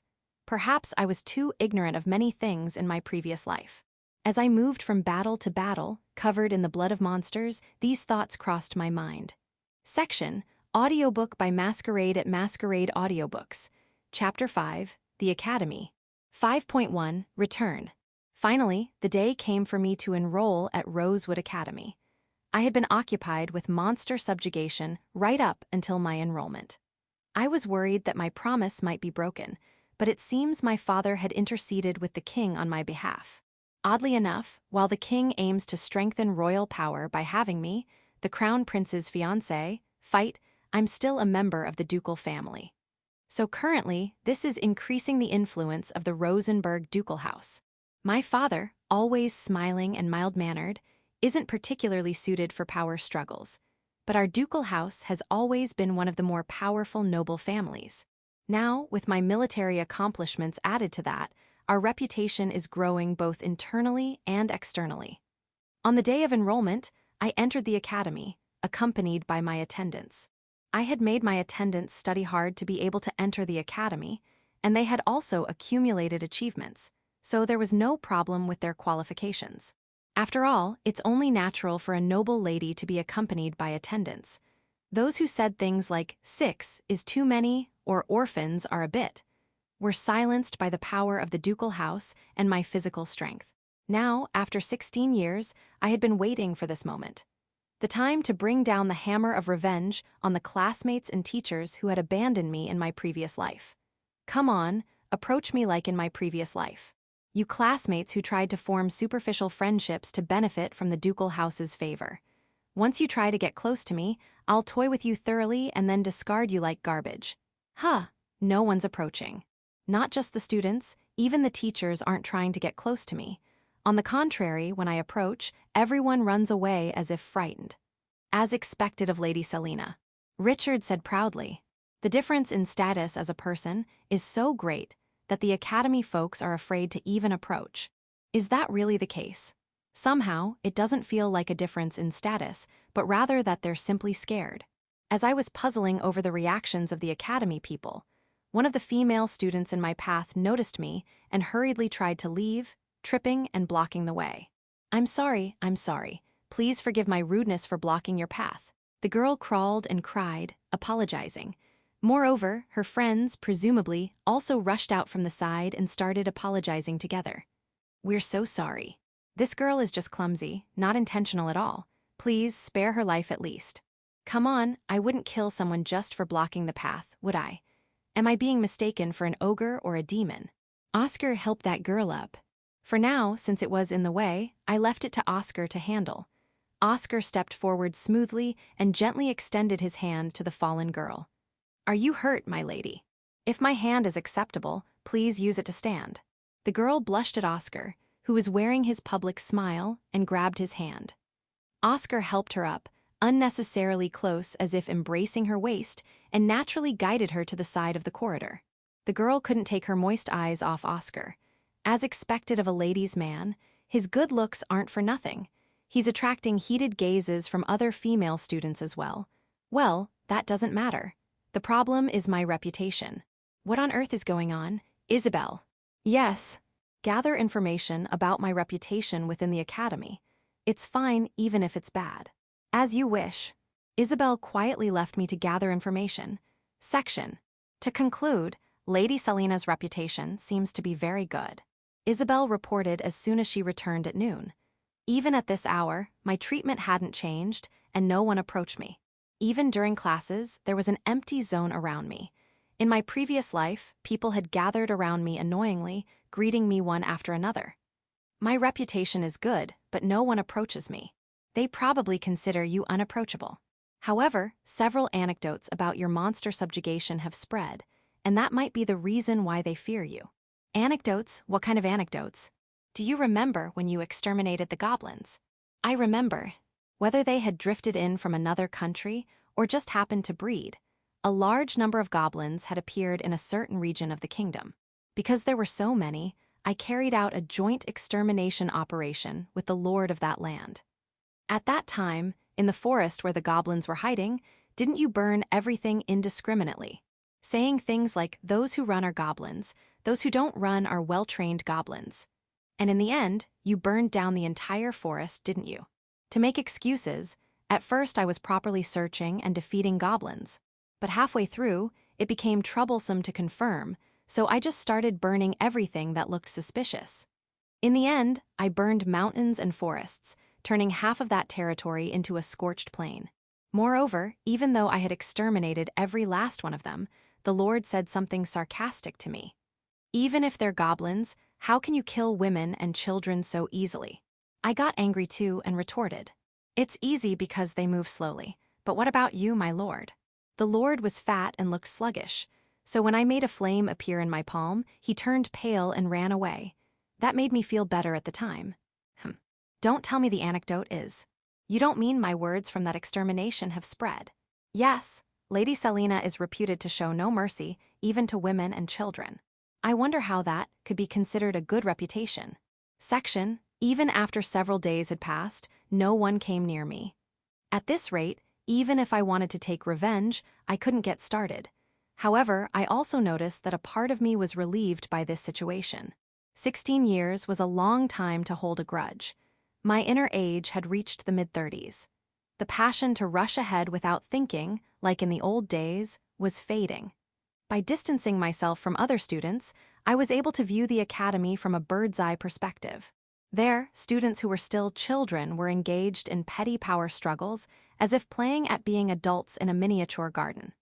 For these teenagers in their mid-teens, this probably seemed attractive. If my past self had also tried to manipulate people by taking advantage of being a duke's daughter, perhaps there were points I should reflect on. Looking back, it was an empty life. I only had superficial relationships with those around me, and there was no one who truly cared for me. Was that really the case? Something seemed to flit across my mind, but it might have been just my imagination. Anyway, this life I'm living now isn't bad. I'm spending relatively fulfilling days with 6 attendants bound by strong ties. Although there's a possibility that it might have been unfortunate for the attendants. The past life is just the past life, and maybe I should value the present more. You all can do as you like. I told my attendants. They're also in their passionate teens. These attendants I had intended to use as tools for revenge. They probably have various things they want to do. There's no need for them to always be following me. My attendants nodded silently at my words, and from the next day, they started going somewhere in shifts, leaving someone behind. This is fine, that's what I thought, at that time. Section. After a while, when I went to the academy as usual, there were 2 neat lines of students at the gate as if to welcome someone. And as soon as they confirmed my appearance, they all knelt down at once. "Good morning, Lady Selena." "What is this?" As I was perplexed, Oscar whispered in my ear. "Lady Selena, we've managed to bring more than half of the first-year students under our umbrella for now. We'll make the entire academy ours soon, so please give us a little more time." I had forgotten. My attendants are also in their passionate teens. This is the time when they love such power struggles. 5.2, Oscar. My earliest memory is of being led by the hand to an orphanage by my mother. "Your real father is a nobleman. Live with pride in that fact," she said with a sad expression. Looking back now, my mother probably had a child at a young age, but couldn't force marriage with the noble father. Yet it was difficult for a woman to live alone, so she left her child at an orphanage to marry another man. In other words, my existence was a nuisance. Well, that's fine. No, it's not fine, but I can understand. However, those parting words were unnecessary. The young me took those words seriously. I convinced myself that I was actually important, that my noble father would come for me someday. I'm different from you all. I'm actually a nobleman. I truly thought this way. Filled with a meaningless sense of superiority, I looked down on the other children. If I had been incompetent, I would have just been an annoying kid. But the fact that I was blessed with some intelligence and strength, and could do most things well, wasn't good either. I quickly became aware that I was good-looking from the attitudes of the girls and nuns around me. If I spoke to them kindly, most requests would be granted. Getting carried away, I even thought, could I actually be the king's secret child? I was an impudent brat. I barely listened to the other children or even the orphanage director. So, I was having a relatively good time at the orphanage, until she came. When I heard that a duke's daughter was coming to look for attendants, I thought, I'm going to be a nobleman in the future, so I don't need to become something like that. The director, knowing my delusional wishes, didn't initially put me forward as a candidate for attendant. She probably thought she couldn't introduce a troublesome child to the duke's family. So she selected the well-behaved children, but that wasn't what she needed. What she, Lady Selena, needed were people with truly outstanding qualities. Isabel, Alice, Emma, Richard, and Louis, despite their issues, had excellent talents. That I was included among them is, in retrospect, an honor beyond my worth. In retrospect. At the time, I didn't think that way. After all, her words when choosing me were, "Whether you're the child of a noble or a commoner, I'll make you realize that you're equally worthless in my household." I had a bad feeling about this. After all, she trampled on the sense of superiority I had been clinging to. And she was the daughter of a duke, no less, and my premonition was right. What awaited us at the duke's house were days of harsh training. It was physically tough, but mentally it was even more severe. Oh my, and you thought you had noble blood. Perhaps you've mistaken pig's blood for noble blood. Besides, if you truly had noble blood, your mother wouldn't have abandoned you, would she? Lady Selina constantly berated and bullied us with such piercing words. For about the first year, I hated Lady Selina. Why is she putting us through such terrible things? Is she so great just because she's a noble? A person's worth isn't determined by their birth. I hated her enough that my values changed to this extent. However, that was a mistake. Lady Selina's goal was to break down our hearts and bodies completely, and then rebuild them from there. That's why such harsh training, even now, remembering it makes me nauseous, was necessary. In fact, my belief that nobles are great had disappeared without me realizing it. I came to understand. As Lady Selina had said, social status truly meant nothing, and Lady Selina proved it. Starting with defeating the serpent, we fought in various places and gained fame. As if mocking the nobles who were only capable of sitting on expensive chairs, we demonstrated our power. Now, there's no one in this country who doesn't know about us. With these accomplishments, Lady Selina entered Rosewood Academy. I know the purpose. It's to gain control of the academy and ultimately seize real power in this country. Lady Selina intends to unite the children of this country's nobles gathered at the academy and create her own faction for the future. If she can control the third years in her first year and the first years in her third year, she can dominate a total of 5 grades including her own. This influence is significant. Currently, she has become engaged to the Crown Prince, but it will be possible to make this country hers without relying on such a position. Although she was observing the situation at first upon entering the academy, she finally gave us an order the other day. "You may do as you please," she said. We all thought we were being tested. It was a statement made with the belief that we could think and act on our own without specific instructions. We were used to hearing such words during training. We immediately began to act. Section. Rosewood Academy is divided into General Class, Knight Class, Magic Class, and Priest Class. Although we are Lady Selina's attendants, we were nominally enrolled in each class. I and Isabel are in the General Class with Lady Selina, Richard and Emma are in the Knight Class, Alice is in the Magic Class, and Louis is in the Priest Class.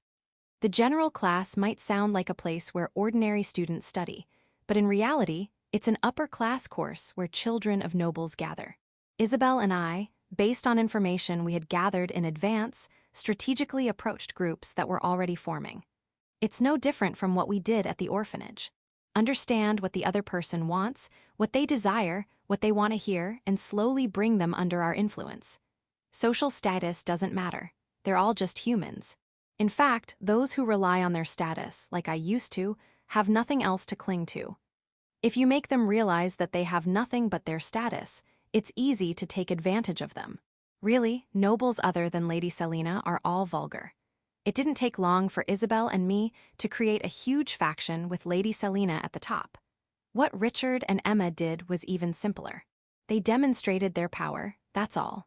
Richard dominated the first-year Knight class through mock battles and private duels within a week, then immediately challenged the upper-class Knight students.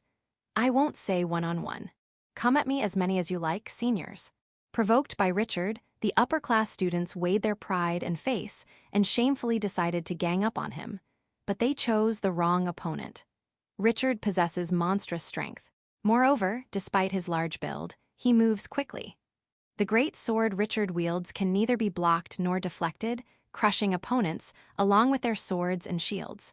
The seniors should have abandoned their pride and face and ignored Richard. The upper-class students were thoroughly trampled by Richard. Emma was even worse. She boldly intruded on mock battles of other classes. Since there's no one who can match me, could I fight with you? This school's level is so low. By the way, in Emma's case, she's not taunting. She's saying this sincerely. Angered by this, a teacher started a survival match with all the students against Emma alone, but most students were defeated in seconds by Emma's dual-wielding style, and in the end, even the teacher was defeated as well. The skilled teachers of the Knight class were all defeated before Emma and bowed to her power. Thus, The night class of Rosewood Academy came under the influence of Richard and Emma. The magic class and priest class are not places where status or power matter, but Alice and Louis maintained the top position from the time of enrollment. Since magic itself is a special skill, there is only one class, and by maintaining top grades there, they naturally became central figures in the class. All that was left was to spread the word about how wonderful Lady Selina is. Alice and Louis said at every opportunity. It's thanks to Lady Selina that we, who were orphans, could gain this much power. If you do as Lady Selina says, your magical power will increase. If you believe in Lady Selina, any injury or illness can be healed. As long as Lady Selina is here, you can be happy. You don't need anything else. And so on. While there may be some exaggeration, there are no lies. Their words, backed by their excellent academic performance, rang true, and the number of Lady Selina's devotees quickly increased. In this way, Lady Selina's influence gradually spread throughout the academy. Section. Once we had gathered a certain number of people, we lined up the students we had brought under our control behind the school gate. Of course, this was to have them greet Lady Selina and simultaneously demonstrate who the true ruler of this academy is. Good morning, Lady Selina. Looking at the lined-up students, Lady Selina was speechless. Surely she was disappointed that the number was less than she had imagined. I apologize. We are Lady Selina's chosen attendants. We must strive harder. 5.3. Control. In my previous life, I led a fairly significant faction at the academy. It was a group formed by those attracted to the name of the ducal family, but in the end, it proved useless. Other such factions exist at the academy. As in my previous life, people tend to gather around children of influential nobles. Even now, people congregate around Prince Edward, who is in the same year as us, though not as many as before. Until now, there hadn't been any conflicts between factions. Nobles must maintain an outward appearance of grace. Even if issues arise, they don't confront each other directly. They showcase their authority while subtly undermining others through rumors. I was executed in my previous life for directly acting against a leaner. In this life, my reputation among other factions is terrible.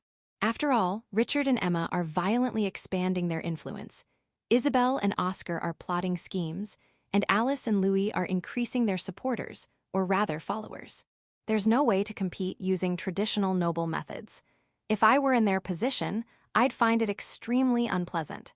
In such cases, it's common to spread rumors to damage the opponent's reputation.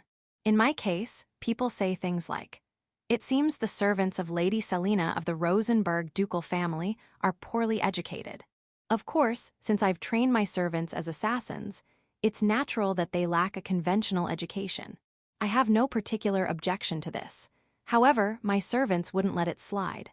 Oscar and his group quickly traced the source of the information, gathered witnesses, and came to me saying, "There are people showing defiant attitudes towards Lady Selina. Would you mind coming with us for a moment?" When told this, I have no choice but to act. Nobles are concerned about appearances. Moreover, as a member of a ducal family, I can't ignore being told I've been insulted. I wish they wouldn't tell me these things. So, today I came to see Karen, a second-year student and daughter of Count Silverane. Normally, it's frowned upon for first-year students to enter second-year classrooms. Indeed, as soon as we entered, a male upperclassman confronted us. "Hey, first-years shouldn't barge into second-year classrooms. Don't you know proper etiquette within the academy? Just because you're of high status doesn't mean you can do whatever you want." It's a perfectly reasonable argument. I agree. His face seems familiar, so he's probably from a fairly important noble family. However, such reasoning and status don't apply to my servants. Richard leaned forward, placing one hand on a nearby 5-seat-long desk. "I apologize, Senior. We don't determine importance based on age differences." With those words, the long desk Richard had his hand on shattered. He used not only physical strength, but also magic, a technically advanced skill wasted on mere intimidation. Screams of "Eek!" and "Kaya!" echoed from various directions. The face of the upperclassman who had warned us turned pale. "By the way, I'll probably end up paying for the broken desk later." "Hey, shall we talk in the hallway, Senior?" Richard grabbed the upperclassman by the collar and dragged him out to the hallway. At this point, The other upperclassmen could only look down and remain silent. Lady Selina, that's Lady Karen over there, Isabel said, pointing towards the back of the classroom. There sat a typical noble lady in a white dress, looking haughty and surrounded by 4 students who appeared to be her entourage. In my previous life, I probably looked similar. She's fairly pretty, but with slightly upturned eyes giving her a stern appearance. She seems strong-willed. Do you need something, Lady Selina? Karen directed her gaze at me. As expected of a high-ranking noble's daughter, she showed no sign of fear towards us. Her demeanor, at least, was admirable. I hear it's not I who have business with you, but rather you with me, Lady Karen. I've been told you said I'm only good at fighting, and that I'm the least suitable person to be queen. If you have something to say to me, I thought I'd come hear it directly. That's why I've taken the trouble to come here. My, did I say such things? Karen pretended not to know. It's a common evasive tactic. Yes, I've heard this from multiple students. Who might have said such things? Karen maintained a defiant attitude. She probably thinks there's no evidence, or perhaps she believes she can talk her way out of it easily. Poor thing, my servants aren't that naive. Who? The people around you. Hi. Karen looked around at her entourage in surprise. Then, one of the female students in her group, her expression blank, began to speak monotonously. Yes, 3 days ago, Lady Karen said that Lady Selina is only good at fighting. Elena, why are you? Karen stared at Elena, the testifying student, in disbelief. According to Isabel, Elena was the most devoted to Karen. That's why the impact on Karen is so significant, but being devoted was merely an illusion based on status and appearance. Such things crumble easily. Just like with my former self. To begin with, I surpass her in both status and appearance. On top of that, my servants applied physical and mental pressure, so she easily switched sides. Elena wasn't the only one who turned. A male student standing next to Karen opened his mouth. Yesterday, Lady Karen said that Lady Selina is the least suitable person to be queen. Eid, you too. Karen looked as if she might faint at any moment. Apparently, Eid was a student in the magic class who had feelings for Karen. His noble rank was too low for it to be a viable relationship, but Karen knew about his feelings and kept him close. However, Eid had been struggling with his magical abilities. When he asked Alice, the top first-year student, how did you become so proficient in magic? He was led to believe that pledging allegiance to me would improve his magical power. Eid, on a whim, decided to believe in her, and as a result, his magical abilities improved. The truth is, it was thanks to Alice's casual advice that Eid had become my follower since then. Somehow, this feels quite different from how I had imagined ruling the academy. Is it just my imagination, or does this seem more like a secret evil organization? Karen, betrayed by 2 of her trusted followers, turned desperately to her remaining 2 followers. In response, they smiled. Lady Karen, please don't worry. We are on your side. Yes, Lady Karen should just believe in Lady Selina. Then we can all stay together. I don't know what methods were used, but those 2 had also switched allegiance to my faction. The 4 former followers weren't sheltering Karen, they were merely surrounding her to prevent her escape. By the way, Karen's servant is being kept away by these 4. Eek! Karen's usually confident face twisted in fear. She showed signs of wanting to flee, but being tightly surrounded by the 4, she couldn't go anywhere. Lady Selina, thank you for your trouble. We'll handle the rest from here. Oscar addressed me respectfully. I don't know how they'll handle it, but judging from past examples, Karen and the others will likely be greeting me at the school gates from tomorrow. Oscar had a sadistic expression on his face. I don't know what he intends to do, but I don't remember giving such strange training. How did things end up like this? The next morning, Karen and the others were at the school gates to greet me. Section. Since Rosewood Academy is a school, naturally, we have to study and take exams. This is my second school life, but I don't remember the details from 16 years ago. I only vaguely recall things like, this came up in class. To begin with, in my previous life, I hardly studied at all, and it was only through the combined efforts of tutors hired by the Duke's family that I barely passed. In this life, to play the role of a well-behaved lady, I've been studying diligently since childhood, imitating Eleanor.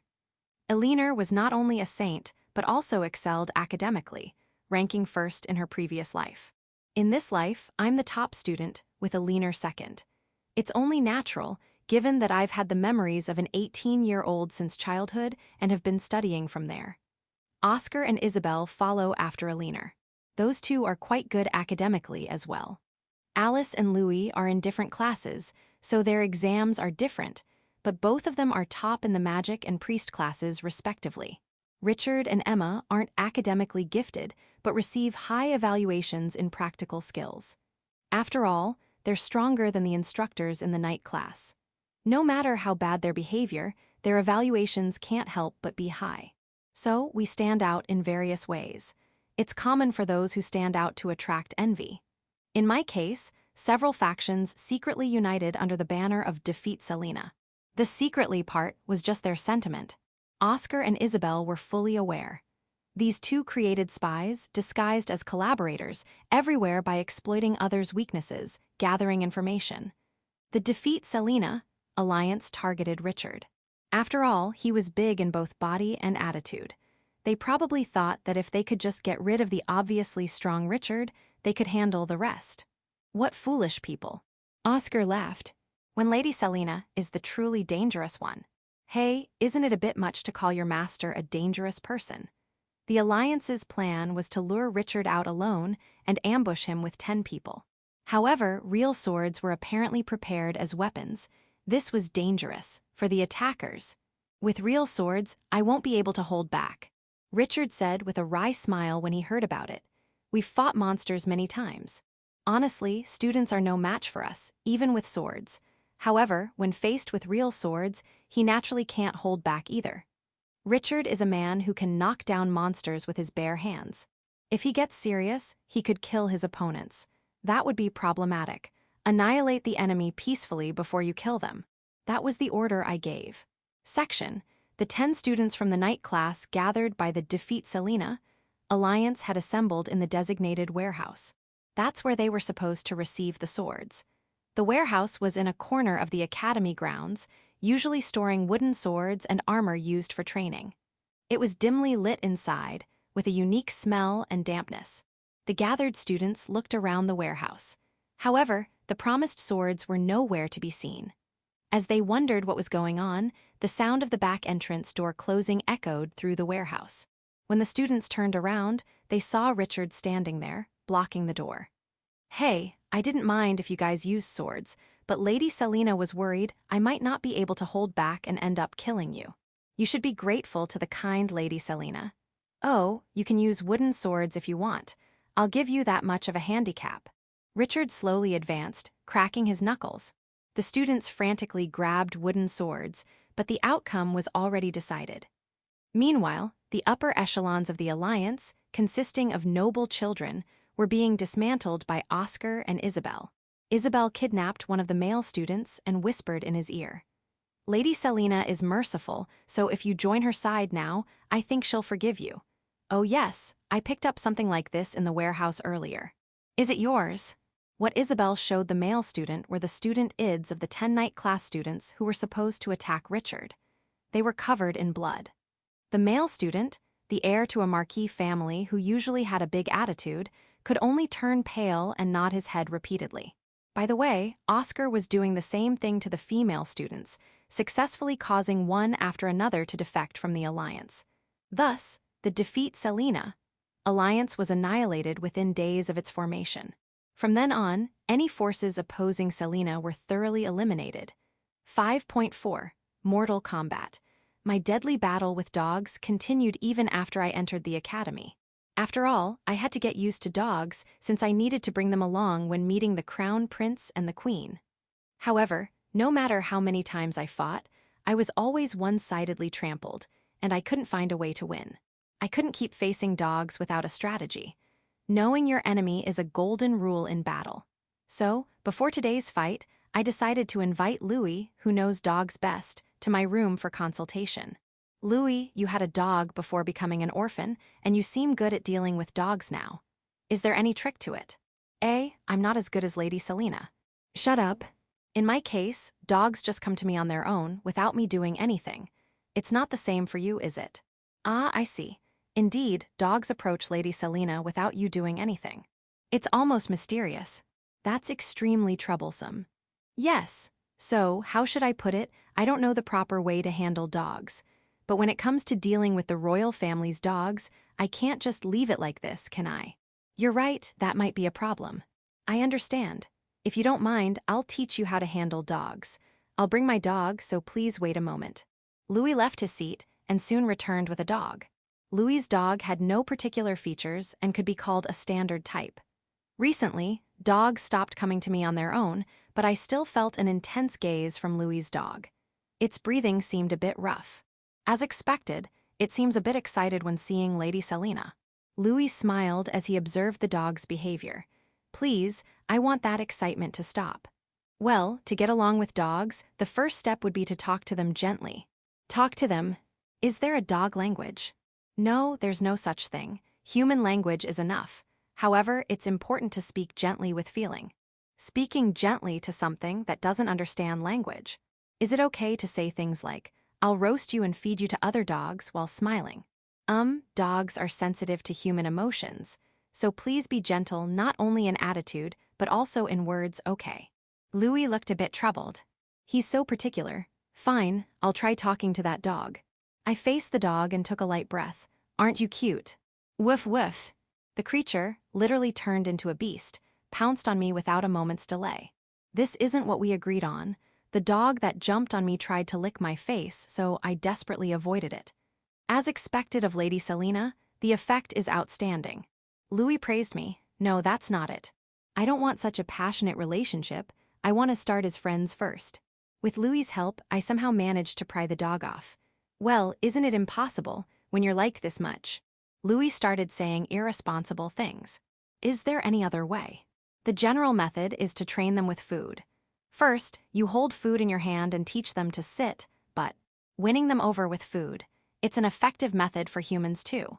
I had prepared some dried meat just in case. I took out the dried meat, held it high, and declared, sit. The next moment, the dog's behind flew at my face. I fell backward from the impact, and in the end, the dog sat on my face. Moreover, it rubbed its behind on my face. Is there a greater hell in this world? After a while, the satisfied dog left from atop my head and casually took the dried meat from my hand. What humiliation. Dogs are quite skillful, aren't they? Louis patted the dog's head admiringly. Shouldn't you tend to your master first? Are you even a servant? Section. I didn't give up after that. For some reason, the dogs were well behaved only when I went to the castle to meet Edward Sama, but I never knew when they might betray me. I continued to fight with dogs day after day.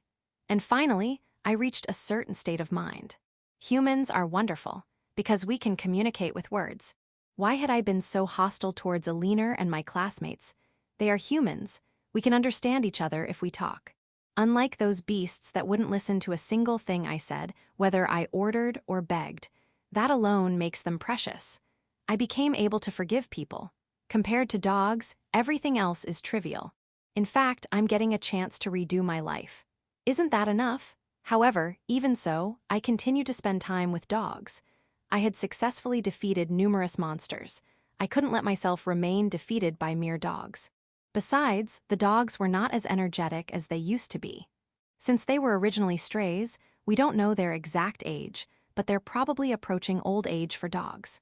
Although they've become less energetic, they still don't listen to what I say, but they've become easier to deal with. This made me both happy and sad.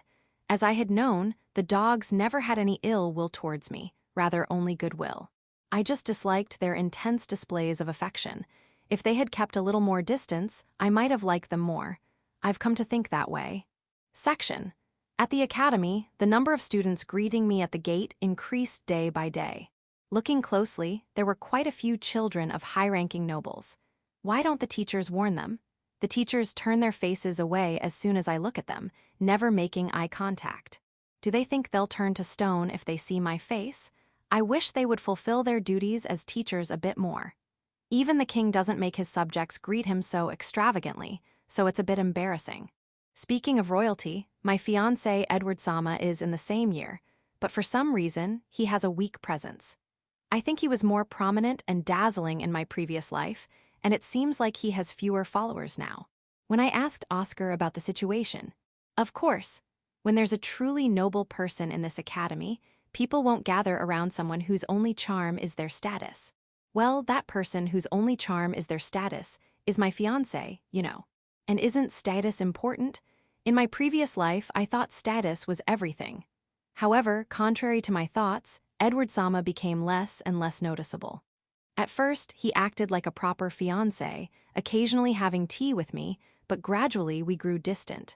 When we first got engaged, we often had enjoyable conversations with the dogs, but the frequency decreased around the time I started being sent out to defeat monsters. This is no different from my previous life. However, according to information gathered by my servants, Edward Sama feels intimidated because, despite being the same age, I have achieved numerous accomplishments while he hasn't done anything yet. How small-minded. It's hard to believe he's the same person who harshly broke off our engagement in my previous life. In the end, is he a man who can only act tough towards those in weak positions? I had vaguely noticed before, but it seems I didn't like Edward Sama as much as I thought I did. I was probably just attracted to his position as the crown prince. 5.5. Breaking the engagement. After that, the servants continued to expand their influence on their own. After all, I had been telling them since their training that the real deal starts when you enter the academy, so it was too late to stop them now. I saw night class students shouting, "Sir, yes sir," to Richard, but I pretended not to notice. I hope I'm wrong, but could it be that the servants are applying the education I gave them to the regular students? I can't exactly say. That education is for assassins, so you shouldn't do it to normal people, okay. I tell myself, it must be my imagination that the once elegant atmosphere of the academy is gradually becoming more like that of a military base. Eventually, just by walking through the academy, students would stand at attention and salute me. The look in their eyes when they see me is filled with an almost manic intensity. I wonder, what kind of existence have I become in their minds? After realizing I had taken control of the academy in an unpleasant way, I suddenly became curious and asked Isabel how Aliner, the real saint, was doing. Aliner is being mocked as a fake saint and seems to be in a rather unfavorable position. So, because I had become a pseudo-saint, Aliner, who could use light magic but couldn't achieve results as a saint, was being driven into a corner. No, Aliner had said she didn't want to become a saint. Come to think of it, in my previous life, Aliner was busy working, being sent out to exterminate monsters both before and during her time at the academy. On top of that, she was having a hard time at the academy because none other than I had set my sights on her.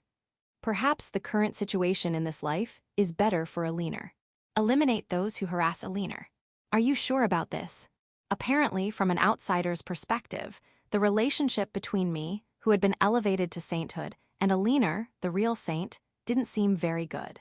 I will not allow such unsightly behavior where my eyes can see. Indeed, I'll make the arrangements accordingly. Isabel knelt and then left to carry out my orders immediately. Section. A few days later, Aliner came into our classroom. The classmates stirred at the appearance of the saint rumored to be on bad terms with me, but Aliner paid no attention and came straight to me. "Lady Selena, thank you very much." Aliner bowed politely. It wasn't just for show. Her green eyes and her voice told me it was sincere. "Whatever for?" I tilted my head. "It's all right, I just wanted to thank Lady Selena." "That's all." Isabel must have done a good job, but I know Aliner has good instincts. I had my schemes foiled by her many times in my previous life. It seems she's used those good instincts to figure out who was behind this. "Hey, Aliner, do you want to be the saint?" At my words, it wasn't Aliner but my servants who tensed up. "No, I'm a coward. I'm afraid of fighting monsters."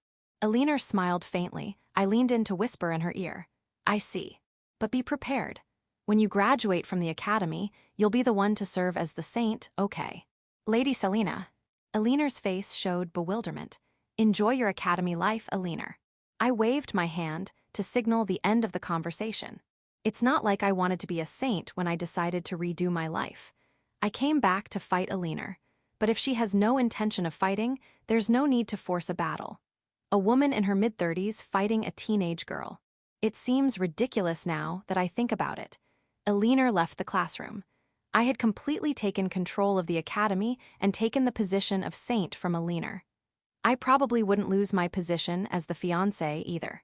I had accomplished everything I wanted to do. However, there was a gaping hole in my heart. Something was missing. Something that was there in my previous life but is missing in this one. I couldn't figure out what it was. Section. After that, time passed smoothly at the academy without any particular incidents, and we became third-year students. Since Oscar and Isabel were thoroughly managing even the new students, there was no one who could become my enemy. If there was anything of concern, it was that Prince Edward seemed to be getting close to a leaner. It seems that those who have lost their shine because Lady Selina's light is too strong have found something in common. In short, it's the camaraderie of the defeated. Oscar harshly evaluated their relationship. Elinor seemed to be drawing a line in that relationship out of consideration for me, but Prince Edward appeared to be quite devoted. I see, so history doesn't change so easily after all. However, I hadn't done anything to harass Elinor, and the students of this academy were completely subservient to me. I wouldn't be suddenly condemned and betrayed by those around me like in my previous life. Even if I were betrayed, I'm confident I could subdue them with my own power. What shall we do? Oscar's black eyes harbored darkness. If I ordered him to kill, he would probably do so, whether it was the saint or the crown prince. Leave them be. I no longer had any attachment to the position of fiancé or queen. However, even if I didn't want it anymore, the people around me probably wouldn't allow me to give it up now. I wonder what those two are planning to do? Oscar simply nodded silently at my words. Section. A few months passed, and I was called by Father. He said he had a confidential matter to discuss. When I visited Father's room, he immediately dismissed everyone else, leaving just the two of us. Father was smiling as usual, but I sensed a slight awkwardness. Could it be about breaking off the engagement? I had thought that given the current power dynamics between the royal family and the ducal family, such a thing wouldn't be possible. Prince Edward wishes to break off the engagement. His reason is that Selina is not suitable for him. In exchange, Prince Edward says he will abdicate his position as crown prince. I had expected the broken engagement, but I hadn't anticipated him giving up his position as crown prince. In other words, Prince Edward was in love with Elinor in both my previous life and this one. What does His Majesty intend to do? I'm surprised at how little shock I feel. If anything, I feel like laughing. His Majesty suggests making the second prince, Felix, the crown prince, and having you become his fiancé. Prince Felix is Edward's younger brother, 10 years his junior. He must be about 7 years old now. It's not uncommon for a man to marry a girl that much younger, but it's rare to hear of a woman marrying a man so much younger. And he's the future king, no less. It's an unreasonable proposition. It would be unfair to impose an older woman on Prince Felix. Please convey to His Majesty that there is no need to remove Prince Edward from his position as crown prince. Are you sure about this? Father, unusually, dropped his smile and looked at me with probing eyes. Forcefully aiming for the position of queen would only make us a laughingstock. It would also put the ducal family in the royal family's debt. Why not demand one of their territories as compensation for breaking the engagement? That seems like a reasonable compromise, both for appearances and practically. Ahem. Father lowered his eyes and thought for a moment. Yes, that sounds good. It seems His Majesty really wanted to bring you into the royal family. But with the current state of the Rosenberg family, we don't need to go to such lengths to connect with the royal family. Then concluded, with his usual cheerful laugh. If the one becoming queen in my place is a saint with little accomplishment, it might actually weaken the royal family. I intend to have a leaner take on the role of saint after graduation, but even so, the ducal family's power shouldn't diminish. In any case, I no longer had much interest in those two. Chapter 6, The Ritual, 6.1. The 7 stars. I might be recommended for the 7 stars. Alice reported this to me sometime after my engagement to the crown prince had been privately called off. The 7 stars is a title given to the top 7 magicians in this country. There are apparently evaluation criteria such as magical power, ability, and achievements. But it's rare for someone Alice's age to be recommended for the 7 stars. Alice has been at the top of the magic class since her first year and has been creating new spells one after another while still in school. Given her ability to absorb knowledge from books as easily as breathing, It's certainly not difficult for her to join the 7 stars. However, I felt something was off. Was there even a vacancy in the 7 stars? I thought all 7 members were still active. Did someone retire? To become one of the 7 stars, there must be an open seat to begin with. Unless one of the 7 stars retires or passes away, no matter how excellent a magician is, they cannot become one of the 7 stars. No, there has been one vacancy in the 7 stars for a long time. They've finally decided to hold a selection process, and I've been chosen as one of the candidates. I know about this. In my previous life, the selection meeting was also held. Was it? Who was chosen in my previous life? I can't remember that person's name. But in my mind, that someone remains as one of the 7 stars. Alice, tell me the names of the other candidates. Yes, there's Arcanas, who distinguished himself in the border conflict 5 years ago. Ileana, renowned as a dark magic researcher. Layla, who made it to the final selection for the 7 stars last time. And Sephiroth, who has devised numerous new spells. These 4. I have no recollection of any of these names. Yet, someone must have become one of the 7 stars in my previous life. I know that magician. I felt something like certainty. To become one of the 7 stars, they must have been able to use powerful magic. For example, magic that could let one relive their life again. It had been bothering me for a long time. Why am I, who should have died, living my life over again? When I was first reborn, I thought it was divine guidance. That God had taken pity on me, who met a tragic death, and given me another chance. But that couldn't be. Looking back now, it wasn't a tragedy at all. It was simply the consequence of an 18-year-old girl who understood nothing about the world, wielding unfamiliar power recklessly. Besides, in my previous life, I was nothing more than an arrogant, noble lady with only a high sense of self-importance, who had done nothing virtuous. I'm not the kind of person who could expect divine grace. Probably the person who became one of the 7 stars in my previous life is the very one who made me relive my life. I don't know the name. However, I felt a sensation as if several missing pieces were coming together. And a memory in me opened up. Selena, this is an amazing book, you know. Someone in my previous life said that and showed me a book. This book is an artifact called record. It's not affected by physical phenomena, magic, or even time. In other words, this book will continue to exist no matter what happens. It can't be erased. It will remain in memory. Even if the world ends, even if the world is changed by magic. What's that? It's not amazing at all. That's meaningless. At that time, I glanced at the record and quickly lost interest. I, who was unfamiliar with magic, couldn't find value in a book that simply continued to exist.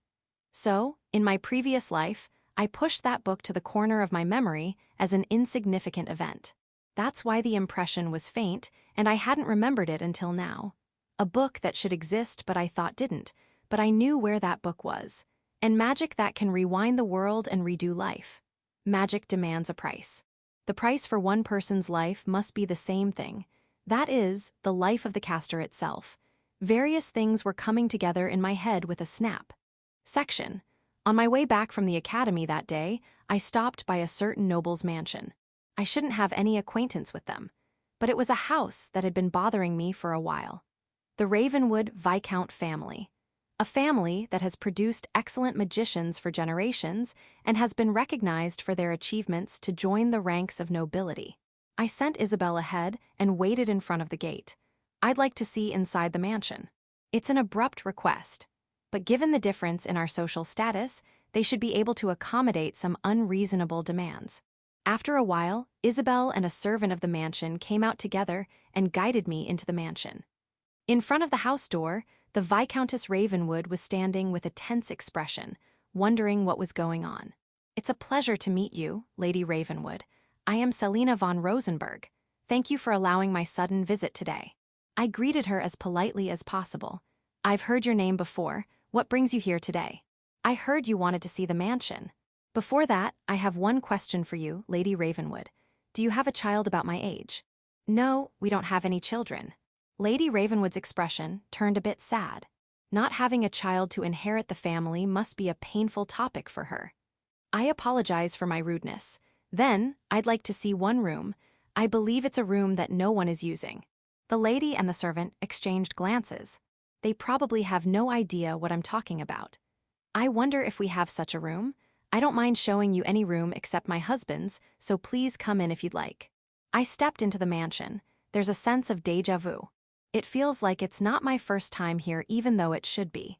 The lady is looking at me suspiciously. Ignoring her gaze, I started walking. The room at the end of the corridor, entering from the left of the entrance hall. That's the place I'm aiming for. Only the memory related to record remains vaguely. But there was nothing there. There's an unnaturally empty space where there should be a room. I gently pressed my hand against the wall. This should be the place. I felt the touch of a depression, not a wall, through my palm. I moved my hand along this depression, searching for what I was looking for. My hand lightly touched it, making a clicking sound, an invisible doorknob, also what I was looking for. When I grasped the doorknob, a door appeared as if it had been there all along. The lady, the servants, and the attendants I brought with me were all surprised. Lady Selina, what is this? Isabel is on guard. She probably thinks it's some kind of magical phenomenon. This is not an illusion. It was probably isolated from the world to maintain consistency, to hide something that shouldn't exist. A book that continues to exist even when time is rewound. It was probably hidden as an inconvenient item due to the major contradictions it carries, such as the loss of timeline and creator. I opened the door without hesitation. Inside were a bed, a desk, a chair, and a bookshelf. The bookshelf was empty, nostalgic. I feel nostalgic even though this should be an unknown room. I opened the desk drawer and took out a book, the record. The Book of Marius Ravenwood. That's what was written on the cover of the book. As I left the room, I said goodbye to the lady who was standing there dumbfounded. I'm sorry for the disturbance. I'll take my leave now. What I'm doing is essentially theft, but the contents of this book can't be seen by others. Even if I explained that it's a book of an unknown son, it would only confuse the lady. Besides, they should naturally accept the existence of that room after some time passes, as if it had always been there. They'll probably forget about the book too. Otherwise, it wouldn't make sense. In fact, the lady and the servants are unnaturally unable to move. Probably in their heads right now, the world is being reconstructed in a convenient way. My attendants are also experiencing confusion in their consciousness, shaking their heads while walking with frowning faces.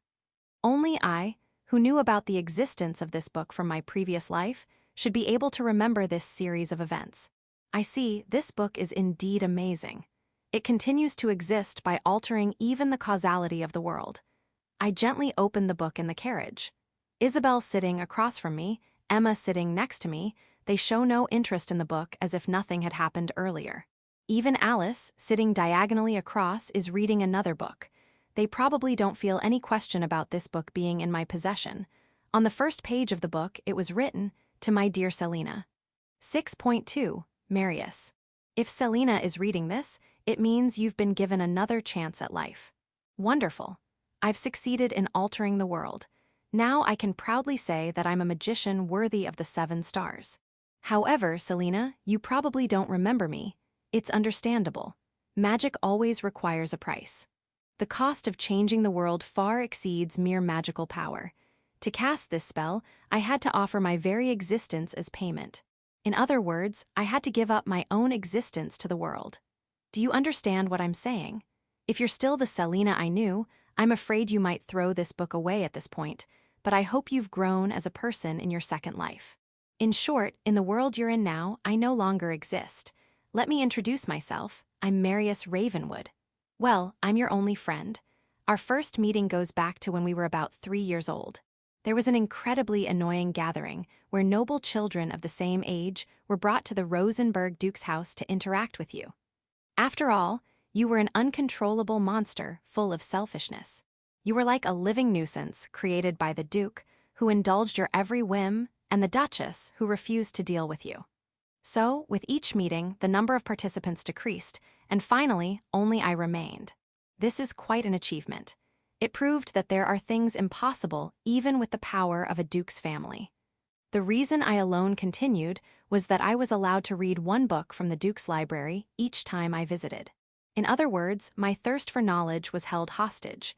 Although my family had many books, the Duke's family had even more. As a result, during these gatherings, you would hit me, kick me, and use me as a horse. Moreover, when you ordered me, I had to kneel and obey. It was like, who do you think you are? Also, every time I went, the servants assigned to you had changed. Taking care of you must have been tough. I felt sorry for them. But when I became your only playmate, you seem to have had a change of heart. After indulging your selfishness for a while, we started reading books together. At first, I thought it was a nuisance. You started following me even during my reward time. But strangely, you were quiet only during that time. Looking at the book I was reading, you'd say, HMPH looks like a boring book. And then you'd read a different book yourself. I heard from a servant I became friendly with that after I left. You'd pick up the book I had been reading and start reading it yourself. The books I read were quite difficult, mostly about magic, so I heard you'd throw tantrums there too. But Selena, you were competitive, so you'd ask your tutor, study hard, and manage to read them. Then the next time we met, you told me. The book you were reading was easy. It was funny. Some of those books were so difficult that even adults couldn't read them. They weren't something that you, who hated studying, could read. That's why your tutors were very grateful to me. Thanks to you, the young lady has started studying. They'd say, you know, it's thanks to me that you became somewhat proficient in magic and barely passed at the academy, right? Selena never thanked me though. In fact, I've never seen you say thank you to anyone. Our relationship continued for a long time. Your behavior improved little by little. Like a crystal that takes 100 years to grow by a fingertip's length. But from a general perspective, you were still selfish and bossy, and not very well liked by other noble children. And I thought that was fine. I started to think that I was all Selena needed. I may have said a lot of bad things about you, but I wasn't much of a person either. The truth is, I didn't really mind meeting you. Selena, you were beautiful. I was surprised when I first met you. Eyes like black jewels. A face in miraculous harmony. Soft, silky white skin. Your long black hair was so delicate and beautiful, like a work of art, that I even took home some fallen strands once. I can't believe such a beautiful girl exists. I was moved. You were like a princess straight out of a fairy tale. Well, even with all that, your personality was bad enough to drive others away. You know, I wanted to monopolize you. I thought it was fine if I was your only friend. But the truth is, as a friend, I should have said things to you that needed to be said. I entered Rosewood Academy when I was 13. The magic class here is where every magician aspires to be, but I was able to enter 3 years earlier than the usual age of 16. This might sound impressive. Indeed, I was somewhat talented, but not to that extent. On my 13th birthday, you said to me, "Happy birthday, Marius. I've prepared the best present for you. You'll be able to enter Rosewood Academy's magic class next year." I asked my father, "How about that? Isn't it amazing?" It was so amazing I almost fainted. I realized the Rosenberg Duke's power could make even this possible. Of course, I couldn't refuse. It would damage the Duke's reputation. Even though it was my birthday that night, our house was filled with a heavy atmosphere as if 10 relatives had died. And my father, with deep wrinkles between his brows, said to me, "You'll have to work as if your life depends on it." I can say it now, but it was really troublesome. From that day on, I studied as if my life depended on it. After all my classmates were 3 years older than me. If I couldn't keep up with the classes, it would cause trouble for the Duke and affect the reputation of the Ravenwood family. And above all, you would be criticized again. "Ah, the Rosenberg daughter is causing trouble again," they'd say. I wanted to avoid that at all costs. I didn't want you to be spoken ill of because of me, so I tried desperately. I worked hard to be the best in both practical skills and academics. When you found out that I had become the top student at the end of the first year, you laughed innocently. As expected of my Marius. I hated it. You were smiling happily without knowing how I felt. But even so, I wanted you to keep smiling. I continued to maintain the top position in the magic class until graduation. When I graduated, I felt relieved. I thought the burden had been lifted from my shoulders. As I graduated, Selena, you entered Rosewood Academy. Shortly before your enrollment, when you proudly told me, "I'm engaged to Lord Edward," I felt a little pain in my chest. Just a little, though. Considering the position of the Duke's family, I thought it was a natural course of events. After that, I started working as a magic researcher. I devoted myself to researching time magic, which I had been interested in for a long time. The research went well. After all, I no longer needed to deal with you. I felt a little lonely, so I threw myself into research to distract from that feeling. And this book is what I completed.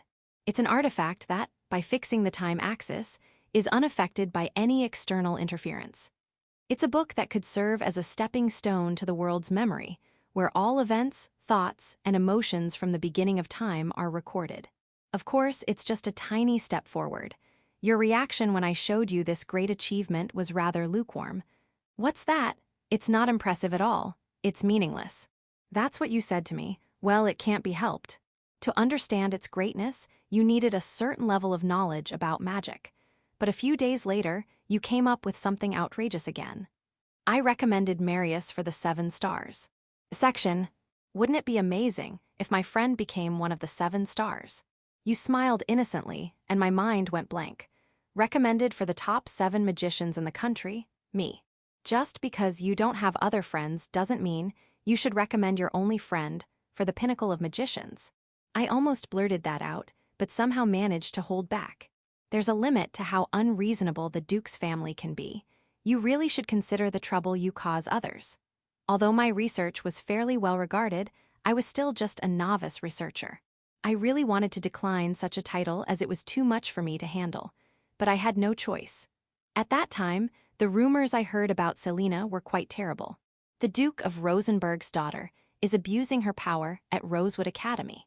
The young lady is harassing the saint, who is a national treasure. Even the crown prince, her fiancé, is at a loss with the young lady's selfishness. Having already graduated from the academy, there was nothing I could do.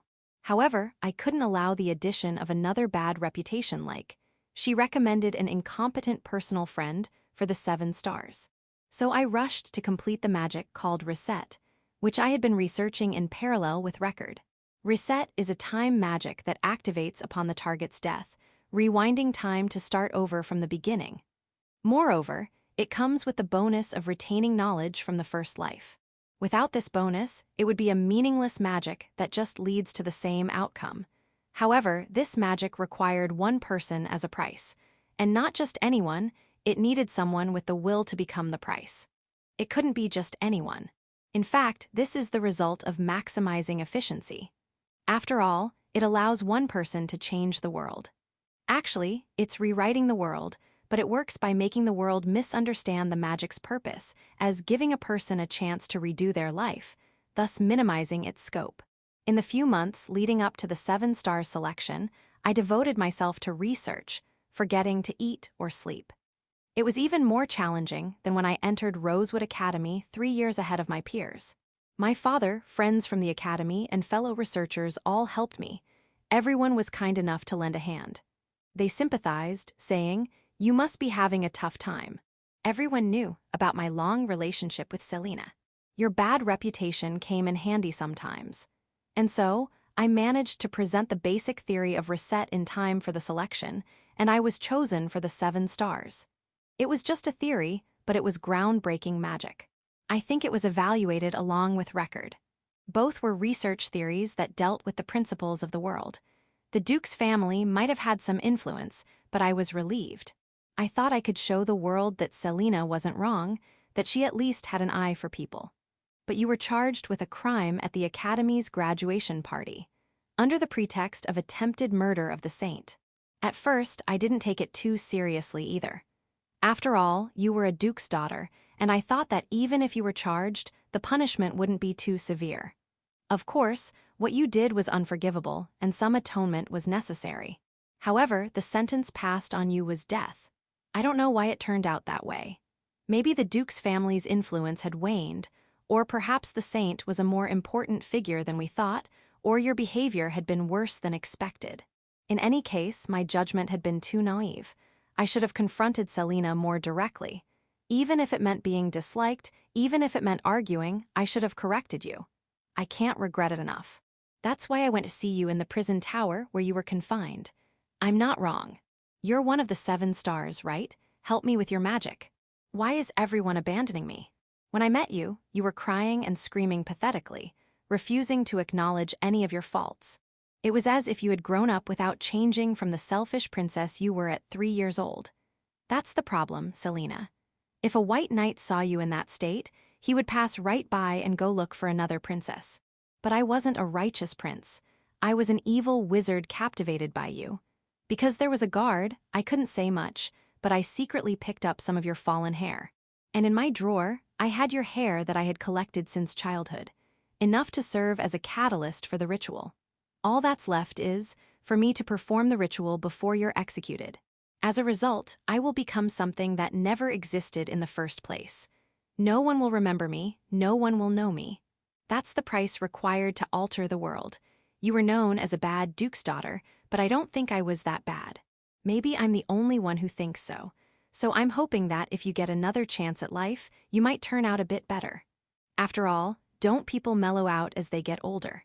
Please don't hold a grudge and try to kill the saint, okay?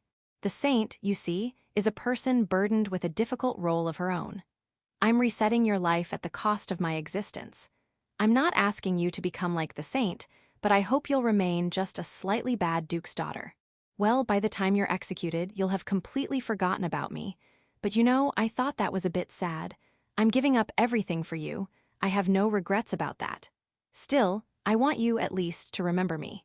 That's why I'm using record. Other researchers might get angry at me for using the miraculously created single artifact for a personal message, but it shows that I had something more precious than this. You might have a happy marriage with the crown prince in your new life, but I hope you'll think of me from time to time. I can't forget reading books with Selena in the Duke's library. My life was quite challenging because of you, being forced into Rosewood Academy and pushed into the 7 stars recommendation slot. But thanks to that, I was able to work this hard. If it weren't for you, I might have ended up as just a slightly talented magician. I'm a little grateful, just a little, mind you. Well then, this is goodbye. Selena, I loved you. I wish for your happiness. 6.3, the price. I finished reading the record in my room. Despite the book's considerable thickness, the pages with text didn't even fill half of it. No matter how much I flipped through, no more of his messages appeared. The book, impervious to any interference, repelled even my tears, which slid off its surface. Of course, reading the record doesn't allow me to remember Marius. It's just a vague feeling that someone like that might have existed. However, his presence completely filled the hole in my heart. The other visitor besides Father, the reason I could easily master magic, the missing book, the hazy memories of a friend. The image of Marius's gaze, which shouldn't be in my memory, flashes in my mind. Eyes that purely cared for me, overlapping with the way my attendants look at me. Even in my previous life, I wasn't completely alone. There was at least one person who cared about me. Why wasn't I satisfied with that? Why did I seek more? I was foolish. I only wanted to become a queen, but I had nothing I wanted to do as one. Yet I clung to the position of the crown prince's fiancé and lost my only precious friend. I'm not worth Marius sacrificing his very existence to save me.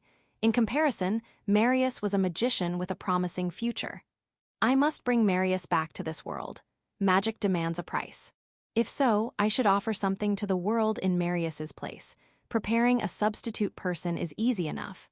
Section. About a week has passed since I read the record. My wavering heart has finally found peace. You could say I've made up my mind. To bring Marius back to this world, an appropriate magical ritual must be performed, but it's difficult for me. There are 2 types of magicians. Those who unleash magic as violence, and those who study magic to benefit people. I'm a typical example of the former, so I'm not suited for ritual magic. However, among my attendants, there's a capable magician who can handle both types. Alice, an expressionless bookworm, the embodiment of thirst for knowledge. She possesses an astonishing memory that allows her to remember everything from books she's read. Her vast knowledge enables her to use a wide range of magic, and she's even recommended for the 7 stars. I summoned Alice to my room. The red-haired magician wore her usual faint expression. Alice, I want to bring back someone who offered their existence to the world as a price for magic. Yes. I didn't want to mention that I'm living a second life, so my explanation was quite vague, but Alice responded simply. I wonder if she really understands. Do you understand? To bring back someone lost as a price for magic, we need a substitute person. I understand, Lady Selena. You want a ritual to replace the price, correct? Her quick understanding is helpful, but I wish she'd show a bit of surprise. I'm talking with quite some resolve here. The magic this person used, the price can't be just anyone. We also need the person's willingness to become the price, but presumably, since this magic affects the world, it doesn't just require existence, but also a directed will. As expected of Alice, with just a little information, she can predict what comes next. I want to bring back the person who became that price. Do you know the specific ritual? I do. It was an immediate answer. Alice started learning magic at 10 years old, much later than me. Yet, her knowledge of magic is incredibly deep. Is this what they call a genius? She might even surpass Marius. What should we do? The most difficult part is that we need a catalyst related to the person who became the price. Without something to connect us, we can't reach that person. Moreover, since they offered their existence as a price, there should be no trace of that person left in this world. I see that is indeed difficult, under normal circumstances. I have a catalyst. I took out the record. The unique artifact created by Marius, it should be sufficient as a connecting catalyst. Don't read the contents, it's precious to me. Alice received the record respectfully and used magic to examine its nature without opening the book. It's a magic used to check the authenticity and history of objects. An artifact in the form of a book. By fixing the time axis, it completely excludes external influences. It might be difficult for most to understand, but magically, this is an extraordinary book. Indeed, this could continue to exist even if the world changed. If this book belonged to the person who became the price, it will serve as a catalyst. She's worthy of being a 7 stars candidate. She easily saw through that it was an artifact. What else do we need? Magic demands a price. We'll need a person to serve as a substitute. Who will you choose as the substitute? I haven't decided yet. If I ordered it, my attendants would unhesitatingly become substitutes. As proof, Alice in front of me shows no hesitation about substituting someone. How long will it take to prepare for this ritual? Since we have the catalyst ready, if you give me about a week. A week? That soon? I was surprised, thinking it would take at least twice that long. A week will be fine. I'll proceed with the ritual preparations, so please select the substitute, Lady Selena. Even if it's me, that's fine. Our lives exist for your sake, after all. I couldn't respond to those words, and Alice, as if it were proper etiquette, quietly left the room without waiting for an answer. Section. Although I had various doubts, I decided to tell my attendants about the ritual. According to Alice, the more magical power, the higher the success rate, so we'd need collaborators anyway. Besides, they've been following me for 8 years, always keeping a close eye on my every move. It's not uncommon for them to predict my actions. That's how they've been trained. They've probably already sensed that I'm trying to do something. There's no point in hiding it. I gathered all my attendants and gave them the same explanation I gave Alice. If this person is important to Lady Selena, we would gladly become the price. Oscar said without changing his expression. I thought they might have other questions, but my attendants accepted it calmly, without any particular inquiries. In the end, cowardly me hid the fact that I'm living a second life. I didn't want them to know that I was executed for worthless reasons in my previous life. I didn't want to disappoint my attendants and lose their loyalty. Does it have to be a human? How about capturing some monsters to substitute? Richard asked a casual question. It's not a sacrifice but a price, but I suppose they might be similar. For the world, there isn't much difference between monsters and humans, but the premise requires a willing intention to become the price, so it would be difficult with monsters. Also, based on the legend that humans were created in the image of gods, other races can't be an equal exchange for a human. Multiple substitutes would likely be required. It's probably impossible to prepare multiple monsters willing to become the price. Alice clearly rejected Richard's suggestion. HMPH, even though there's not much difference between humans and monsters, humans seem quite overvalued. I think humans should be at the bottom. Oscar sarcastically commented on humans being highly valued as a price. Why not choose someone suitable from among the academy students? Since their very existence will disappear, there shouldn't be a problem, right? Isabel made a rather cruel suggestion. We don't know how loyal the chosen person would be to Lady Selena, and in the worst case, there's a risk of information leaking out. In that case, it could tarnish Lady Selina's name, so I wouldn't recommend it. Alice opposed this idea as well. Then I'll do it. Louis raised his hand. I'm the least useful among us, so I'll do it.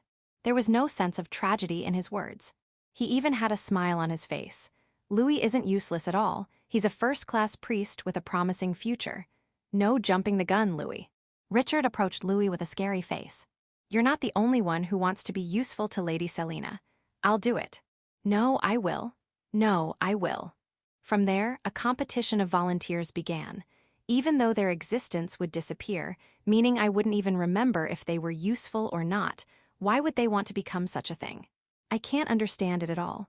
I will decide who becomes the price. I won't allow any objections. Saying that, I put an end to the fruitless discussion. 6.4. The Last Wish. In the basement of the Duke's mansion, there is a large magical training ground. Even though great nobles rarely engage in battles themselves, their ancestors were often excellent knights or warriors. In the case of the Rosenberg ducal family, their ancestor was a magician. This underground training ground is a remnant of that legacy.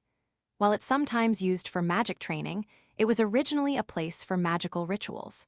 Nowadays, it's not uncommon to use magic openly in the garden during broad daylight, but magic was originally a secret art, not meant to be displayed publicly. That's why training grounds of the past were often hidden underground. The training ground, surrounded by black stone walls, is dimly lit and has an atmosphere where ghosts might appear. It's now late at night, with everyone in the mansion fast asleep. Alice has drawn a giant magic circle on the floor of the training ground and placed an altar at its center. On the altar lies a record that serves as a catalyst, along with various magical items whose purposes are unclear. My servants and I stand at equal intervals along the edge of the magic circle, outside of it, to supply the magical power necessary for the ritual. Since everyone possesses magical power, even non-magicians like Richard can supply it. As reset itself was a powerful magic that interfered with the world, this ritual to replace its compensation requires an enormous amount of magical power. Richard and Oscar, who usually joke around, haven't said a word since entering the training ground. Everyone is enveloped in a tense atmosphere. It's understandable. Even if it's for my sake, the fear of one's existence disappearing is real. Alice steps back from the center of the magic circle to its outer edge. Now, including myself, 7 people surround the magic circle. Alice begins chanting the spell. I feel the sensation of magical power draining from my body. The giant magic circle glows pale blue, and the floor of the training ground within it appears distorted. Probably, the inside of the magic circle is trying to connect with something. Alice continues her chanting. I sense a buildup of power around the altar. It's not magical power, but something more fundamental. It's indescribable in words. It's amazing that she can connect to such a thing. I'd be too terrified to do it. Both Alice and Marius must be somewhat inhuman. As I'm thinking this, I notice Alice's voice gradually becoming more strained as she chants the spell. The ritual must be nearing completion. Then, a pillar of white light appears in the center of the magic circle. Lady Selina, the person who enters that white light will become the compensation. Please designate someone. Alice prompts me in a breathless voice. She seems about to collapse from using so much power in the ritual. To be honest, the person to be sacrificed was decided from the beginning. It's me. I lived 18 years in my previous life and 18 years in this one. It might be a bit short as a lifespan, but my life was supposed to end at 18 originally. Living twice as long seems sufficient. I silently walked towards the center of the magic circle. Lady Selina. My servants cry out in what sounds like screams. Richard reflexively tries to run forward but stumbles and falls. My legs? No, my whole body is numb. Richard realizes the change that's occurred in his body. It's not just Richard. None of the servants can stand, and they all slowly collapse where they are. Just before coming to the training ground, I personally served tea to my servants in my room. Regardless of who I chose as the sacrifice, it was a small token of gratitude for their loyalty thus far. Tea etiquette is something every noble lady learns, but in my case, due to my high status, I rarely had the opportunity to serve tea myself. Including my previous life, This was only the second time.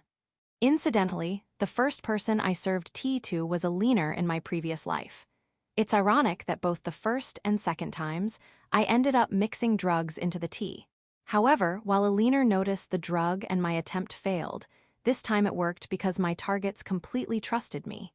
Even if they had noticed, I could have just threatened them by asking, "Can't you drink the tea I made?" I suppose this is where I truly shine as a villainess. "Lady Selena, please stop." Everyone was shouting. They can still speak well. Their voices reach even my heart. That's enough. There are many people here who care about me. This was an unimaginable scene in my previous life. Surely, I must have been lonely in my previous life. I must have been lonely because there was no one truly around me in a meaningful way. However, the one friend I had gave me a chance to start over. I think that was incredibly fortunate. I advanced to the edge of the pillar of white light. I'm admittedly tense, my body stiffening. It would be a lie to say I'm not scared. But in this life, I've fought countless monsters without fear. I have the courage to move forward. If it were me from my previous life, I wouldn't have had such courage and would have unhesitatingly sacrificed one of my servants instead. The fact that I no longer make such choices proves that living this second life was worthwhile. I looked around at my servants. This might be my last order, as you may forget it. I forced a smile on my tense face. "Everyone, please be happy." My servants were crying. These were tears that no one shed for me in my previous life. Isn't this quite an admirable end? I did well. I have no regrets like in my previous life. Just as I took a deep breath and was about to step into the light, the door to the training ground creaked open. There shouldn't be anyone else awake in this mansion. Moreover, I had put up a barrier, so no one should even be able to approach this place. When I turned around, I saw 6 dogs entering through the open door of the training ground. These were the old dogs that had recently been sleeping most of the time and barely moving. However, now they were panting heavily like when I first met them, running straight towards me. Their momentum was so great that I reflexively froze. Taking advantage of that moment, Richard's dog, the strongest of them, knocked me away from the pillar of light. What I saw then was the sight of 6 dogs leaping into the pillar of light, passing right by me. I hurriedly tried to move towards the light pillar, but Alice's red dog bristled all over and growled at me menacingly. Eek! The dog's openly hostile bark and my lingering fear of dogs made me slump to the ground. All 6 dogs were now inside the white light. "Get out of there!" I shouted, but the dogs' expressions suddenly turned gentle, wagging their tails and gazing at my face. 12 eyes. In them, I could undoubtedly see affection for me. The time I spent with the dogs flashed through my mind. It wasn't always pleasant memories, but I love you too. You shouldn't be the ones to go. That's my role. At least listen to me this one last time. But they didn't move. I hate dogs, they never listen, not even to my last wish. The next moment, the outlines of the dogs blurred within the white light. Section. As the white light converged, Marius lay collapsed in the center of the magic circle. Why am I here? I'm sure I was about to step into the white light to become the sacrifice. All 6 of my servants, whom I had drugged, are still here too. Lady Selena is still here. Isabel cried out, her voice brimming with joy. Nobody's gone, right? Richard keeps counting the servants over and over. It's a miracle. God has performed a miracle. Louis, still collapsed on the floor, offered a prayer to God. A miracle? Did such a thing really happen? I stared blankly at Marius lying before me. Then, my hand touching the floor felt a small puddle. Where did this water come from? As I wondered this, another droplet fell onto my hand. It was none other than my own tears. Why? Because Marius came back? Even I am called a demon and a devil, the most feared ducal lady in this country. It's not good for such a demon to be crying. It would damage my reputation. I tried to hold back, but against my will, tears continued to overflow from my eyes and wouldn't stop for a while. Final chapter 1, Marius. Marius is back. Of course, to the world, it didn't seem like he suddenly came back. The world had changed, blending the previous life and the current one, and he was treated as if he had always been there. Thanks to the record, Marius and I knew that 2 worlds had existed. However, the servants, who hadn't known Marius before, now recognized him as someone who had always been there.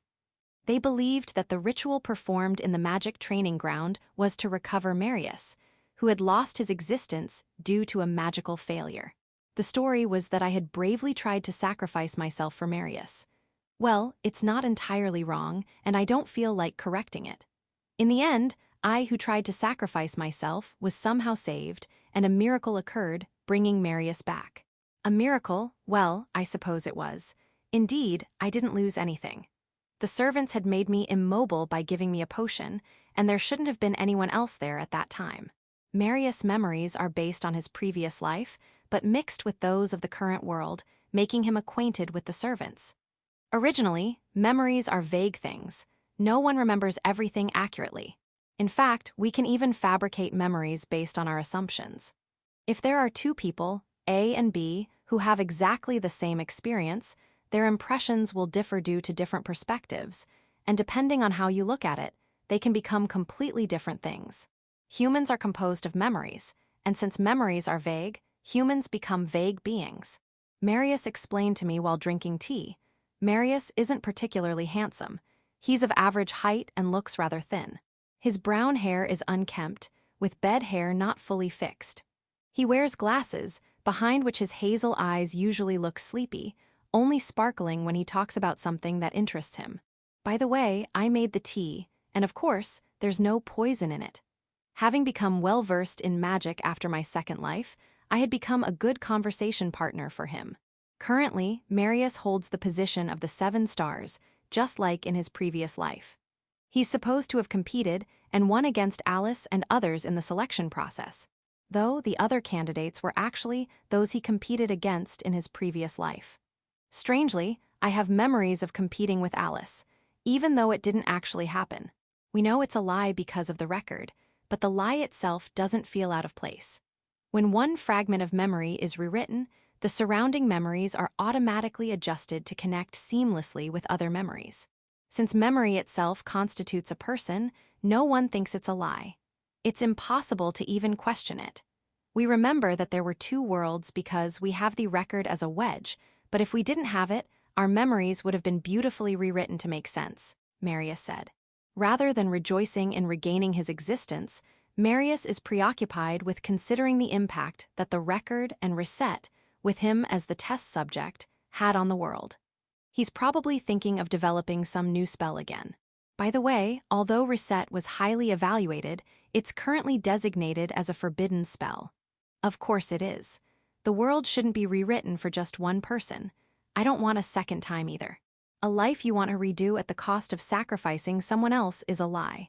To begin with, no magician would want to use a spell that makes the caster themselves disappear, except for the eccentric in front of me.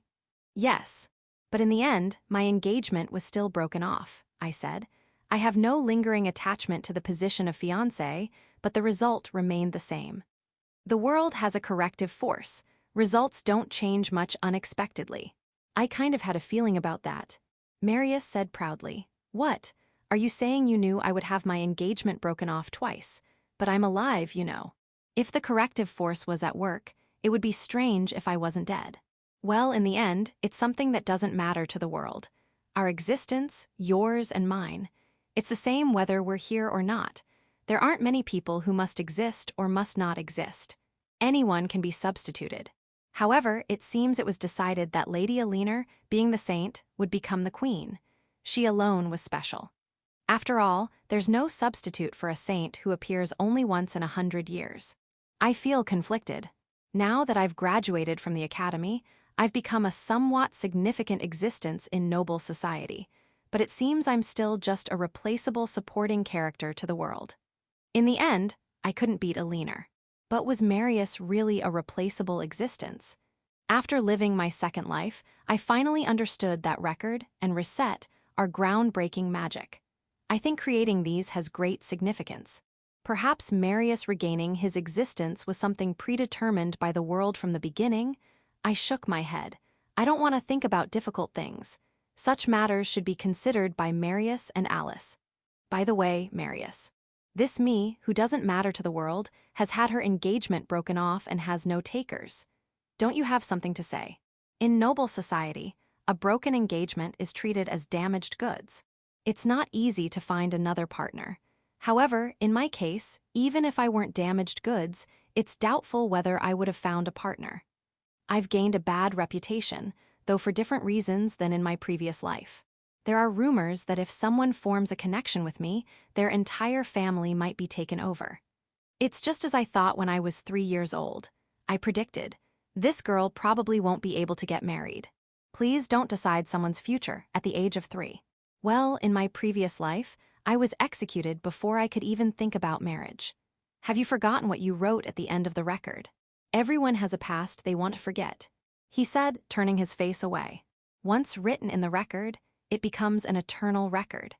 I'm just a lowly noble, so I'm not really in a position to say such things. I wrote it thinking I'd never see you again. His cheeks are slightly red.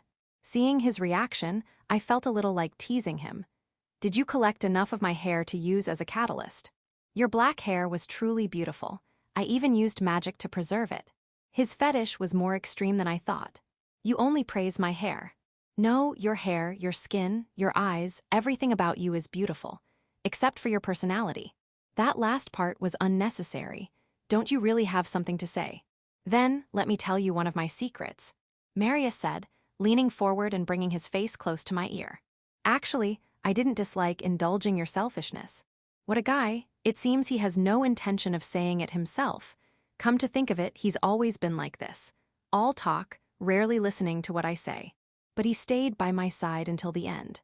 In my previous life, I never saw him in that light, but after living life over again, I finally feel like I can see eye to eye with the current Marius. Marius was probably mature for his age, and the me from the previous life was too childish. After redoing my life, we've finally found balance. Thinking of it that way, this roundabout life isn't so bad. I can't help it. I am the villainess. I'm used to being selfish. I pointed at Marius and commanded, Marius Ravenwood, marry me. Marius immediately put on a serious face and knelt down. Lady Selina, let me tell you another one of my secrets, he said, a smile playing at the corners of his mouth. I've loved you since your previous life. Final chapter 2, Alice. Long ago, I was in an orphanage. I don't know why I was there, and I'm not particularly interested. The orphanage wasn't a great place, mainly because it had few books. With no other choice, I read the same books over and over or distracted myself by reading the nuns' diaries and letters. I just wanted to read something, anything. I wanted to know things. For me, that was everything. There was nothing else. The turning point came when I was 10 years old. Lady Selina arrived at the orphanage. I was intensely curious about Lady Selina. Although her appearance seemed to be about the same as ours, her words and demeanor felt disconnected from it. Alice, would you like to study magic? Lady Selina asked me. Yes, I would. I love studying. I can read books all day long. I've heard that studying magic takes a lot of time and requires many expensive books. Yet Lady Selina was offering to let me study magic. I had no reason to refuse her invitation. Section. The Duke's household I was taken to was a wonderful place. There were so many books, and I could read as much as I wanted. In fact, I was forced to read. I've never felt happier in my life than at that time. I decided that Lady Selina, my benefactor, would be my lifelong master. The servant training was strict, but it was nothing compared to the joy of being able to read books. Soon, my talent was recognized, and it was decided that I would live as a magician.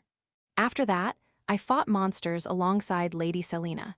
I attended the academy with Lady Selina. Even after graduating from the academy, I continued to serve Lady Selina while researching magic. Those were fulfilling days. Lady Selina gave meaning and purpose to my life, which had been empty before. I think it's the best life I could have asked for. However, I have a secret. You could call it a sin. It happened during our 3rd year at Rosewood Academy, on the day Lady Selina visited Viscount Ravenwood's house. At first, I didn't understand why we went to such a place, but separately, there was something that bothered me. Lady Selina had a book I didn't know about. I had read all the books in the Duke's library. I even finished reading new books on the day they arrived. I had even secretly read some of the Duke's highly confidential documents. But the book Lady Selina placed on her lap when we returned from Viscount Ravenwood's house was one I had never seen before. In the carriage, Isabel sat opposite Lady Selina, and Emma sat next to her. They showed no interest in the book and kept their eyes closed so as not to disturb our master. That was the correct attitude for servants. Only I, sitting diagonally across from her, pretended to read another book while constantly watching the book Lady Selina was reading from the corner of my eye. I could tell that some kind of magical treatment had been applied to that book. It couldn't be just an ordinary magic book.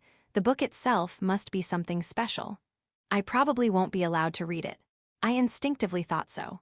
Usually, when Lady Selina acquires a new book, she lets me read it first. Then she often listens to my summary of the contents and avoids reading it herself. Yet this time, Lady Selina was reading it herself without giving it to me. Therefore, the chances of that book coming to me were low. I must read it. I was overcome by an uncontrollable urge. It's been a bad habit since childhood. When there's something I want to read, I can't resist. And for better or worse, the opportunity to read it came soon. We servants take turns keeping night watch for Lady Selina, and that day was my turn. In the dead of night, when everyone had fallen asleep, I was on standby in front of Lady Selina's room. I used magic to silence my footsteps and entered the room. I enhanced my night vision with magic as well. Lady Selina was sound asleep. The book I was after was in the desk drawer. It was locked, but that level of security was easy to bypass with magic. These were the first spells I learned so that I could read any book. The content of the book itself was brief, but extremely interesting. Lady Selina was living her second life, thanks to a magician named Marius. This must have been the reason for the sense of disconnection between her appearance and her inner self when we first met. It seems that in her first life, Lady Selina wasn't very well behaved and was executed as a result, but that level of information wouldn't shake my loyalty. Probably the same goes for the other servants. Besides, Lady Selina in this life isn't exactly well behaved either. She just learned how to keep up appearances, and with more power, she might have even become worse. After memorizing the contents of the book, I carefully put it back in its place. Of course, I locked it again. As I continued my night watch, I pondered. Given the contents of the book, Lady Selina would probably want to bring Marius back into the world. She must also know that it would require a sacrifice. There's a high possibility that Lady Selina herself would become the sacrifice. If it were the Lady Selina from when we first met, she might have chosen one of us servants, but she has changed quite a bit. The current Lady Selina, after reading that book, wouldn't approve of using someone else as a sacrifice. But I couldn't stand by and watch Lady Selina become the sacrifice.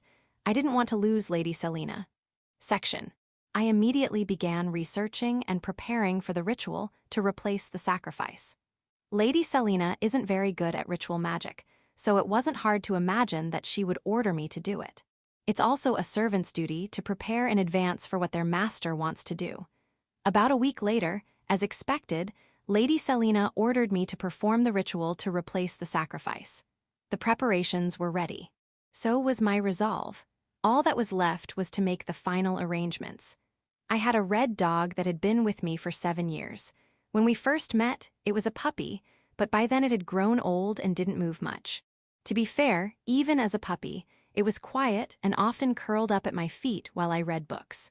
When I walked while reading a book, it would tug at my clothes to warn me if I was about to bump into something. When I forgot to eat or sleep because I was engrossed in reading, it would growl as if to say, "Eat your meal and feed me too." Sometimes it even brought me books I wanted to read. I made it stop doing that because the books would get damaged. This dog loved Lady Selina, not just this one, but all the dogs our companions kept. "Please save Lady Selina." I said this to the dog waiting for me as I returned to my room. A selfish request that couldn't possibly be understood. The dog looked into my eyes and then gently nestled close to me. "I'm sorry," I said, stroking the dog's head. Section. Before the ritual, I cast a spell on my dog. It was a suggestive magic to make it act as Lady Selina's substitute. Suggestive magic doesn't have a strong effect. It only works if the subject is willing to perform the action. For example, even if you command die with this magic, unless the subject has a strong death wish, they won't actually die. That's how limited its coercive power is. In this case, I was exploiting the dog's affection for Lady Selina. I motivated it to act for Lady Selina's sake, guiding it to become her substitute. That was enough for my dog. I also cast a supporting spell to enhance its physical strength, allowing the aging dog to move nimbly. For a short time, it should be able to run around freely like in the old days. However, one dog isn't enough to substitute for a person. By my calculations, it takes 6 dogs to equal the worth of one human. I had previously explained to my companions that there was a possibility Lady Selena herself might become a substitute, and I decided to cast the same spell on their dogs as well. Isabel, Emma, Richard, Oscar, Louis. Everyone resolved to lose their only family, for us orphans saying, if it's for Lady Selena's sake. That's why everyone was silent in the training ground. Isabel's eyes were bloodshot. Usually energetic Emma was looking down. Richard seemed to have reverted to his old, tense self. Oscar had deep wrinkles between his brows. Louis was wide-eyed, trying not to let tears spill. No one could possibly be okay with this. Since I had created the barrier, I could dispel it at any time. The dogs were kept waiting nearby. Everything was set to start with just my signal, even if my body became immobile. Miracles are called miracles because they don't happen. I didn't want to lose Lady Selena at any cost. For that, I sacrificed those dogs. No matter how intelligent, it's impossible for dogs to voluntarily become substitutes. It wasn't a miracle or anything of the sort, it was just my dirty scheme. If I had left things as they were, I could have forgotten about the dogs along with the world's alteration. But I couldn't do that. I had cast a spell on myself too. A magic to fix memories, which is also built into the resets. Though its effect is short-lived, if activated at the moment the world changes, it allows memories to be carried over. That's why only I remember everything. Those 12 eyes that disappeared. There's no need for Lady Selena or my companions to remember that those dogs were sacrificed. It's my sin alone. That's fine. Everything went well. It's enough that only I know. However, since that day, Lady Selena has been keeping her distance from dogs. My companions misunderstood, but Lady Selena was only liked by dogs. She herself disliked them. I had noticed but found it amusing, so I didn't point it out.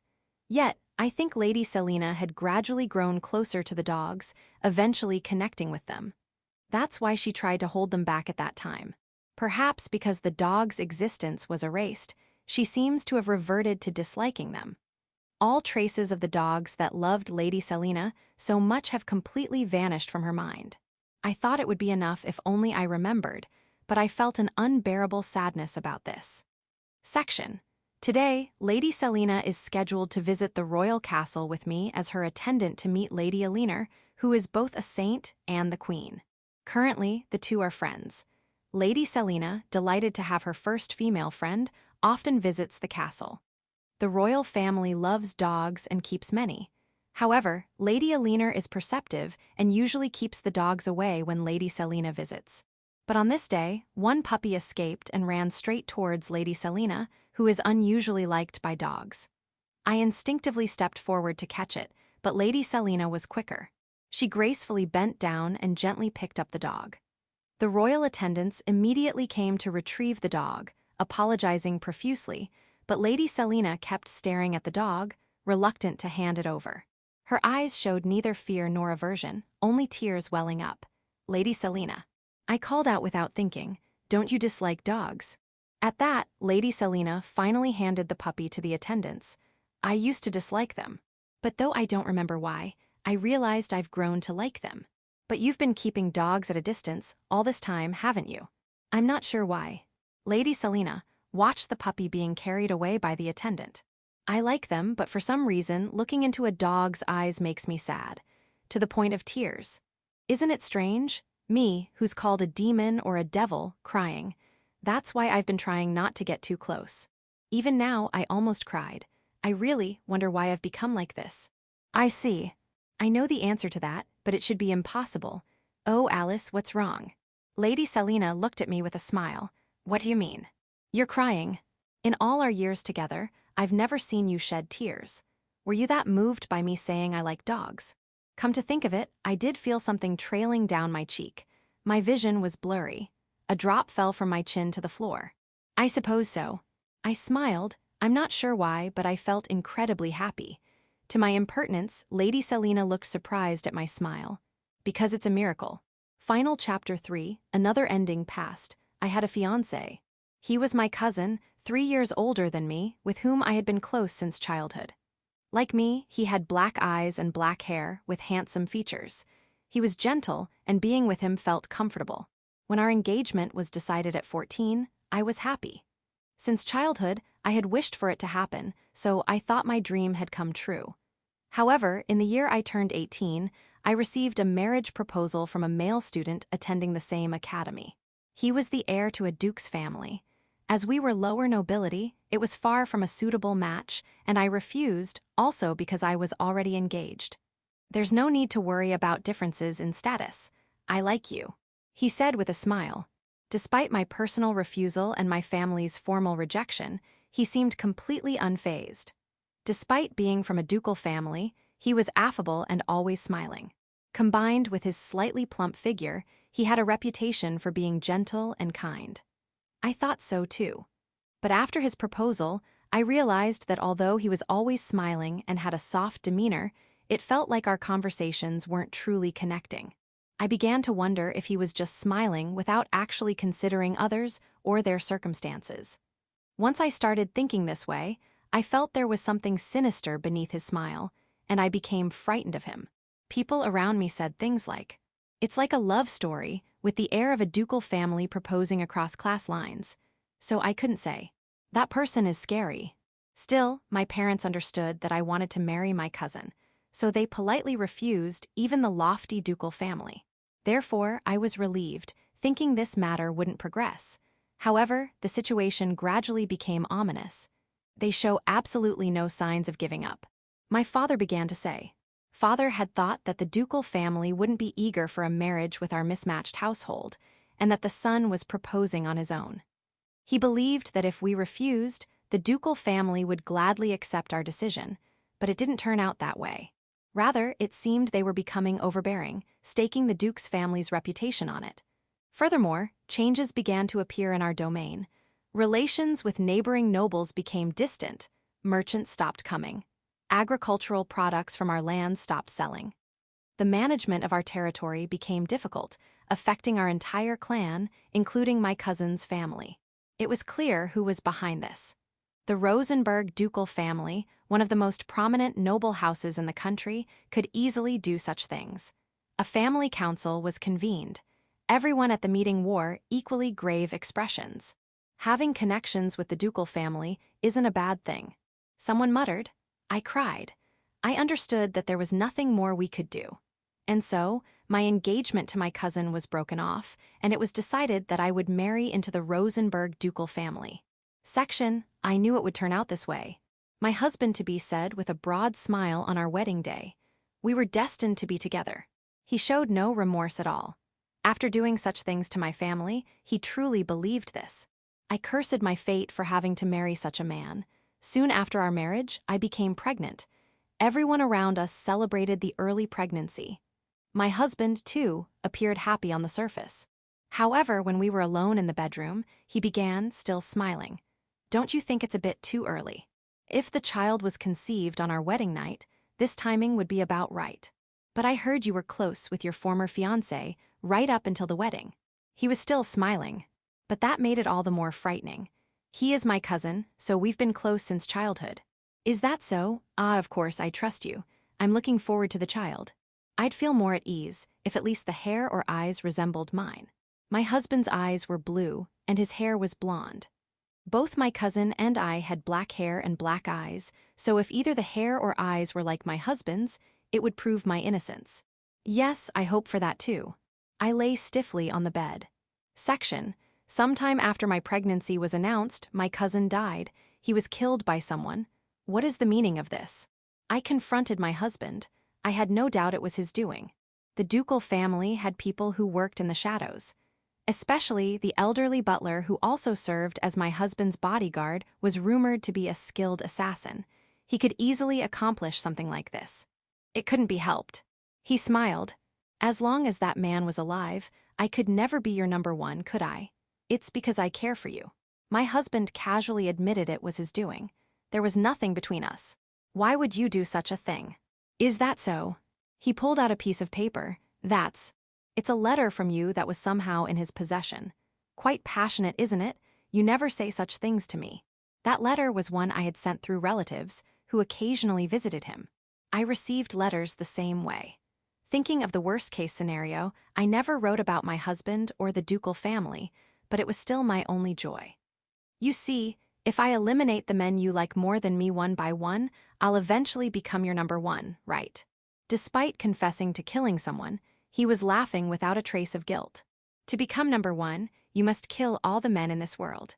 I wanted to say that, but I was too scared to speak up. I thought this man might actually do it. My body wouldn't stop trembling. Section.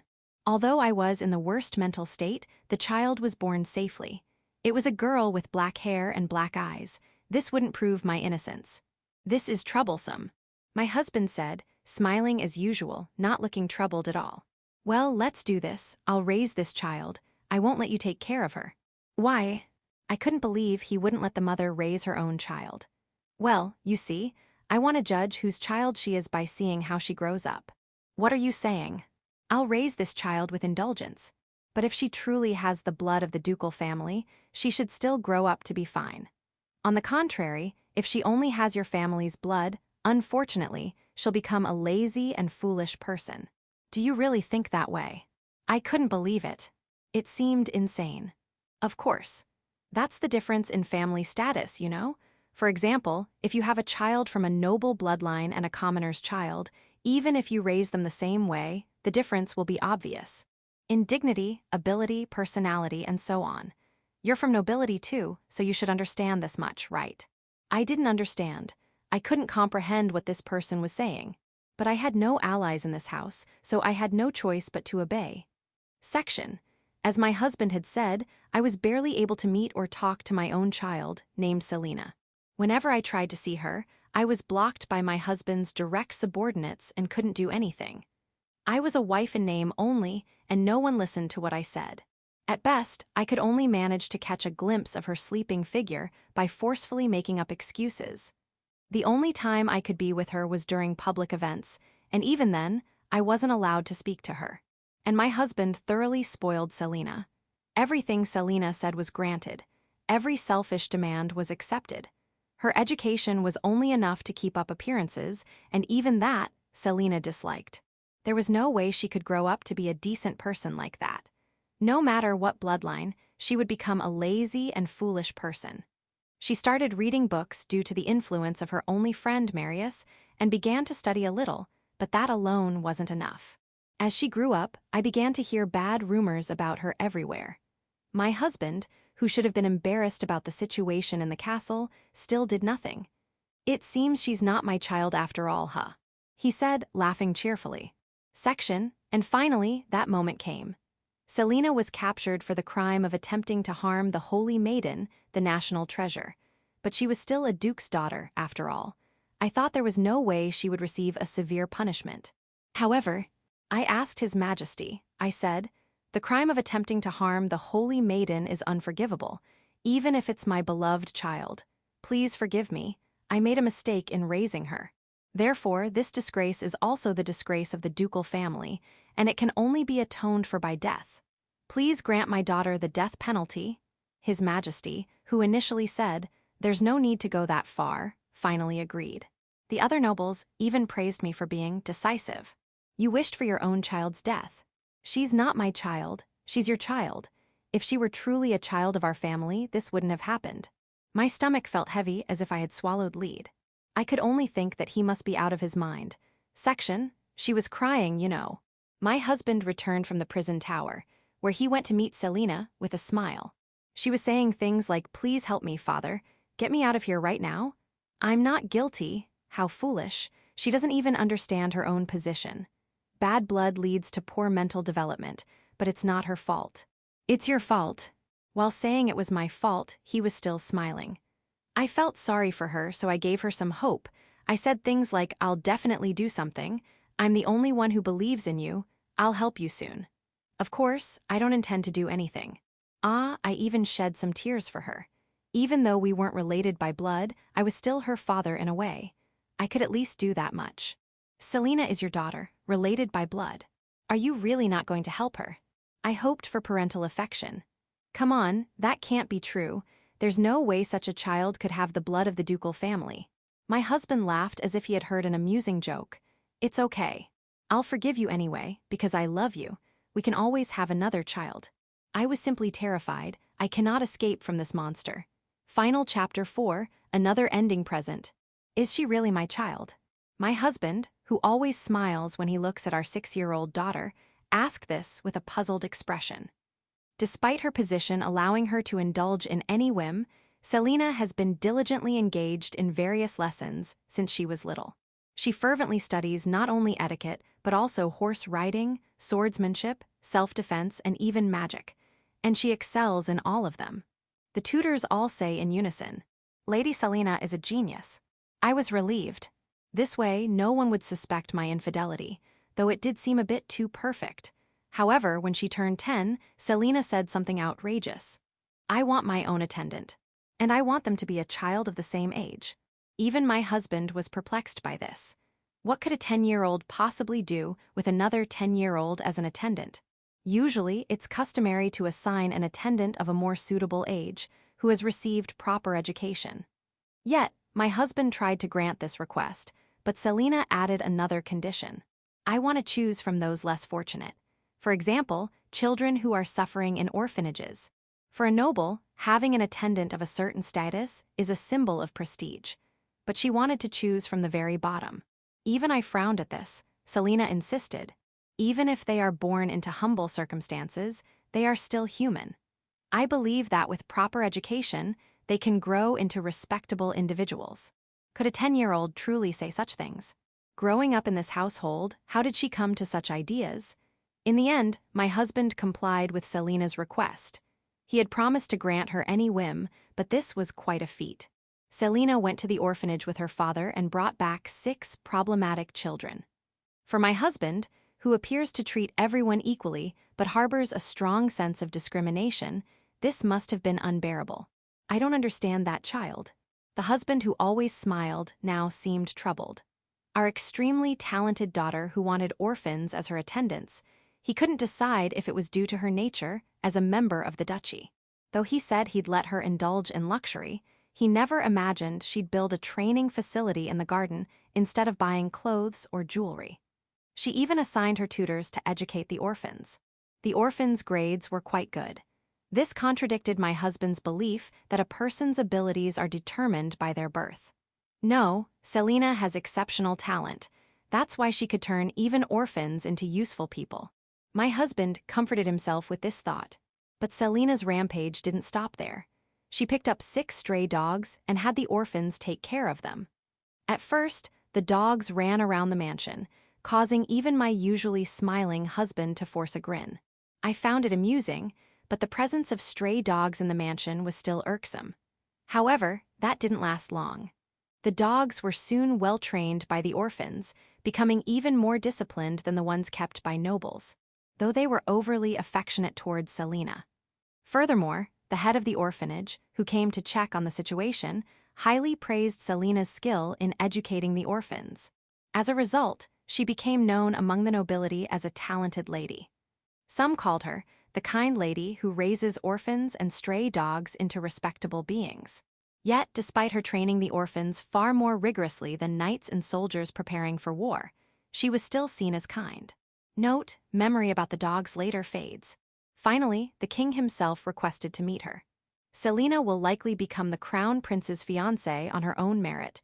She is an amazing child. The pride of the Rosenberg family.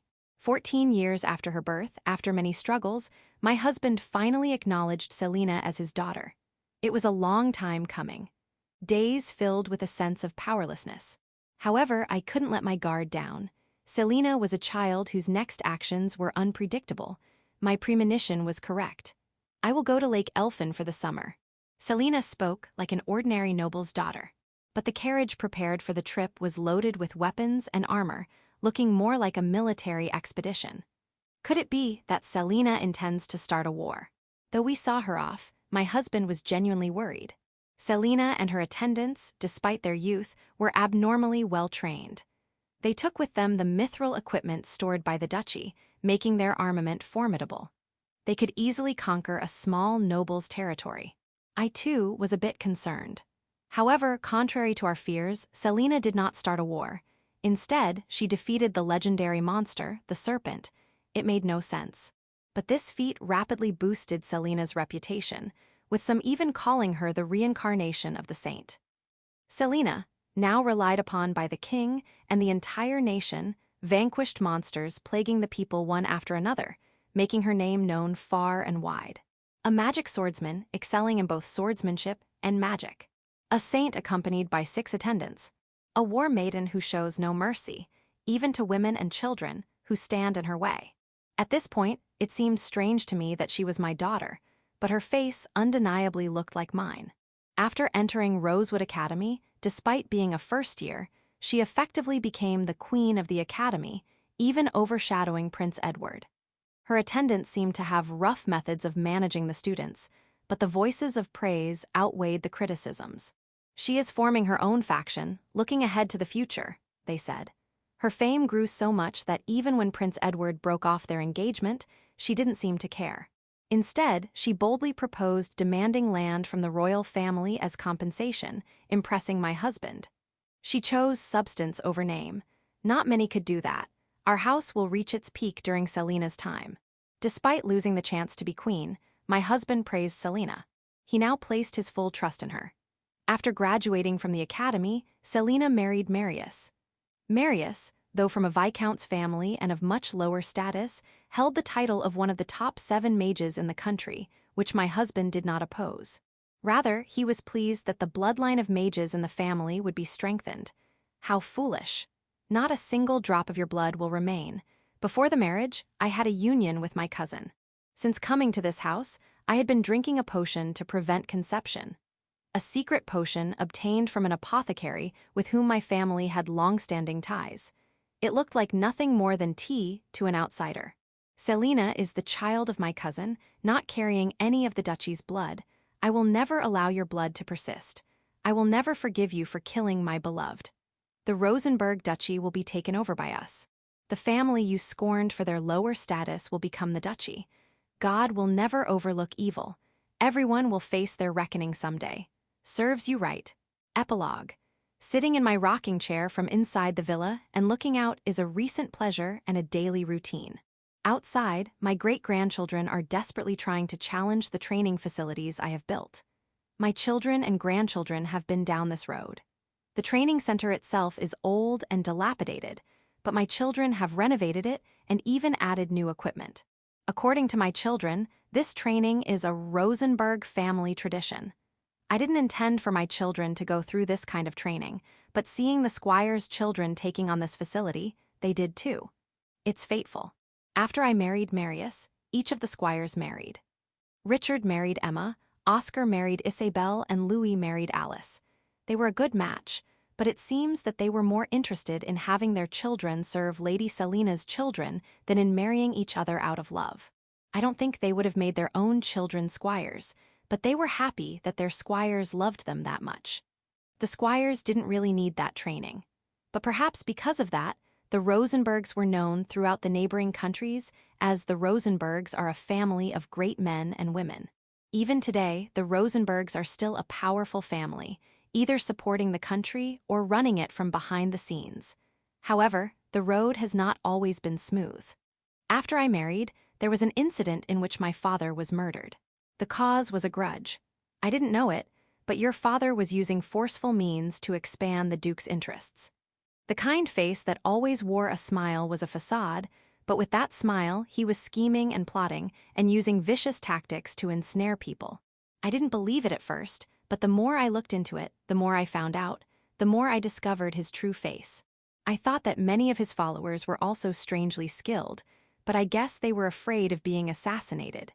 Ironically, one of the followers was a relative of the fallen one, and he met an untimely end.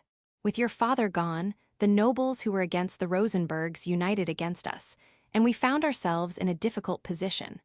After all, I had just succeeded to the family and had no political power. I thought of using force to overpower them, but thanks to the support of Eleanor, who became queen, the children of the nobles who had ties to me when I was at the academy, and above all my followers, we managed to get through it peacefully. Without them, I would have had to stage a coup d'etat. But of course, even if I hadn't been executed, I would have been doomed to a future of destruction. I can only thank my husband Marius for giving me a new start in life. To be honest, I was confident that I could pull off the coup. After his death, his mother tearfully apologized to me for everything that had happened. It seems that the marriage between your father and mother was also forced by your father. Because of that, the couple didn't get along well, and she was strictly restricted from having contact with me. Since then, she has brightened up as if she has changed, and has been in close contact with me and Marius, actively taking care of my children, her grandchildren, because she couldn't participate in child-rearing herself. It was complicated for me to see my children receiving the love of my mother that I could not receive myself. However, I think that the fact that my mother had love for me healed my underlying wounds from a previous life. Then, just before she died, she told me a secret. You are not your father's real child. I was aware of that. I was too much like my father and too poor in magic for a Rosenberg. My magical power in this world, where I was feared as an ogre or a demon, was acquired through training from childhood. Marius was aware that I do not have blood ties to your father. Otherwise, he would not have been executed. Well, it's no big deal. You are who you are, he told her gently. And unlike in your previous life, you're not surrounded by people who are attracted to Selena because of her status, are you? I was a little shocked, as I was proud to be a duchess, even if I felt uncomfortable, but Marius's words softly wrapped me in his arms. My father had been murdered by his own handlers. To be honest, I don't really know. At least he was kind to me. But it's also true that his kindness made me a useless person in a previous life. But every year on the anniversary of his death, I put white flowers on his grave. He lived a long life, though many things happened to him. Including his previous lives, he lived for more than 100 years. Recently, I have become forgetful, and my memory has become vague, and my memories of my previous life and this life have become more and more confused. Perhaps this is why I remember the past so well these days. When was that? The squires made a wish for me for the first time. I want you to name my dog. A dog? Did the squires ever have a dog? Or is this a memory from a previous life? I'm sure Richard and his friends weren't my squires in a previous life. Which is fine, it's a minor detail now. One thing's for sure, I hated dogs then, so I named him whatever I wanted to name him. Richard's big puppy is Alpha. Oscar's black puppy is Beta. Louis' brown puppy is Gamma. Isabel's white puppy is Delta. Emma's gray puppy is Epsilon. Alice's red puppy is Zeta, so it's settled. The squires all looked at me subtly as I named them. That's probably true, because I just put the old letters in the right order from the top. In the order in which they were given to the squires. I hated dogs, so I didn't want to use my head at all in naming them. But the names were easy to understand, so we could all remember them quickly. I'm sure I would have remembered. Alpha, Beta, Gamma, Delta, Epsilon, Zeta. How could I have forgotten all this time? All those dogs that had hurt me so badly. The dogs that loved me so much. For me, those dogs are. I'm getting sleepy. I hear them barking in the distance. Such a helpless little thing. When I come home, those dogs are the first to greet me, even though I don't want them to. They're really annoying dogs. They're really. Afterward, there is a genre of novels called Villainess stories, which is one of my favorite story forms. The story is about an evil young lady who is destined to be executed, and she tries to make her second life better by starting her life over or being possessed by another persona. Of course, she knows the future, so it is natural that she will do well. If you were to start your life over, you would probably put all your money into horse racing, stocks, and forex, which you know the results of, and live a comfortable life. However, it is difficult to write a novel with such a commonplace story. So the key is to use a character with a special role as a villainess, and to make the story roll well with the gap between the good things done by people who were thought to be bad and the bad things done by people who were thought to be good. But I thought, if a bad person gets a second life, he will still be a bad person. If you live a second life, you will grow old mentally. To start life anew, one must pay the price. In the first place, why is it possible to develop a personality that is seen as evil? After making these parts consistent, the result is this web novel. Incidentally, this work deals with dogs, and my pen name has also dogs in it, but to tell the truth, I am not very good with dogs. But the dogs used to come to me without paying attention to the dog lovers who were taking care of them. When I was a child, I was so scared of them that I ran away and was chased around by stray dogs like Nobita of Doraemon. Moreover, when I was running away, I felt something hitting the heel of my shoe. I was too scared to look back, so I never knew what hit me. When I was an adult, I was waiting at a traffic light at a pedestrian crossing, and I heard a thudding sound from behind me, so I turned around to see what it was and found two dogs trying to jump on me, but their owners were trying hard to stop them. What I heard was the sound of the dogs kicking the ground as hard as they could. As soon as the traffic light changed, I ran away as fast as I could. So, the episode with Selena and the dogs is partly based on my own experience.